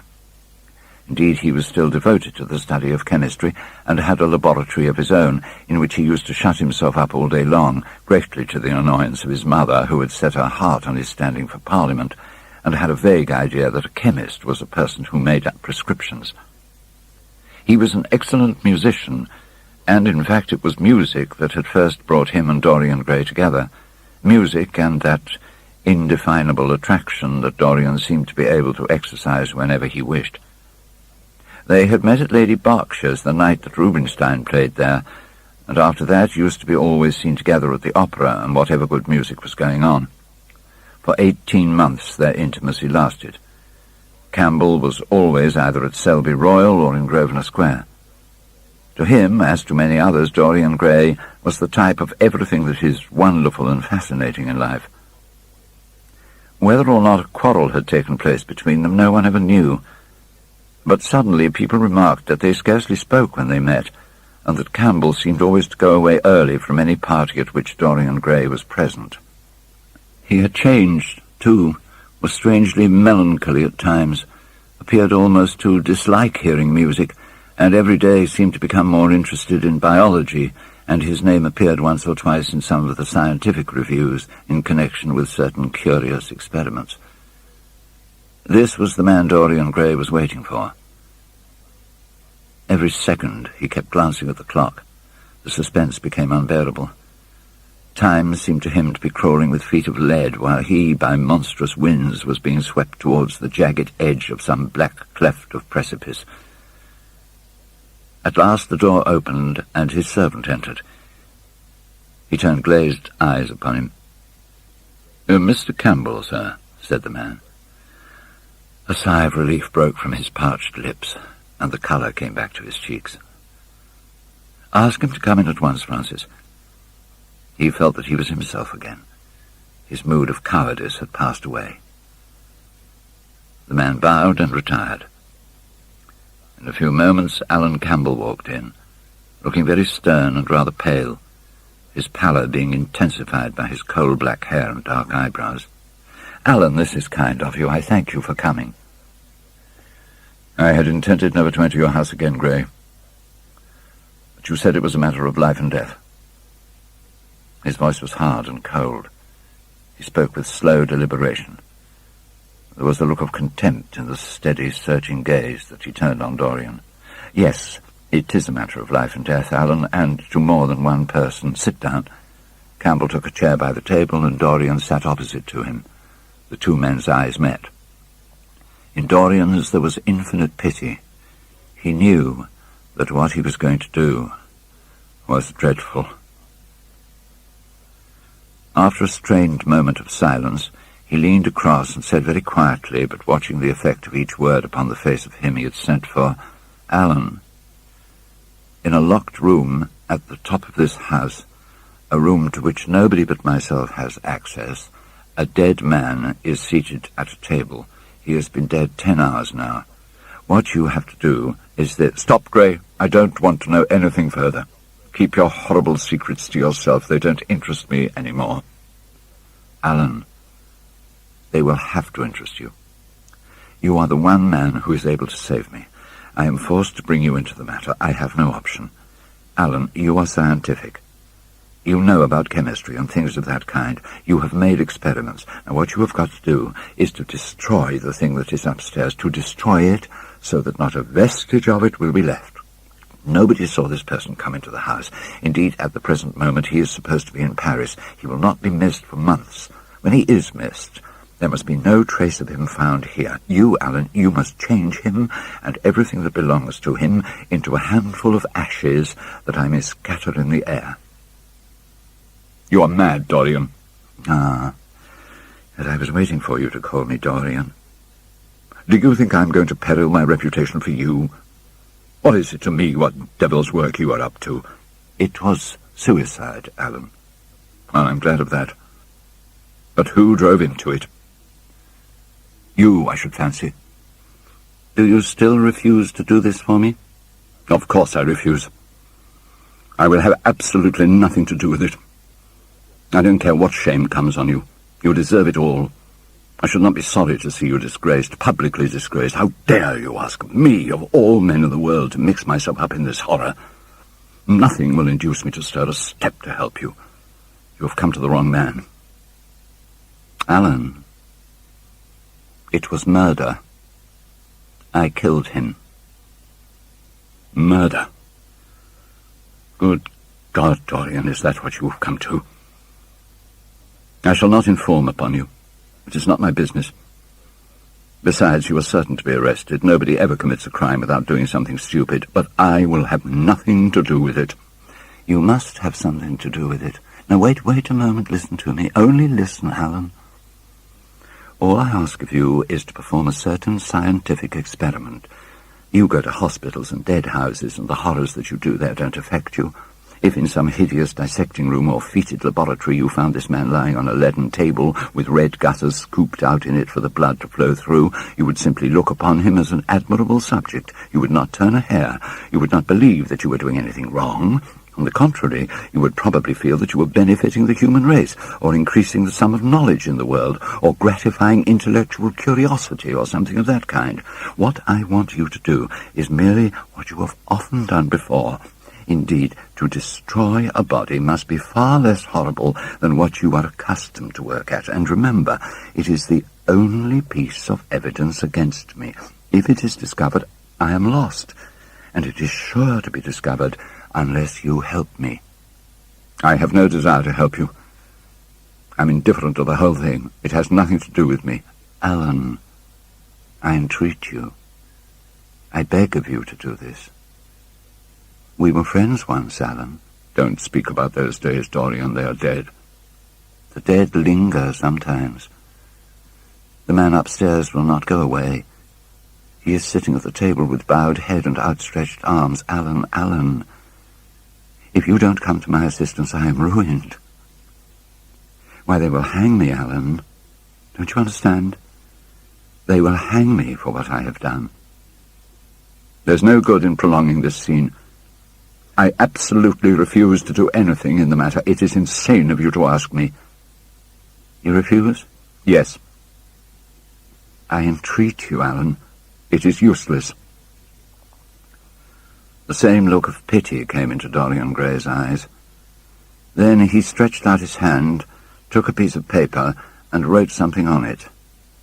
He read it over twice, folded it carefully, and pushed it across the table. Having done this, he got up and went over to the window. Campbell looked at him in surprise and then took up the paper and opened it. As he read it, his face became ghastly pale, and he fell back in his chair. A horrible sense of sickness came over him. He felt as if his heart was beating itself to death in some empty hollow. After 2 or 3 minutes of terrible silence, Dorian turned round and came and stood behind him, putting his hand upon his shoulder. "I am so sorry for you, Alan," he murmured, "but you leave me no alternative. I have a letter written already. Here it is. You see the address? If you don't help me, I must send it. If you don't help me, I will send it. You know what the result will be. But you are going to help me. Now it is for me to dictate terms." Campbell buried his face in his hands, and a shudder passed through him. "Yes, it is my turn to dictate terms, Alan. You know what they are. The thing is quite simple. Face it and do it." A groan broke from Campbell's lips, and he shivered all over. The hand upon his shoulder weighed like a hand of lead. It was intolerable. It seemed to crush him. "Come, Alan, you must decide at once." "I cannot do it," he said mechanically, as though words could alter things. "You must. You have no choice. Don't delay." He hesitated a moment. "Is there a fire in the room upstairs?" Yes, there is a gas fire with asbestos. I shall have to go home and get some things from the laboratory. No, Alan, no, you must not leave the house. Write out on a sheet of notepaper what you want. My servant will take a cab and bring the things back to you. Campbell scrawled a few lines, blotted them, and addressed an envelope to his assistant. Dorian took the note up and read it carefully. Then he rang the bell and gave it to his valet, with orders to return as soon as possible and to bring the things with him. As the hall door shut, Campbell started nervously, and having got up from the chair, went over to the chimney-piece. He was shivering with a kind of ague. For nearly 20 minutes, neither of the men spoke. A fly buzzed noisily about the room, and the ticking of the clock was like the beat of a hammer. As the chime struck 1, Campbell turned round, and looking at Dorian Gray, saw that his eyes were filled with tears. And there was something in the purity and refinement of that sad face that seemed to enrage him. "You are infamous. Absolutely infamous," he muttered. "Hush, Alan. You have saved my life," said Dorian. "Your life. Good heavens, what a life that is. In doing what I am going to do, what you force me to do, it is not of your life that I am thinking." "Ah, Alan," murmured Dorian with a sigh. "I wish you had 1,000th part of the pity for me that I have for you." He turned away as he spoke, and stood looking out at the garden. Campbell made no answer. After about 10 minutes, a knock came to the door, and the servant entered, carrying a large mahogany chest of chemicals, with a long coil of steel and platinum wire, and 2 rather curiously shaped iron clamps. "Shall I leave the things here, sir?" he asked Campbell. "Yes," said Dorian. "And I'm afraid, Francis, that I have another errand for you. What is the name of the man at Richmond who supplies Selby with orchids?" "Harden, sir." "Yes, Harden. You must go down to Richmond at once, see Harden personally, and tell him to send twice as many orchids as I ordered, and to have as few white ones as possible." "No trouble, sir. At what time shall I be back?" Dorian looked at Campbell. "How long will your experiment take, Alan?" he said in a calm, indifferent voice. The presence of a third person in the room seemed to give him extraordinary courage. Campbell frowned and bit his lip. "It will take about 5 hours," he answered. "It will be time enough then if you're back at 7:30, Francis. Or stay, no, just leave my things out for dressing. You can have the evening to yourself. I am not dining at home, so I shall not want you." "Thank you, sir," said the man, leaving the room. "Now, Alan, there's not a moment to be lost. How heavy this chest is. I'll take it for you. You bring the other things." He spoke rapidly and in an authoritative manner. Campbell felt dominated by him. They left the room together. When they reached the top landing, Dorian took out the key and turned it in the lock. Then he stopped, and a troubled look came into his eyes. He shuddered. "I don't think I can go in, Alan," he muttered. "It is nothing to me. I don't require you," said Campbell coldly. Dorian half opened the door. As he did so, he saw the face of his portrait leering in the sunlight. On the floor in front of it, the torn curtain was lying. He remembered that the night before he had forgotten, for the first time in his life, to hide the fatal canvas, and was about to rush forward when he drew back with a shudder. What was that loathsome red dew that gleamed wet and glistening on one of the hands, as though the canvas had sweated blood? He heaved a deep breath, opened the door a little wider, and, with half-closed eyes and averted head, walked quickly in, determined that he would not look even once upon the dead man. Then, stooping down and taking up the gold and purple hanging, he flung it right over the picture. He heard Campbell bringing in the heavy chest and the irons and the other things that he had required for his dreadful work. "Leave me now," said a stern voice behind him. He turned and hurried out, just conscious that the dead man had been thrust back into the chair, and that Campbell was gazing into a glistening yellow face. As he was going downstairs, he heard the key being turned in the lock. It was long after 7 when Campbell came back into the library. He was pale, but absolutely calm. "I've done what you asked me to do," he muttered. "And now goodbye. Let us never see each other again." "You have saved me from ruin, Alan. I cannot forget that," said Dorian simply. As soon as Campbell had left, he went upstairs. There was a horrible smell of nitric acid in the room, but the thing that had been sitting at the table was gone. That evening at 8:30, exquisitely dressed and wearing a large buttonhole of Parma violets, Dorian Gray was ushered into Lady Narborough's drawing-room by bowing servants. His forehead was throbbing with maddened nerves, and he felt wildly excited, but his manner as he bent over his hostess's hand was as easy and graceful as ever. Perhaps one never seems so much at one's ease as when one has to play a part. Certainly no one looking at Dorian Gray that night could have believed that he had passed through a tragedy as horrible as any tragedy of our age. He himself could not help wondering at the calm of his demeanour, and for a moment felt keenly the terrible pleasure of a double life. It was a small party, got up rather in a hurry by Lady Narborough, who was a very clever woman, with what Lord Henry used to describe as the remains of really remarkable ugliness.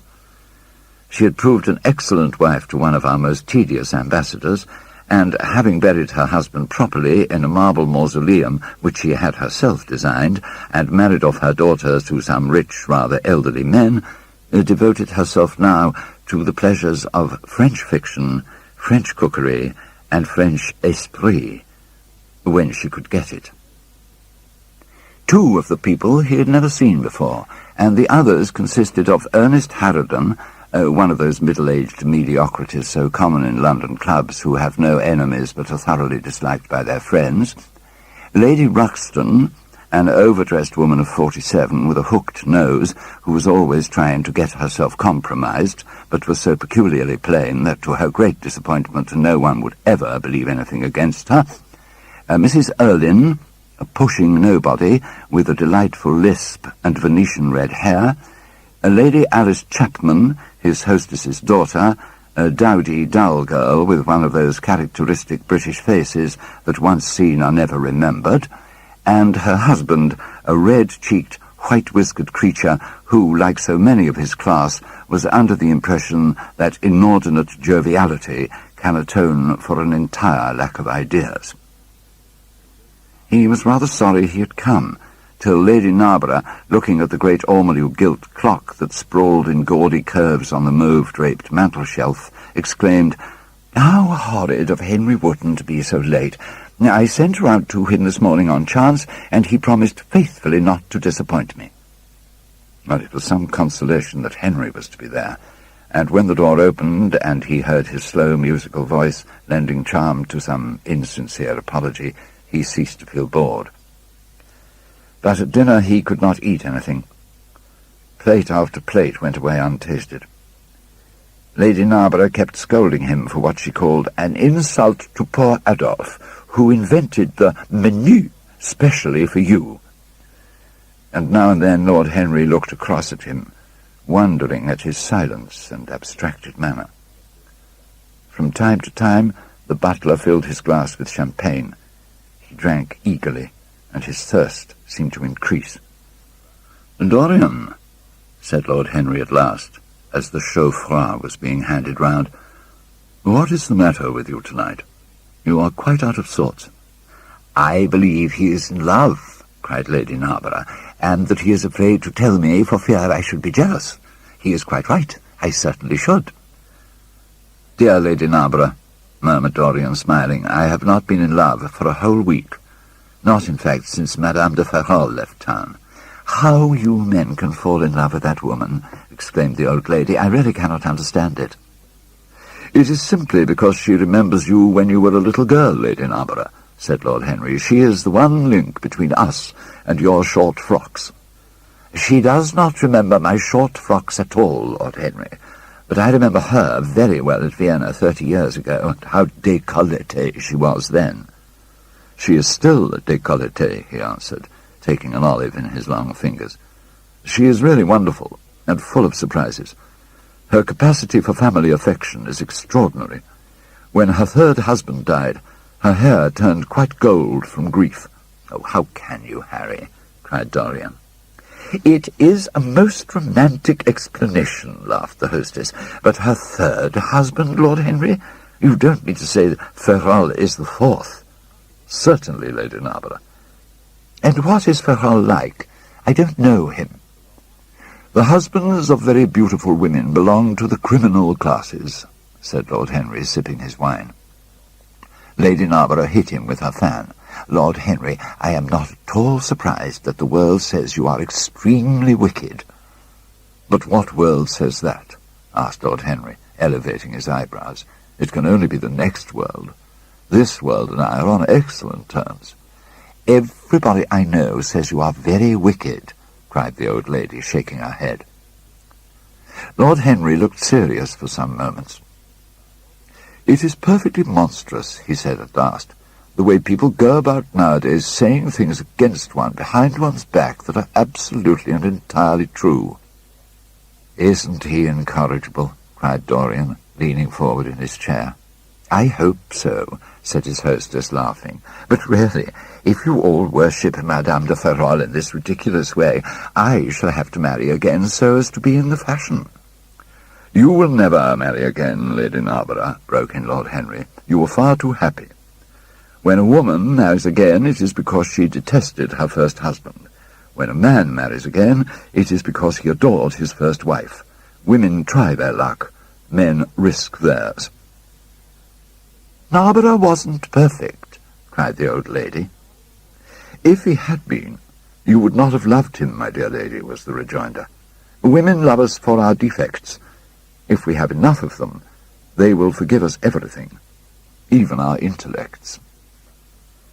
"If we women did not love you for your defects, where would you all be? Not one of you would ever be married.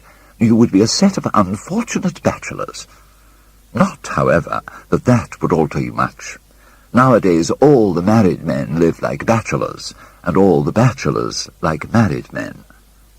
"What nonsense people talk about happy marriages," exclaimed Lord Henry. "A man can be happy with any woman as long as he does not love her." "Ah, what a cynic you are," cried the old lady, pushing back her chair and nodding to Lady Ruxton. "You must come and dine with me soon again. You must tell me what people you would like to meet, though. I want it to be a delightful gathering." "I like men who have a future, and women who have a past," he answered. "Or do you think that would make it a petticoat party?" "I fear so," she said, laughing as she stood up. "Oh, 1,000 pardons, my dear Lady Ruxton," she added. "I didn't see you hadn't finished your cigarette." "Never mind, Lady Narborough. I smoke a great deal too much. I am going to limit myself for the future." "Oh, pray don't, Lady Ruxton," said Lord Henry. "Moderation is a fatal thing. Enough is as bad as a meal. More than enough is as good as a feast." Lady Ruxton glanced at him curiously. "Oh, you must come and explain that to me some afternoon, Lord Henry. It sounds a fascinating theory," she murmured as she swept out of the room. "Now mind you don't stay too long over your politics and scandal," cried Lady Narborough from the door. "If you do, we are sure to squabble upstairs." The men laughed, and Mr. Chapman got up solemnly from the foot of the table and came up to the top. Dorian Gray changed his seat and went and sat by Lord Henry. A smile curved Lord Henry's lips, and he turned round and looked at Dorian. "Are you better, my dear fellow?" he asked. "You seemed rather out of sorts at dinner." "I'm quite well, Harry. I'm tired, that is all." "You were charming last night. The little Duchess is quite devoted to you. She tells me she is going down to Selby. She has promised to come on the 20th. Is Monmouth to be there too?" "Oh, yes, Harry." "How long has she been married?" asked Dorian. An eternity, she tells me. I believe, according to the peerage, it is 10 years. But 10 years with Monmouth must have been like eternity, with time thrown in. Who else is coming? Oh, the Willoughbys, Lord Rugby and his wife, our hostess, Geoffrey Clouston, the usual set. I have asked Lord Grotefrian. I like him, said Lord Henry. A great many people don't, but I find him charming. He atones for being occasionally somewhat overdressed by being always absolutely overeducated. He is a very modern type. I don't know if he will be able to come, Harry. He may have to go to Monte Carlo with his father. Oh, what a nuisance people's people are. Try and make him come. By the way, Dorian, you ran off very early last night. You left before 11. Did you go straight home? Dorian glanced at him hurriedly and frowned. No, Harry, he said at last. I did not get home till nearly 3. Oh, did you go to the club? Yes, he answered. Then he bit his lip. No, I don't mean that. I didn't go to the club. I walked about. I forget what I did. I came in at 2:30, if you wish to know the exact time. I had left my latchkey at home, and my servant had to let me in. If you want any corroborative evidence on the subject, you can ask him. Lord Henry shrugged his shoulders. My dear fellow, as if I cared. Let us go up to the drawing-room. No, sherry, thank you, Mr. Chapman. Something has happened to you, Dorian. Tell me what it is. You are not yourself tonight. Oh, don't mind me, Harry. I am irritable and out of temper. Make my excuses to Lady Narborough. I shan't go upstairs. I shall go home. I must go home. All right, Dorian. I dare say I shall see you tomorrow at tea-time. The Duchess is coming. I will try to be there, Harry, he said, leaving the room. As he drove back to his own house, he was conscious that the sense of terror he thought he had strangled had come back to him. Lord Henry's casual questioning had made him lose his nerve for the moment, and he wanted his nerve still. Things that were dangerous had to be destroyed. He winced. He hated the idea of even touching them. Yet it had to be done. He realized that. When he had locked the door of his library, he opened the secret press into which he had thrust Basil Hallward's coat and bag. A huge fire was blazing. He piled another log on it. The smell of the singeing clothes and burning leather was horrible. It took him 3/4 of an hour to consume everything. At the end, he felt faint and sick, and having lit some Algerian pastilles in a pierced copper brazier, he bathed his hands and forehead with a cool, musk-scented vinegar. Suddenly he started. His eyes grew strangely bright, and he gnawed nervously at his underlip. Between 2 of the windows stood a large Florentine cabinet made out of ebony and inlaid with ivory and blue lapis. His breath quickened. A mad craving came over him. At last he got up from the sofa on which he had been lying, went over to it, and having unlocked it, touched some hidden spring.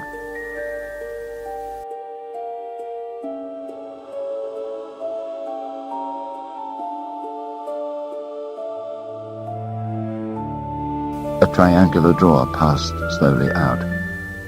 His fingers moved instinctively towards it, dipped in, and closed on something. It was a small Chinese box of black and gold dust lacquer. He opened it. Inside was a green paste, waxy in lustre, the odour curiously heavy and persistent. He hesitated for some moments, with a strangely immobile smile upon his face. Then, shivering, though the atmosphere of the room was terribly hot, he drew himself up and glanced at the clock. It was 20 minutes to 12. He put the box back, shutting the cabinet doors as he did so, and went into his bedroom. As midnight was striking, Dorian Gray dressed commonly and with a muffler wrapped round his throat, crept quietly out of the house. In Bond Street he found a hansom with a good horse. He hailed it, and in a low voice gave the driver an address. The man shook his head. "That's too far for me," he muttered. "Here is a sovereign for you," said Dorian. "You shall have another if you drive fast." "All right, sir," answered the man. "You'll be there in an hour." And after his fare had got in, he turned his horse round and drove rapidly towards the river. Lying back in the hansom with his hat pulled over his forehead, Dorian Gray watched with listless eye the sordid shame of the great city, and now and then he repeated to himself the words that Lord Henry had said to him on the first day they had met.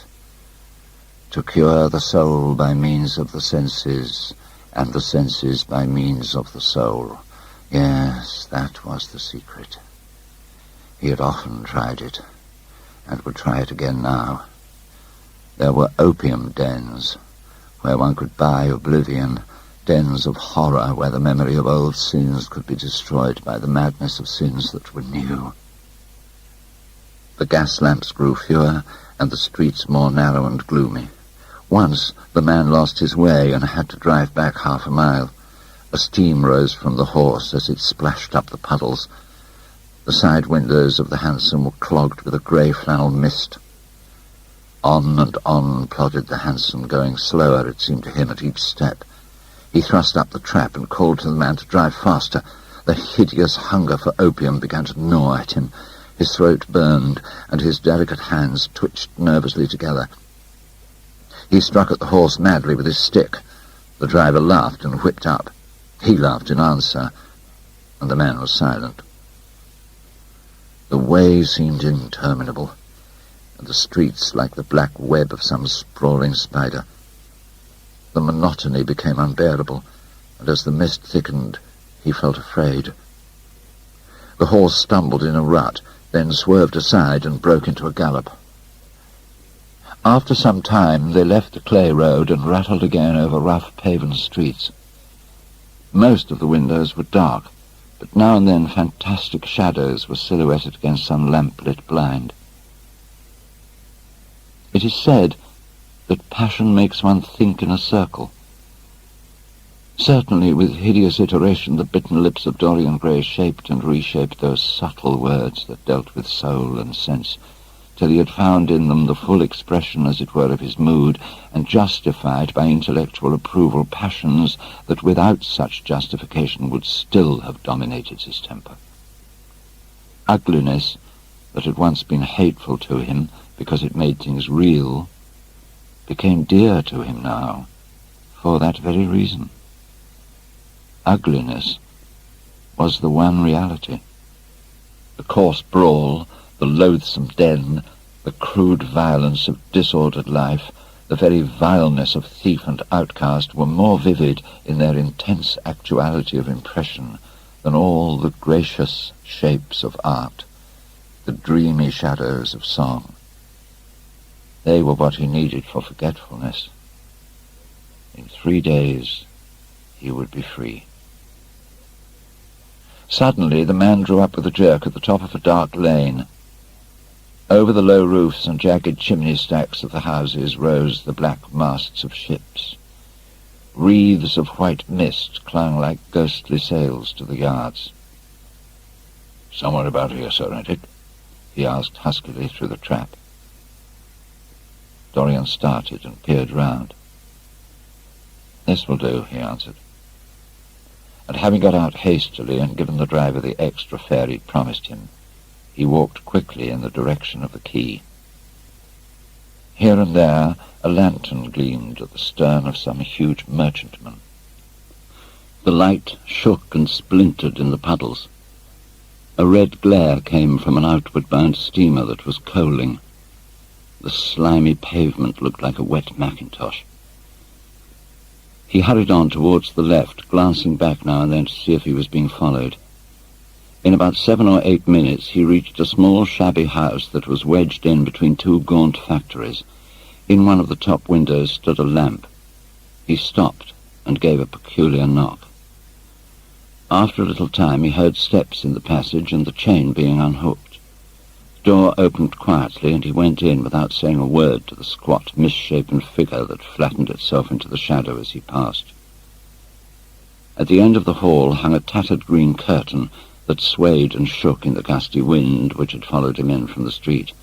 He dragged it aside and entered a long, low room which looked as if it had once been a third-rate dancing saloon. Shrill, flaring gas jets, dulled and distorted in the fly-blown mirrors that faced them, were ranged round the walls.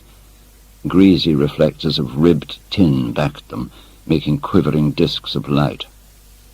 The floor was covered with ochre-coloured sawdust, trampled here and there into mud and stained with dark rings of spilt liquor. Some Malays were crouching by a little charcoal stove, playing with bone counters and showing their white teeth as they chattered.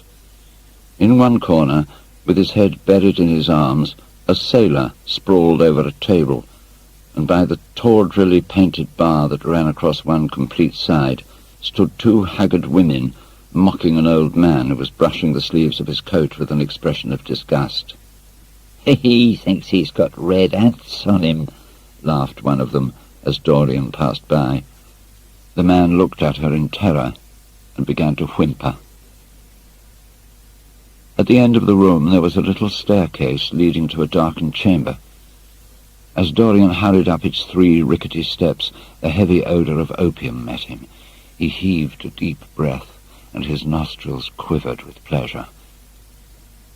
When he entered, a young man with smooth yellow hair, who was bending over a lamp lighting a long thin pipe, looked up at him and nodded in a hesitating manner. "You here, Adrian?" muttered Dorian. "Where else should I be?" he answered listlessly.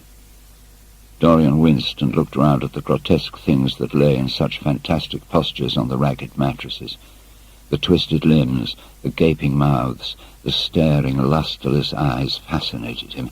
He knew in what strange heavens they were suffering, and what dull hells were teaching them the secret of some new joy. They were better off than he was. He was prisoned in thought. Memory, like a horrible malady, was eating his soul away. From time to time he seemed to see the eyes of Basil Hallward looking at him. Yet he felt he could not stay. The presence of Adrian Singleton troubled him. He wanted to be where no one would know who he was. He wanted to escape from himself. "I'm going on to the other place," he said after a pause. "On the wharf?" "Yes. That mad cat is sure to be there. They won't have her in this place now." Dorian shrugged his shoulders. "Come and have something to drink. I must have something." "I don't want anything," murmured the young man. "Never mind." Adrian Singleton rose up wearily and followed Dorian to the bar. A half-caste, in a ragged turban and a shabby ulster, grinned a hideous greeting as he thrust a bottle of brandy and 2 tumblers in front of them. The woman sidled up, and a crooked smile like a Malay crease writhed across her face. "We are very proud tonight," she sneered. "For God's sake, don't talk to me," cried Dorian. "What do you want? Money? Here it is. Don't ever talk to me again." 2 red sparks flashed for a moment in the woman's sodden eyes, then flickered out and left them dull and glazed. She tossed her head and raked the coins off the counter with greedy fingers. Her companion watched her enviously. "It's no use," sighed Adrian Singleton. "I don't care to go back. What does it matter? I'm quite happy here." "You will write to me if you want anything, won't you?" said Dorian after a pause. "Perhaps." "Good night, then." "Good night," answered the young man, passing up the steps and wiping his parched mouth with a handkerchief. Dorian walked to the door with a look of pain in his face. As he drew the curtain aside, a hideous laugh broke from the painted lips of the woman who had taken his money. "There goes the devil's bargain," she hiccuped in a hoarse voice. "Curse you," he answered. "Don't call me that." She snapped her fingers. "Prince Charming is what you like to be called, isn't it?" she yelled after him. The drowsy sailor leapt to his feet as she spoke, and looked wildly round. The sound of the shutting of the hall door fell on his ear. He rushed out as if in pursuit. Dorian hurried along the quay through the drizzling rain.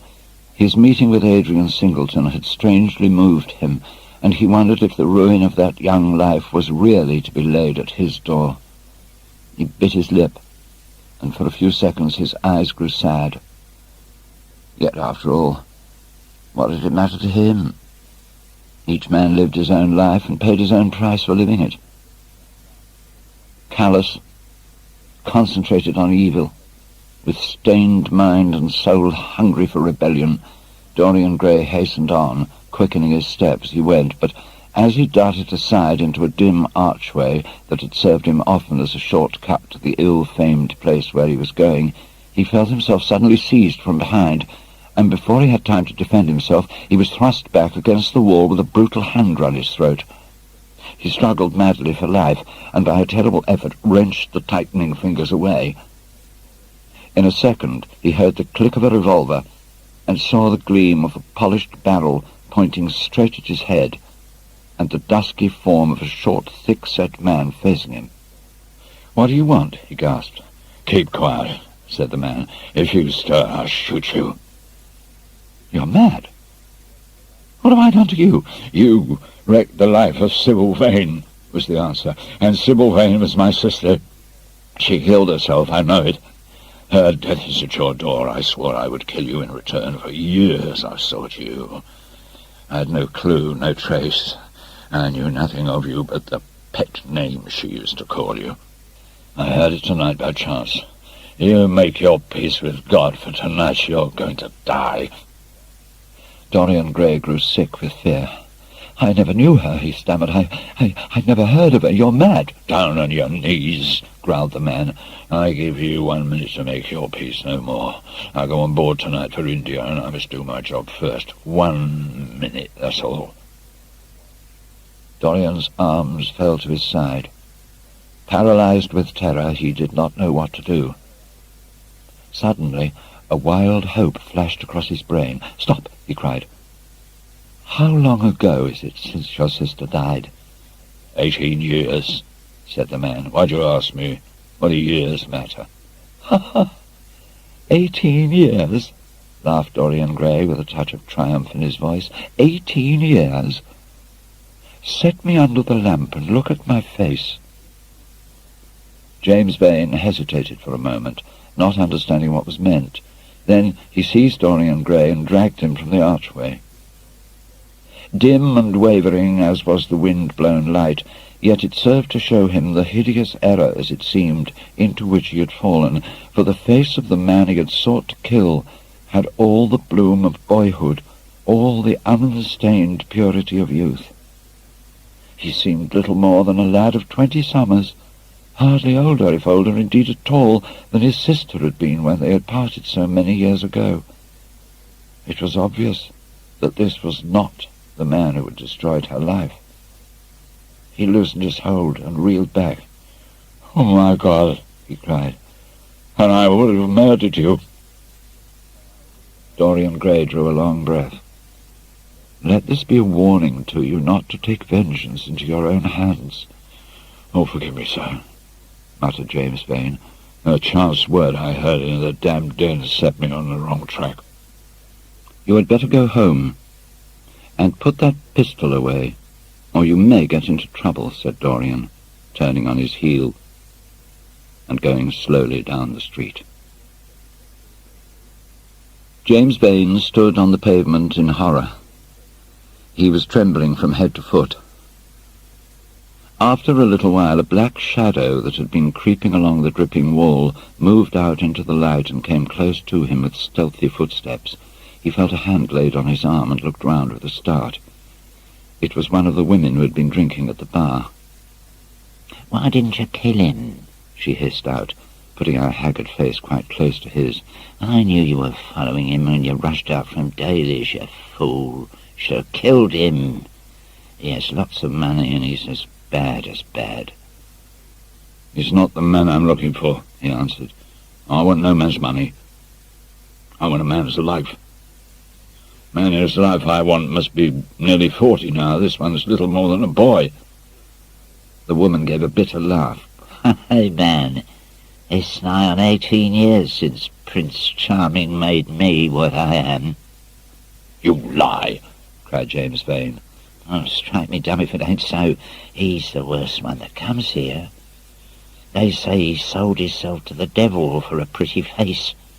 It's nigh on 18 years since I met him. He hasn't changed much since then. I have, though," she added, with a sickly leer. "You swear this?" "I swear it." He broke from her with an oath and rushed to the corner of the street. But Dorian Gray had disappeared.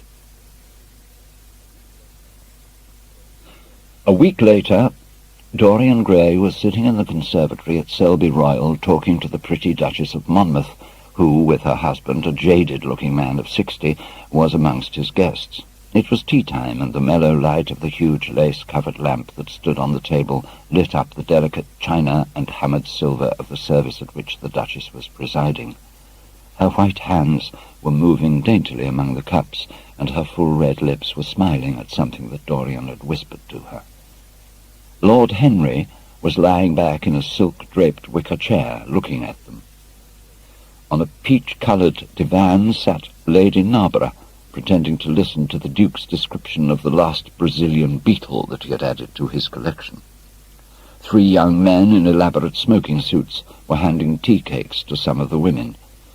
The house party consisted of 12 people, and there were more expected to arrive on the next day. "What are you two talking about?" said Lord Henry, strolling over to the table and putting his cup down. "I hope Dorian has told you about my plan for rechristening everything, Gladys. It is a delightful idea." "But I don't want to be rechristened, Harry," rejoined the Duchess, looking up at him with her wonderful eyes. "I am quite satisfied with my own name, and I am sure Mr. Gray should be satisfied with his." "Oh, my dear Gladys, I would not alter either name for the world. They are both perfect. No, I was thinking chiefly of flowers. Yesterday I cut an orchid for my buttonhole. It was a marvellous spotted thing, as effective as the 7 deadly sins. In a thoughtless moment I asked one of the gardeners what it was called. He told me it was a fine specimen of Robinsoniana, or something dreadful of that kind. It is a sad truth, but we have lost the faculty of giving lovely names to things. Names are everything. I never quarrel with actions. My one quarrel is with words. That is the reason I hate vulgar realism in literature. The man who could call a spade should be compelled to use one. It is the only thing he is fit for. "Then what should we call you, Harry?" she asked. "His name is Prince Paradox," said Dorian. "I recognize him in a flash," exclaimed the Duchess.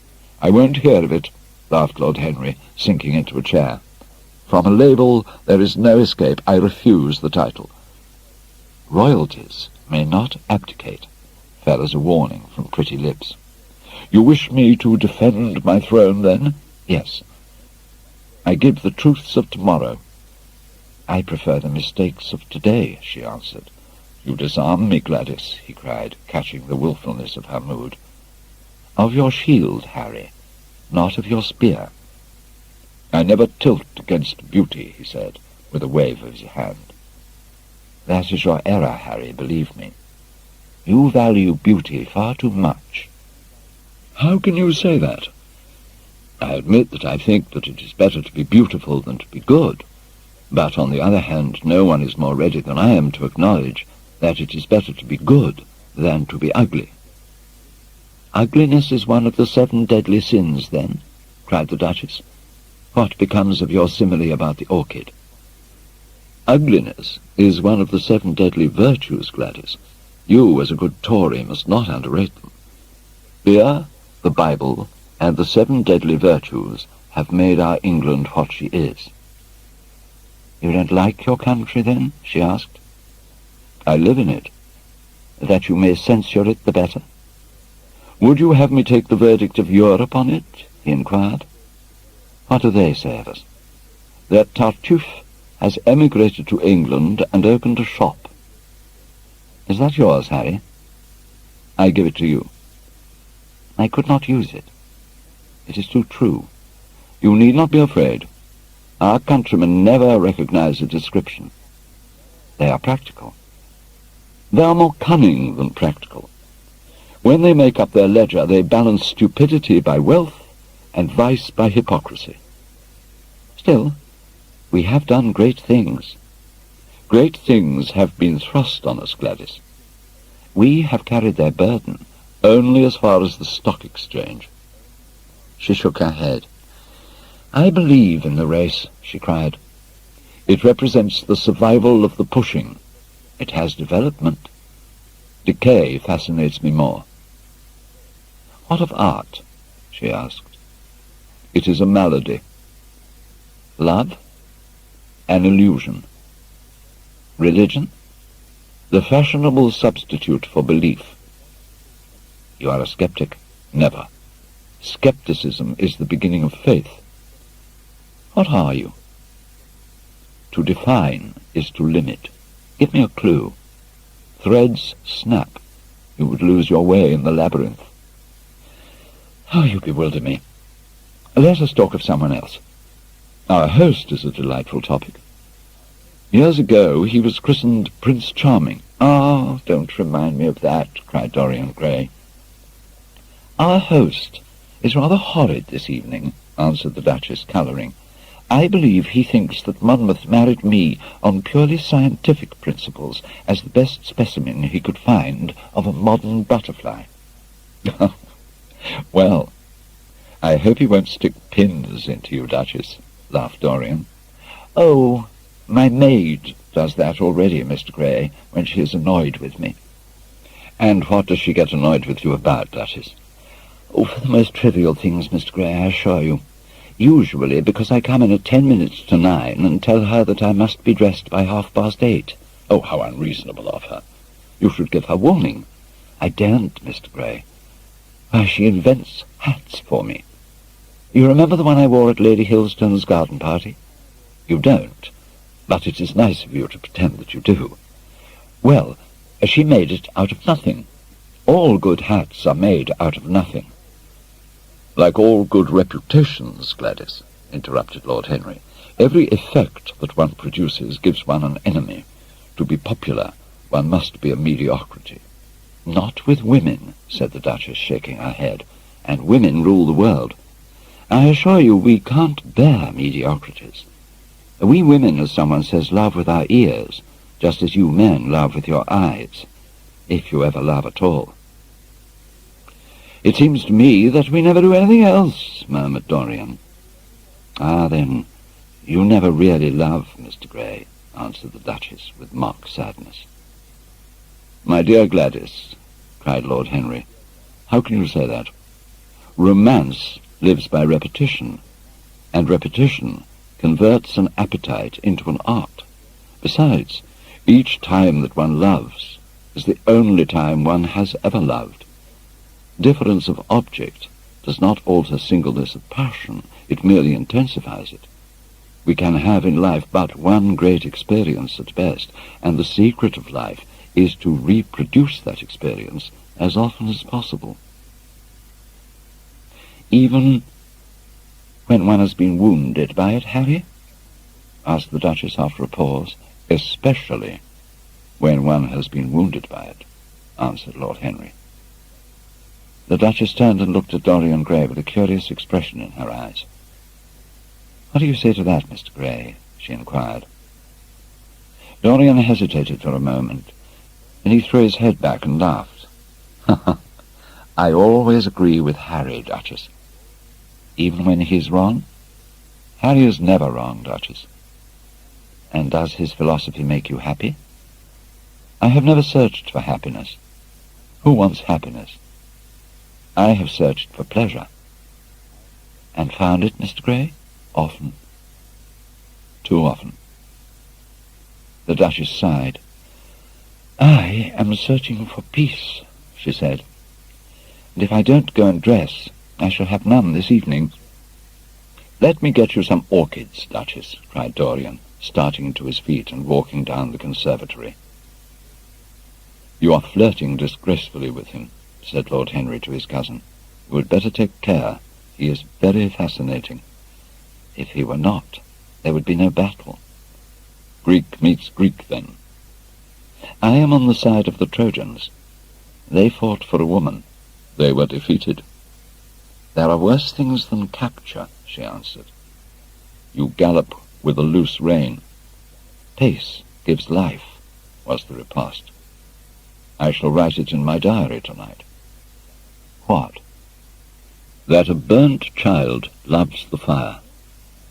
I am not even singed. My wings are untouched. You use them for everything except flight. Courage has passed from men to women. It is a new experience for us. You have a rival." "Who?" He laughed. "Lady Narborough," he whispered. "She perfectly adores him. You fill me with apprehension. The appeal to antiquity is fatal to us who are romanticists." "Romanticists? You have all the methods of science. Men have educated us, but not explained you." "Describe us as a sex," was her challenge. "Sphinxes without secrets." She looked at him, smiling. "How long Mr. Gray is," she said. "Let us go and help him. I have not yet told him the colour of my frock." "Ah, you must suit your frock to his flowers, Gladys." "That would be a premature surrender. Romantic art begins with its climax. I must keep an opportunity for retreat." "In the Parthian manner?" "They found safety in the desert. I could not do that." "Women are not always allowed a choice," he answered. But hardly had he finished the sentence before, from the far end of the conservatory, came a stifled groan, followed by the dull sound of a heavy fall. Everybody started up. The Duchess stood motionless in horror, and with fear in his eyes, Lord Henry rushed through the flapping palms to find Dorian Gray lying face downwards on the tiled floor in a death-like swoon. He was carried at once into the blue drawing-room and laid upon one of the sofas. After a short time he came to himself and looked round with a dazed expression. "What has happened?" he asked. "Oh, I remember. Am I safe here, Harry?" He began to tremble. "My dear Dorian," answered Lord Henry, "you merely fainted, that was all. You must have overtired yourself. You had better not come down to dinner. I will take your place." No, I will come down," he said, struggling to his feet. "I would rather come down. I must not be alone." He went to his room and dressed. There was a wild recklessness of gaiety in his manner as he sat at table, but now and then a thrill of terror ran through him when he remembered that pressed against the window of the conservatory like a white handkerchief, he had seen the face of James Vane watching him. The next day he did not leave the house, and indeed spent most of the time in his own room, sick with a wild terror of dying, and yet indifferent to life itself. The consciousness of being hunted, snared, tracked down had begun to dominate him. If the tapestry did but tremble in the wind, he shook. The dead leaves that were blown against the leaded panes seemed to him like his own wasted resolutions and wild regrets. When he closed his eyes, he saw again the sailor's face peering through the mist-stained glass, and horror seemed once more to lay its hand upon his heart.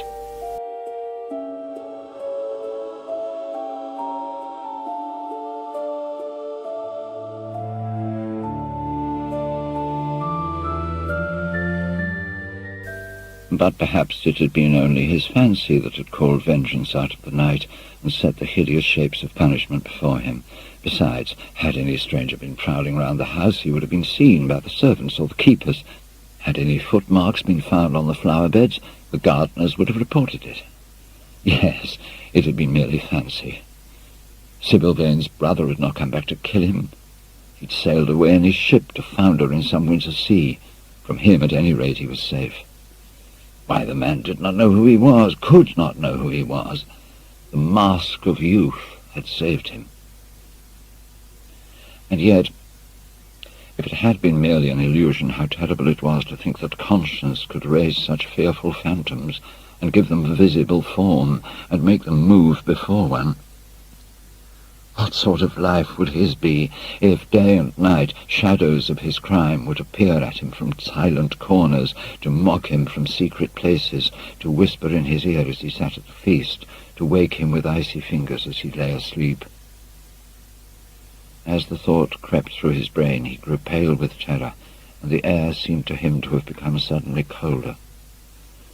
Oh, in what a wild hour of madness he had killed his friend! How ghastly the mere memory of the scene! He saw it all again. Each hideous detail came back to him with added horror. Out of the black cave of time, terrible and swathed in scarlet, rose the image of his sin. When Lord Henry came in at 6 o'clock, he found him crying as one whose heart will break. It was not till the third day that he ventured to go out. There was something in the clear pine-scented air of that winter morning that seemed to bring him back his joyousness and his ardour for life. But it was not merely the physical conditions of environment that had caused the change. His own nature had revolted against the excess of anguish that had sought to maim and mar the perfection of its calm. With subtle and finely wrought temperaments, it is always so. Their strong passions must either bruise or bend. They either slay the man or themselves die. Shallow sorrows and shallow loves live on. The loves and sorrows that are great are destroyed by their own plenitude. Besides, he had convinced himself that he had been the victim of a terror-stricken imagination, and looked back now on his fears with something of pity, and not a little of contempt. After breakfast he walked with the Duchess for an hour in the garden, and then drove across the park to join the shooting party. The crisp frost lay like salt upon the grass. The sky was an inverted cup of blue metal. A thin film of ice bordered the flat, reed-grown lake. At the corner of the pine wood he caught sight of Sir Geoffrey Clouston, the Duchess's brother, jerking 2 spent cartridges out of his gun. He jumped from the cart, and having told the groom to take the mare home, made his way towards his guest through the withered bracken and rough undergrowth. "Have you had good sport, Geoffrey?" he asked. "Not very good, Dorian. I think most of the birds have gone to the open. I dare say it'll be better after lunch when we get to new ground." Dorian strolled along by his side. The keen aromatic air, the brown and red lights that glimmered in the wood, and hoarse cries of the beaters ringing out from time to time, and the sharp snaps of the guns that followed, fascinated him, and filled him with a sense of delightful freedom. He was dominated by the carelessness of happiness, by the high indifference of joy. Suddenly, from a lumpy tussock of old grass, some 20 yards in front of them, with black-tipped ears erect and long hinder limbs throwing it forward, started a hare. It bolted for a thicket of alders. Sir Geoffrey put his gun to his shoulder, but there was something in the animal's grace of movement that strangely charmed Dorian Gray, and he cried out at once, "No, don't shoot it, Geoffrey, let it live." "What nonsense, Dorian," laughed his companion, and, as the hare bounded into the thicket, he fired. There were 2 cries heard. The cry of a hare in pain, which is dreadful. The cry of a man in agony, which is worse. "Good heavens, I've hit a beater!" exclaimed Sir Geoffrey. What an ass the man was to get in front of the guns. "Stop shooting there!" he called out at the top of his voice. "A man is hurt!" The head-keeper came running up with a stick in his hand. "Where, sir? Where is he?" he shouted. At the same time the firing ceased along the line. "Here," answered Sir Geoffrey angrily, hurrying towards the thicket. "Why on earth don't you keep your men back? Spoiled my shooting for the day." Dorian watched them as they plunged into the alder clump. brushing the lithe, swinging branches aside. In a few moments they emerged, dragging a body after them into the sunlight. He turned away in horror. It seemed to him that misfortune followed wherever he went. He heard Sir Geoffrey ask if the man was really dead, and the affirmative answer of the keeper. The wood seemed to him to have become suddenly alive with faces. There was the trampling of myriad feet, and the low buzz of voices. A great copper-breasted pheasant came beating through the boughs overhead. After a few moments, it were to him, in his perturbed state like endless hours of pain, he felt a hand laid on his shoulder. He started and looked round. "Dorian," said Lord Henry, "I had better tell them that the shooting is stopped for today. It would not look well to go on." "I wish it was stopped for ever, Harry," he answered bitterly. "The whole thing is hideous and cruel. Is the man—" He could not finish the sentence. "I'm afraid so," rejoined Lord Henry. "He got the whole charge of shot in his chest. He must have died almost instantaneously. Come, let us go home." They walked side by side in the direction of the avenue for nearly 50 yards without speaking. Then Dorian looked at Lord Henry and said with a heavy sigh, "It is a bad omen, Harry. A very bad omen." "What is?" asked Lord Henry. "Oh, this accident, I suppose. Oh, my dear fellow, it can't be helped. It was the man's own fault. Why did he get in front of the guns? Besides, it's nothing to us. It is rather awkward for Geoffrey, of course. It does not do to pepper beaters. Makes people think that one is a wild shot. And Geoffrey is not. He shoots very straight. But there is no use talking about the matter." Dorian shook his head. "It is a bad omen, Harry. I feel as if something horrible were going to happen to some of us. To myself, perhaps," he added, passing his hand over his eyes with a gesture of pain. The elder man laughed. "The only horrible thing in the world is ennui, Dorian. That is the one sin for which there is no forgiveness. What on earth could happen to you, Dorian? You have everything in the world that a man can want. There is no one who would not be delighted to change places with you."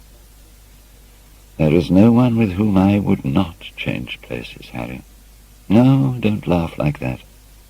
I'm telling you the truth. The wretched peasant who has just died is better off than I am.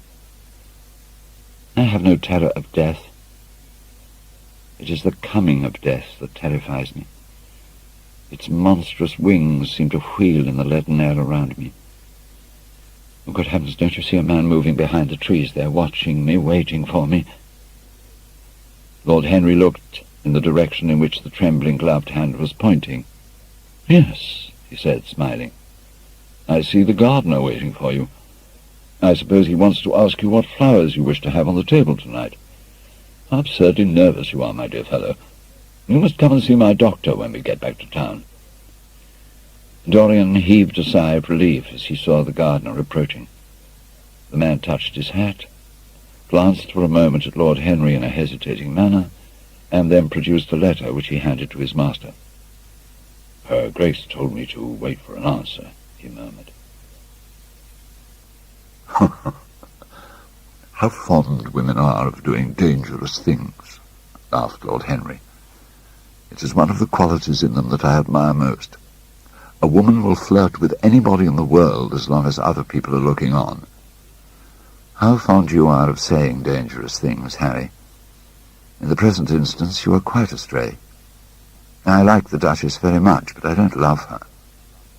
And the Duchess loves you very much, but she likes you less. So you are excellently matched. You are talking scandal, Harry. There is never any basis for scandal. The basis of every scandal is an immoral certainty, said Lord Henry, lighting a cigarette. You would sacrifice anybody, Harry, for the sake of an epigram. The world goes to the altar of its own accord, was the answer. I wish I could love, cried Dorian Gray with a deep note of pathos in his voice.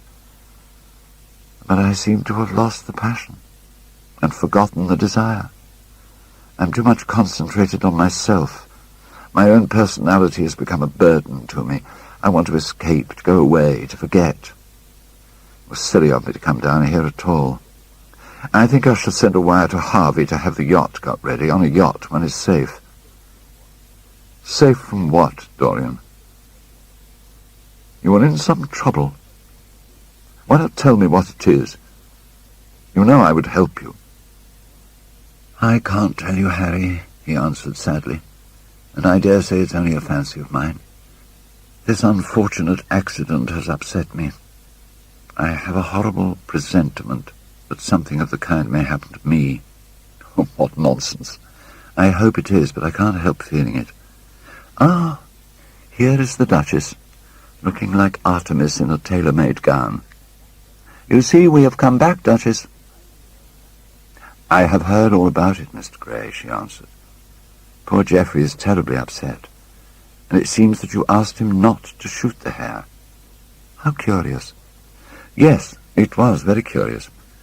I don't know what made me say it. Some whim, I suppose. It looked the loveliest of little live things. But I am sorry they told you about the man. It is a hideous subject. It is an annoying subject, broke in Lord Henry. It has no psychological value at all. Now, if Geoffrey had done the thing on purpose, how interesting he would be. I should like to know someone who has committed a real murder. Oh, how horrid of you, Harry, cried the Duchess. Isn't it, Mr. Gray? Harry, Mr. Gray is ill again. He is going to faint. Dorian drew himself up with an effort and smiled. No, it is nothing, Duchess, he murmured. My nerves are dreadfully out of order, that is all. I'm afraid I walked too far this morning. I didn't hear what Harry said. Was it very bad? You must tell me some other time. I think I must go and lie down. You will excuse me, won't you? They had reached the great flight of steps that led from the conservatory onto the terrace.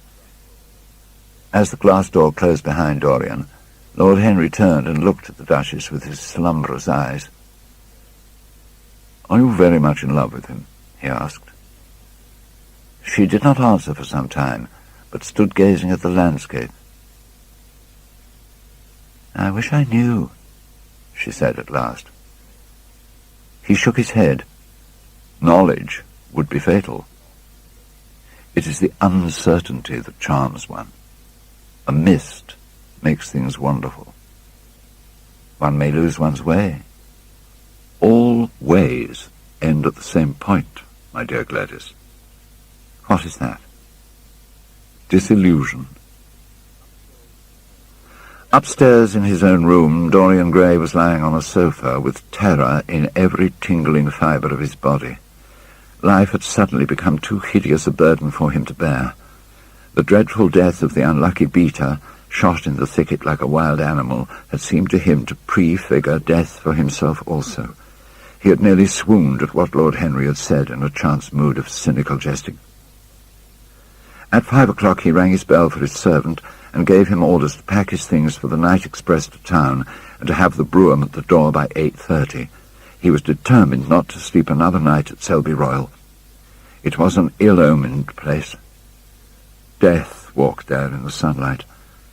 The grass of the forest had been spotted with blood.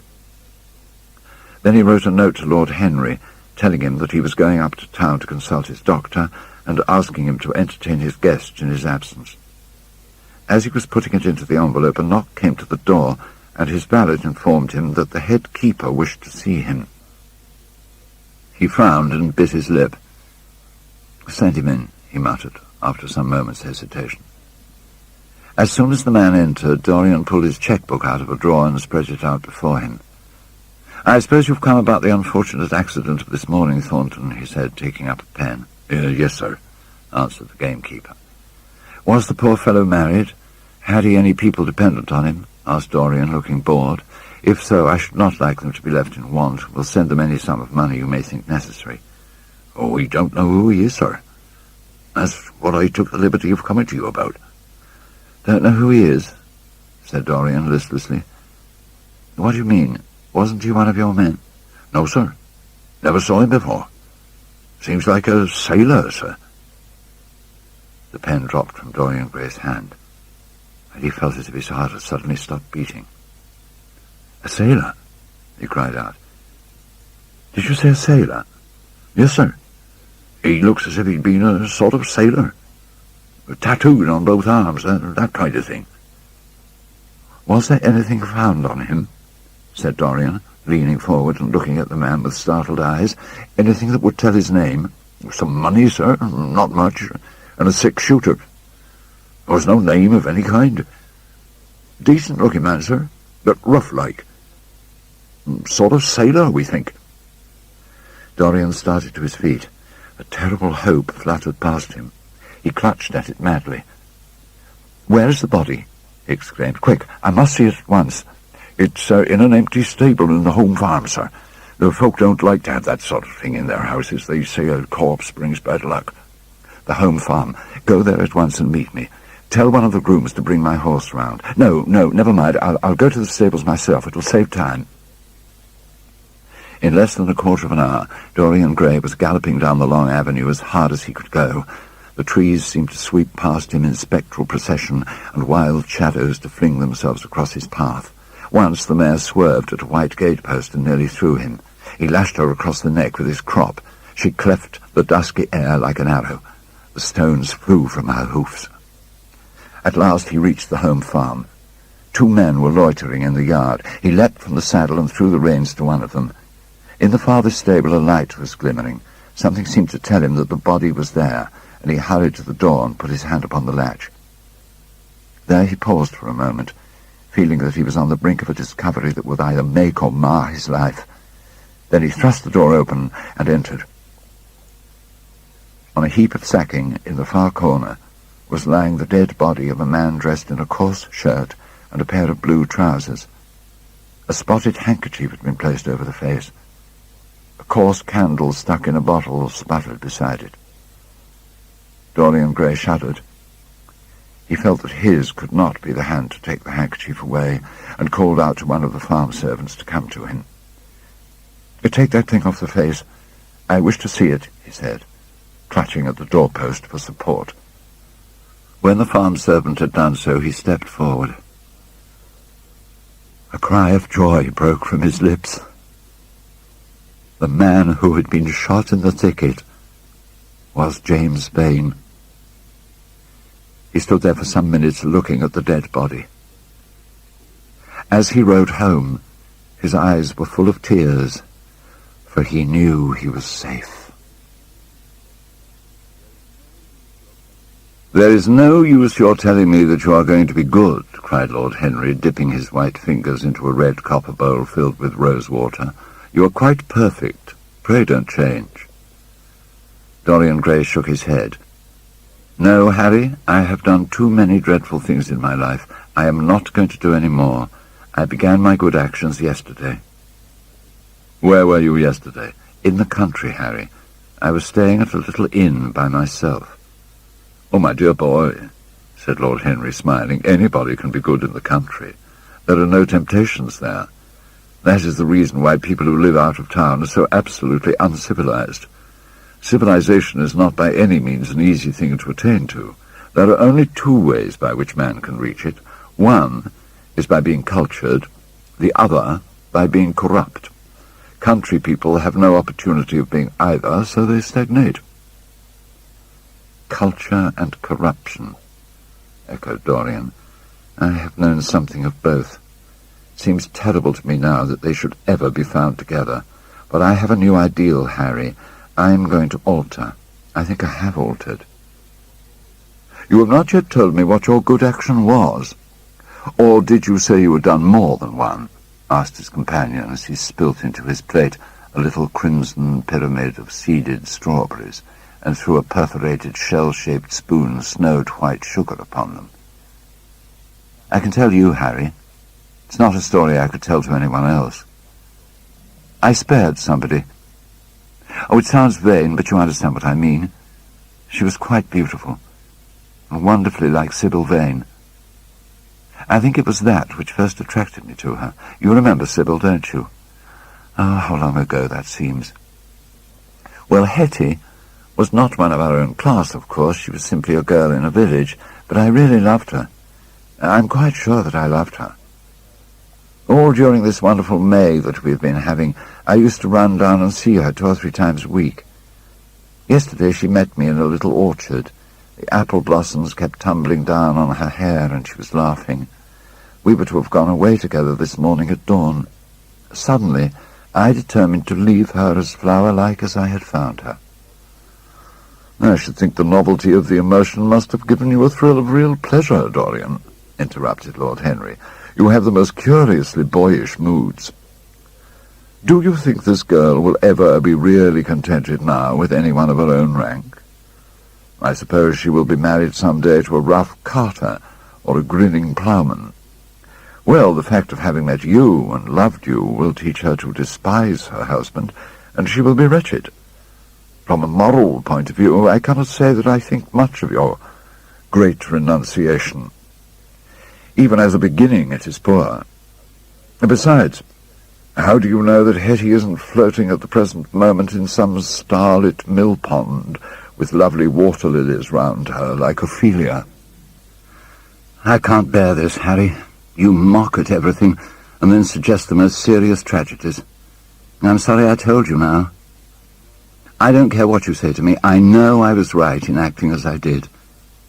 Poor Hetty. As I rode past the farm this morning, I saw her white face at the window like a spray of jasmine. Don't let us talk about it any more, and don't try to persuade me that the first good action I've done for years, the first little bit of self-sacrifice I've ever known, is really a sort of sin. I want to be better. I am going to be better. Tell me something about yourself. What is going on in town? I've not been to the club for days. The people are still discussing poor Basil's disappearance. I should have thought they'd have got tired of that by this time, said Dorian, pouring himself out some wine and frowning slightly. Oh, my dear boy, they've only been talking about it for 6 weeks, and the British public are really not equal to the mental strain of having more than one topic every 3 months. They have been very fortunate lately, however. They've had my own divorce case, and Alan Campbell's suicide, and now they've got the mysterious disappearance of an artist. Scotland Yard still insists that the man in the grey ulster who left for Paris by the midnight train on the 9th of November was poor Basil, and the French police declare that Basil never arrived in Paris at all. I suppose in about a fortnight we shall be told that he has been seen in San Francisco. It's an odd thing, but everyone who disappears is said to be seen at San Francisco. It must be a delightful city and possess all the attractions of the next world. What do you think has happened to Basil? Asked Dorian, holding up his burgundy against the light, and wondering how it was that he could discuss the matter so calmly.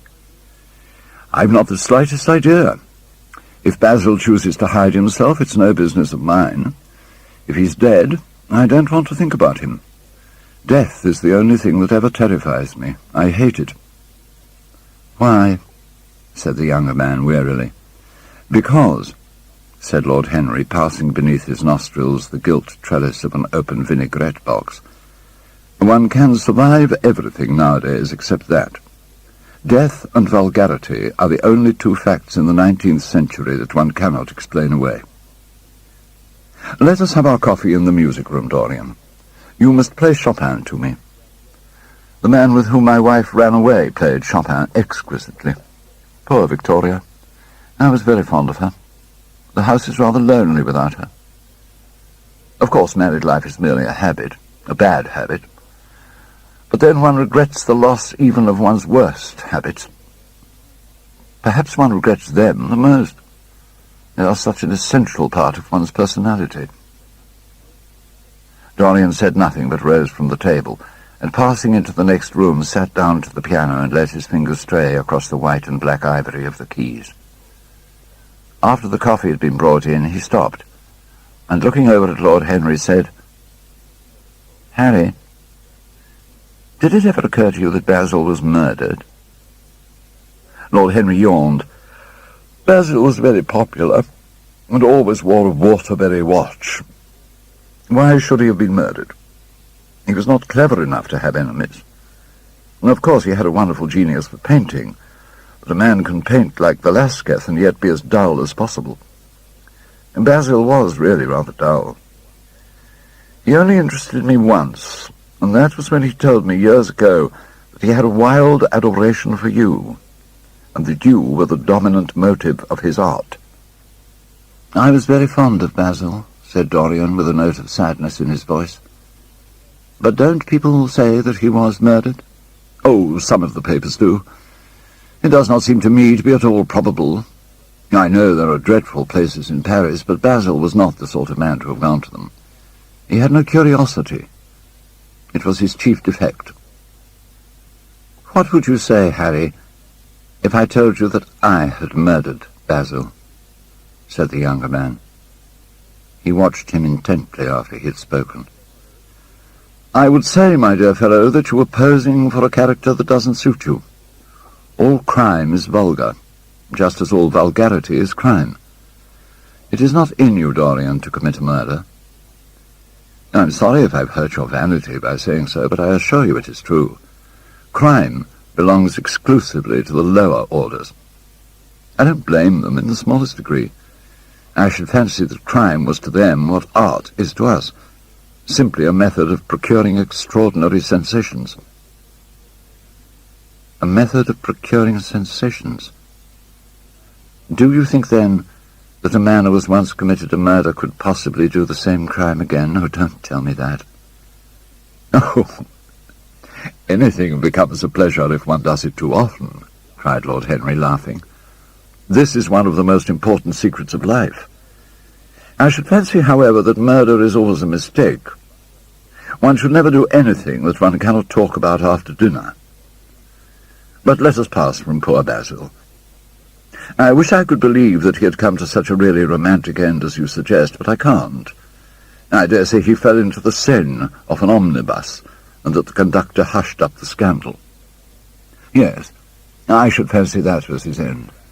I see him lying now on his back under those dull green waters, with the heavy barges floating over him and long weeds catching in his hair.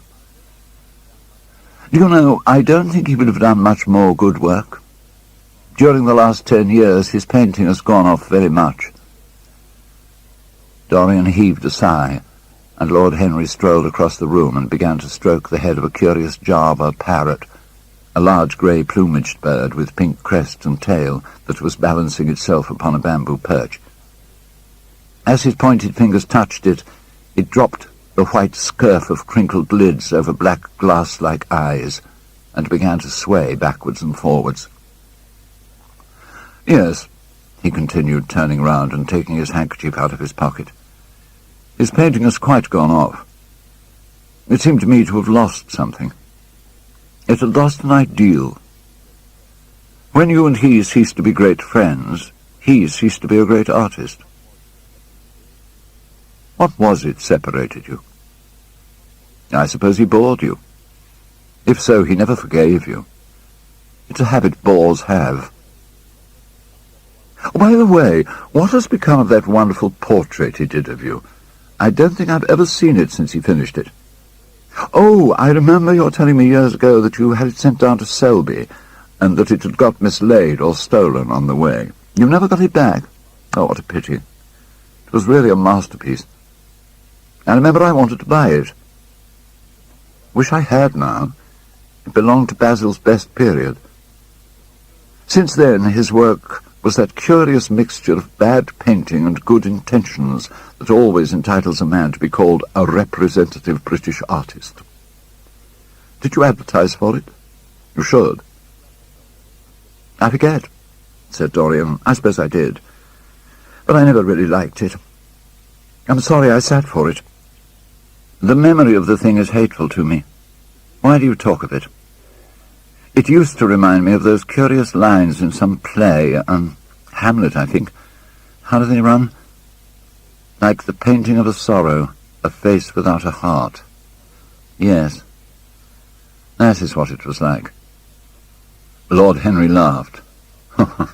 If a man treats life artistically, his brain is his heart, he answered, sinking into an armchair.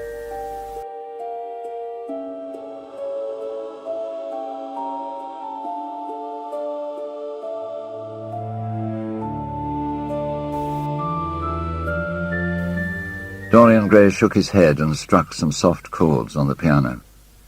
Like the painting of a sorrow, he repeated, a face without a heart. The elder man lay back and looked at him with half-closed eyes. By the way, Dorian, he said after a pause, what does it profit a man if he gain the whole world and lose, how does the quotation run, his own soul? The music jarred, and Dorian Gray started and stared at his friend. Why do you ask me that, Harry? My dear fellow, said Lord Henry, elevating his eyebrow in surprise, I asked you because I thought you might be able to give me an answer. That is all. I was going through the park last Sunday, and close by the Marble Arch there stood a little crowd of shabby-looking people listening to some vulgar street preacher. As I passed by, I heard the man yelling out that question to his audience. It struck me as being rather dramatic. London is very rich in curious effects of that kind. A wet Sunday, an uncouth Christian in a mackintosh, a ring of sickly white faces under a broken roof of dripping umbrellas, and a wonderful phrase flung into the air by shrill, hysterical lips. It was really very good in its way, quite a suggestion. I thought of telling the prophet that art had a soul, but that man had not. I'm afraid, however, he would not have understood me. Don't, Harry. The soul is a terrible reality. It can be bought and sold and bartered away. It can be poisoned or made perfect. There is a soul in each of us, I know it. Do you feel quite sure of that, Dorian? Quite sure. Ah, then it must be an illusion.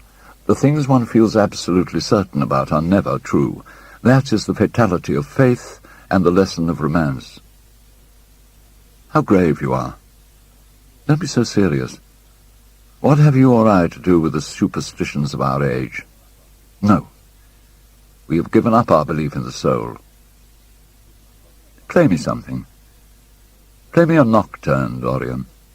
And as you play, tell me in a low voice how you have kept your youth. You must have some secret. I am only 10 years older than you, and I am wrinkled and worn and yellow. You are really wonderful, Dorian. You have never looked more charming than you do tonight. You remind me of the day I saw you first. You have changed, of course, but not in appearance. I wish you would tell me your secret. To get back my youth, I would do anything in the world except take exercise, get up early, or be respectable. Youth. There is nothing like it. It's absurd to talk of the ignorance of youth. The only people to whose opinions I listen now with any respect are people much younger than myself. How lovely that thing you're playing is. I wonder, did Chopin write it at Mallorca, with the sea weeping round the villa, and the salt spray dashing against the panes? It is marvellously romantic. What a blessing it is that there's one art left to us that is not imitative. Now don't stop. I want music tonight. It seems to me that you are the young Apollo, and that I am Marsyas listening to you. I have sorrows, Dorian, of my own, but even you know nothing of. The tragedy of old age is not that one is old, but that one is young. I'm amazed sometimes at my own sincerity. Ah, Dorian, how happy you are. What an exquisite life you have had. Nothing has been hidden from you, and it has all been to you no more than the sound of music.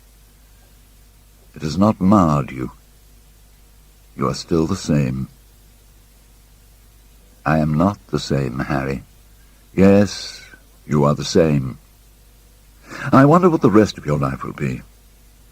Don't spoil it by renunciations. At present you are a perfect type. Don't make yourself incomplete. You are quite flawless now. Now you need not shake your head. You know you are. Besides, Dorian, don't deceive yourself. Life is not governed by will or intention. Life is a question of nerves and fibres, and slowly built-up cells in which thought hides itself and passion has its dreams.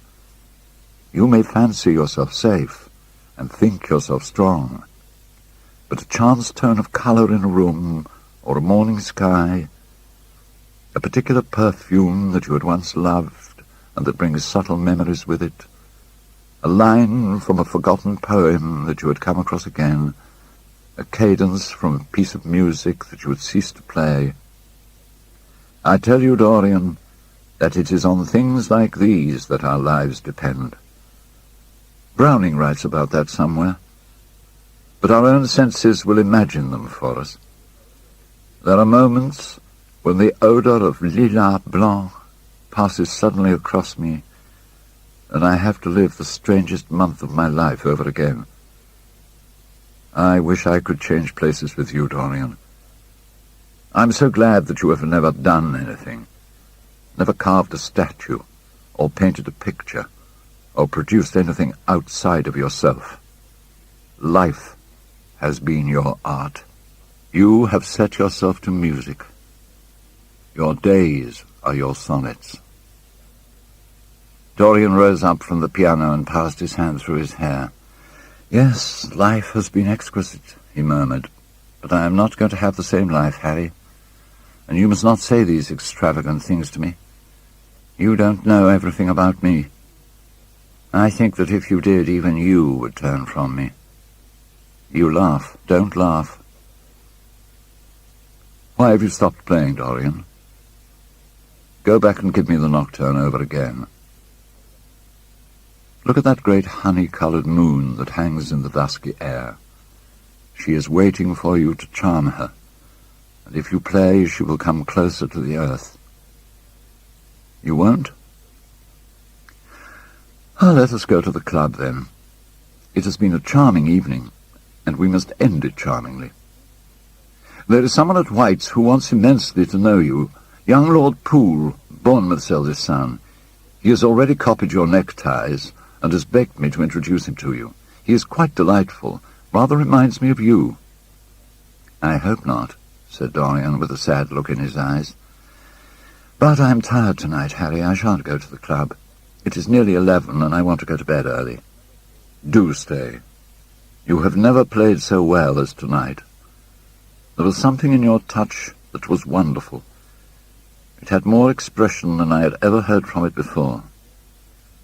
It is because I am going to be good, he answered, smiling. I am a little changed already. You cannot change to me, Dorian, said Lord Henry. You and I will always be friends.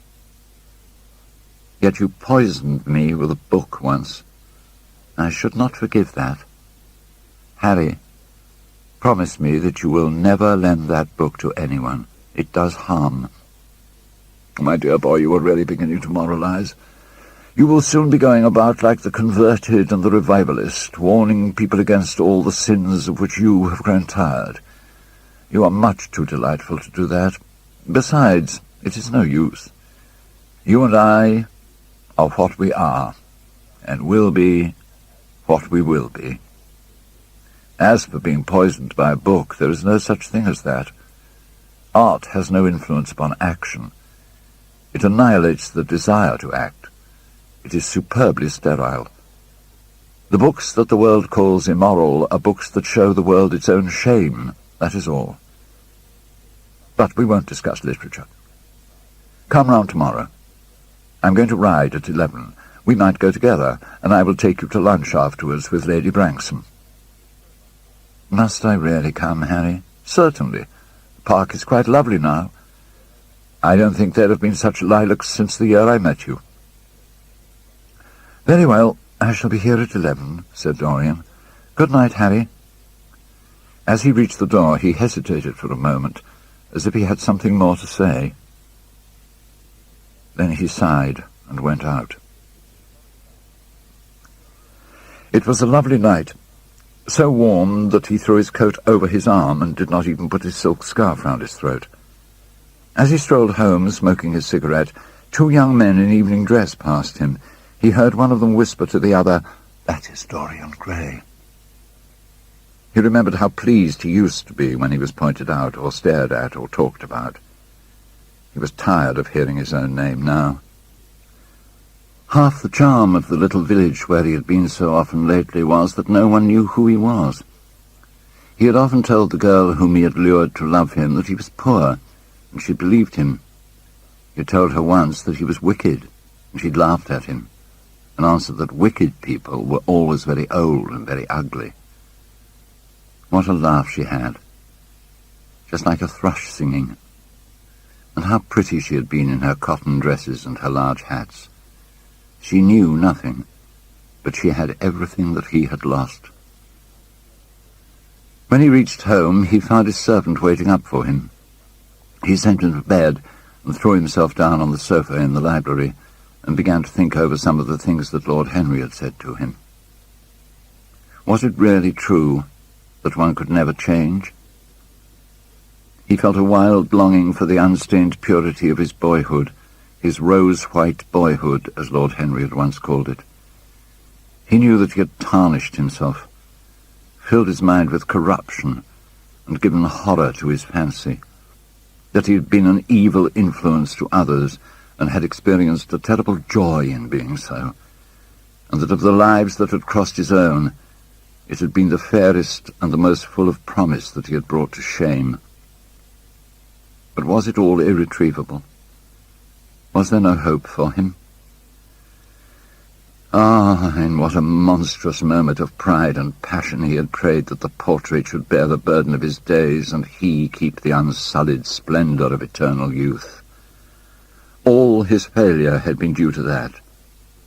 Better for him that each sin of his life had brought its sure, swift penalty along with it.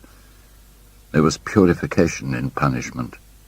Not, forgive us our sins, but smite us for our iniquities, should be the prayer of a man to a most just God.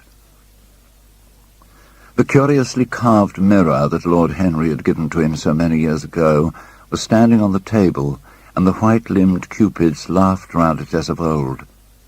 He took it up, as he had done on that night of horror, when he had first noted the change in the fatal picture, and with wild, tear-dimmed eyes looked into its polished shield. Then he loathed his own beauty, and flinging the mirror on the floor, crushed it into silver splinters beneath his heel. It was his beauty that had ruined him, his beauty and the youth that he had prayed for. But for those two things his life might have been free from stain. His beauty had been to him but a mask, his youth but a mockery. What was youth at best? A green and unripe time, a time of shallow moods and sickly thoughts. Why had he worn its livery? Youth had spoiled him.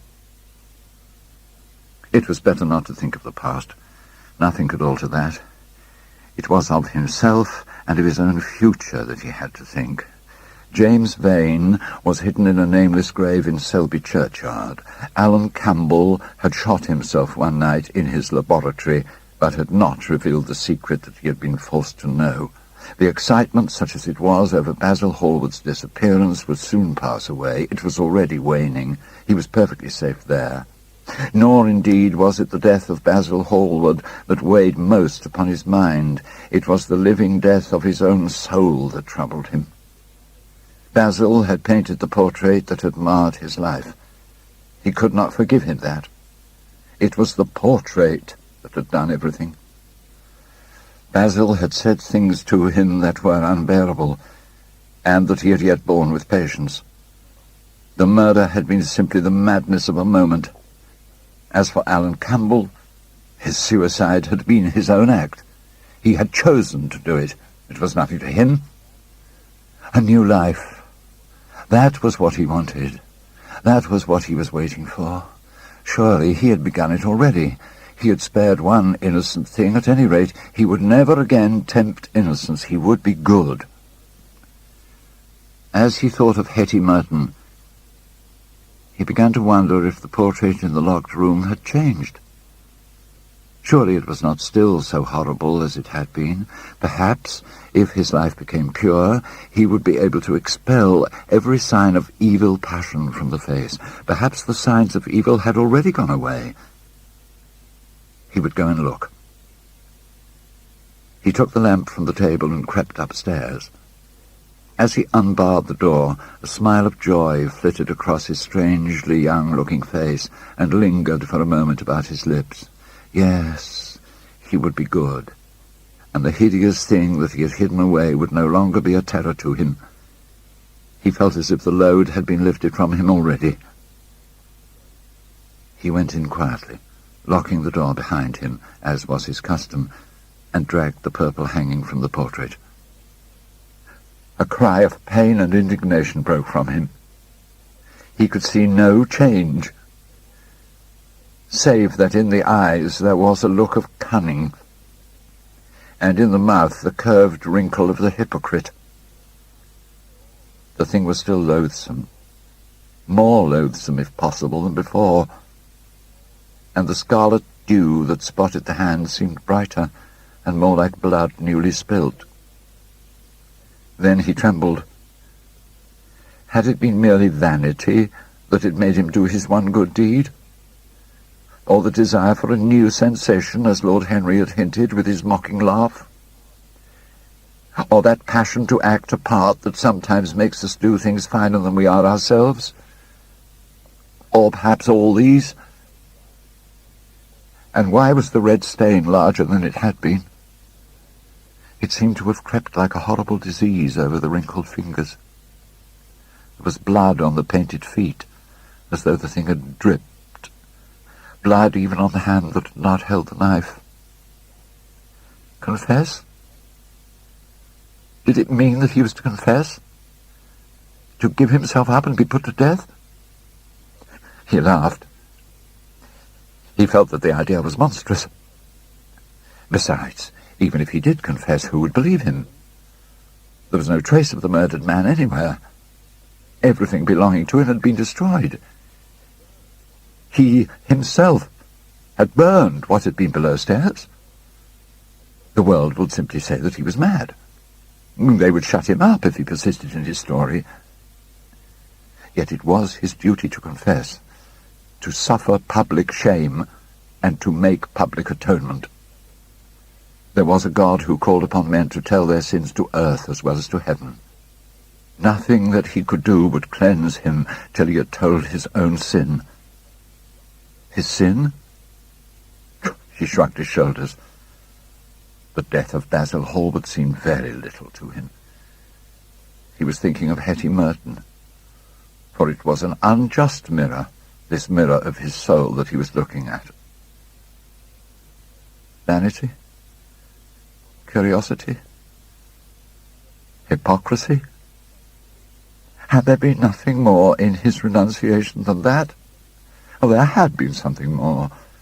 At least he thought so. But who could tell? No, there had been nothing more. Through vanity he had spared her. In hypocrisy he had worn the mask of goodness. For curiosity's sake, he had tried the denial of self. He recognized that now. But this murder, was it to dog him all his life? Was he always to be burdened by his past? Was he really to confess? Never. There was only one bit of evidence left against him. The picture itself. That was evidence. He would destroy it. Why had he kept it so long? Once, it had given him pleasure to watch it changing and growing old. Of late he felt no such pleasure. It had kept him awake at night.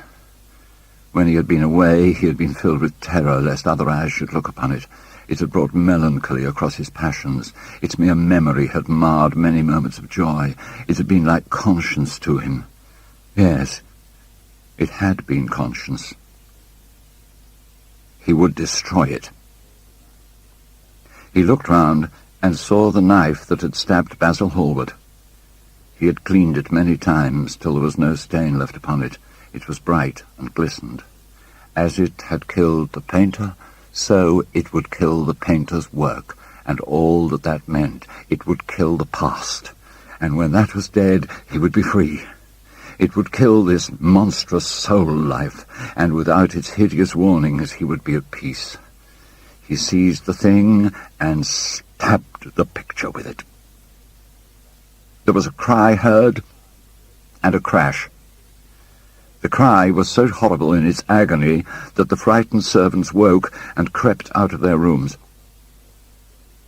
Two gentlemen who were passing in the square below stopped and looked up at the great house. They walked on till they met a policeman and brought him back. The man rang the bell several times, but there was no answer. Except for a light in one of the top windows, the house was all dark. After a time he went away and stood in an adjoining portico and watched. "Whose house is that, Constable?" asked the elder of the two gentlemen. "Mr. Dorian Gray's, sir," answered the policeman. They looked at each other as they walked away, and sneered. One of them was Sir Henry Ashton's uncle. Inside, in the servants' part of the house, the half-clad domestics were talking in low whispers to each other. Old Mrs. Leaf was crying and wringing her hands. Francis was as pale as death. After about a quarter of an hour, he got the coachman and one of the footmen and crept upstairs. They knocked, but there was no reply. They called out. Everything was still. Finally, after vainly trying to force the door, they got on the roof and dropped down onto the balcony. The windows yielded easily, their bolts were old. When they entered, they found, hanging upon the wall, a splendid portrait of their master as they had last seen him, in all the wonder of his exquisite youth and beauty. Lying on the floor was a dead man in evening dress, with a knife in his heart. He was withered, wrinkled, and loathsome of visage. It was not till they had examined the rings that they recognized who it was.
something rotten wore his name. Oh, the portrait holds the scars we hide. Every shadow, every lie. The more he lived, the more it died. Beauty stayed, but the soul cried. The portrait knows. The portrait knows.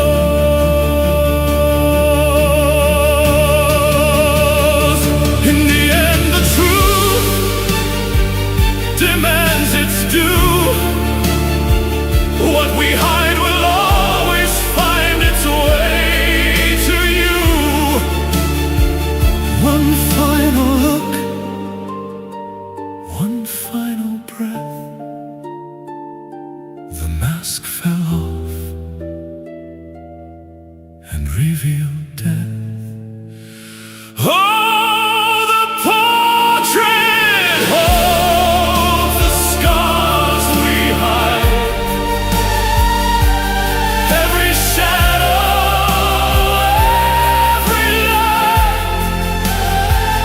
When beauty lives and the soul dies, nothing beautiful can survive. The portrait knows. The portrait always knows.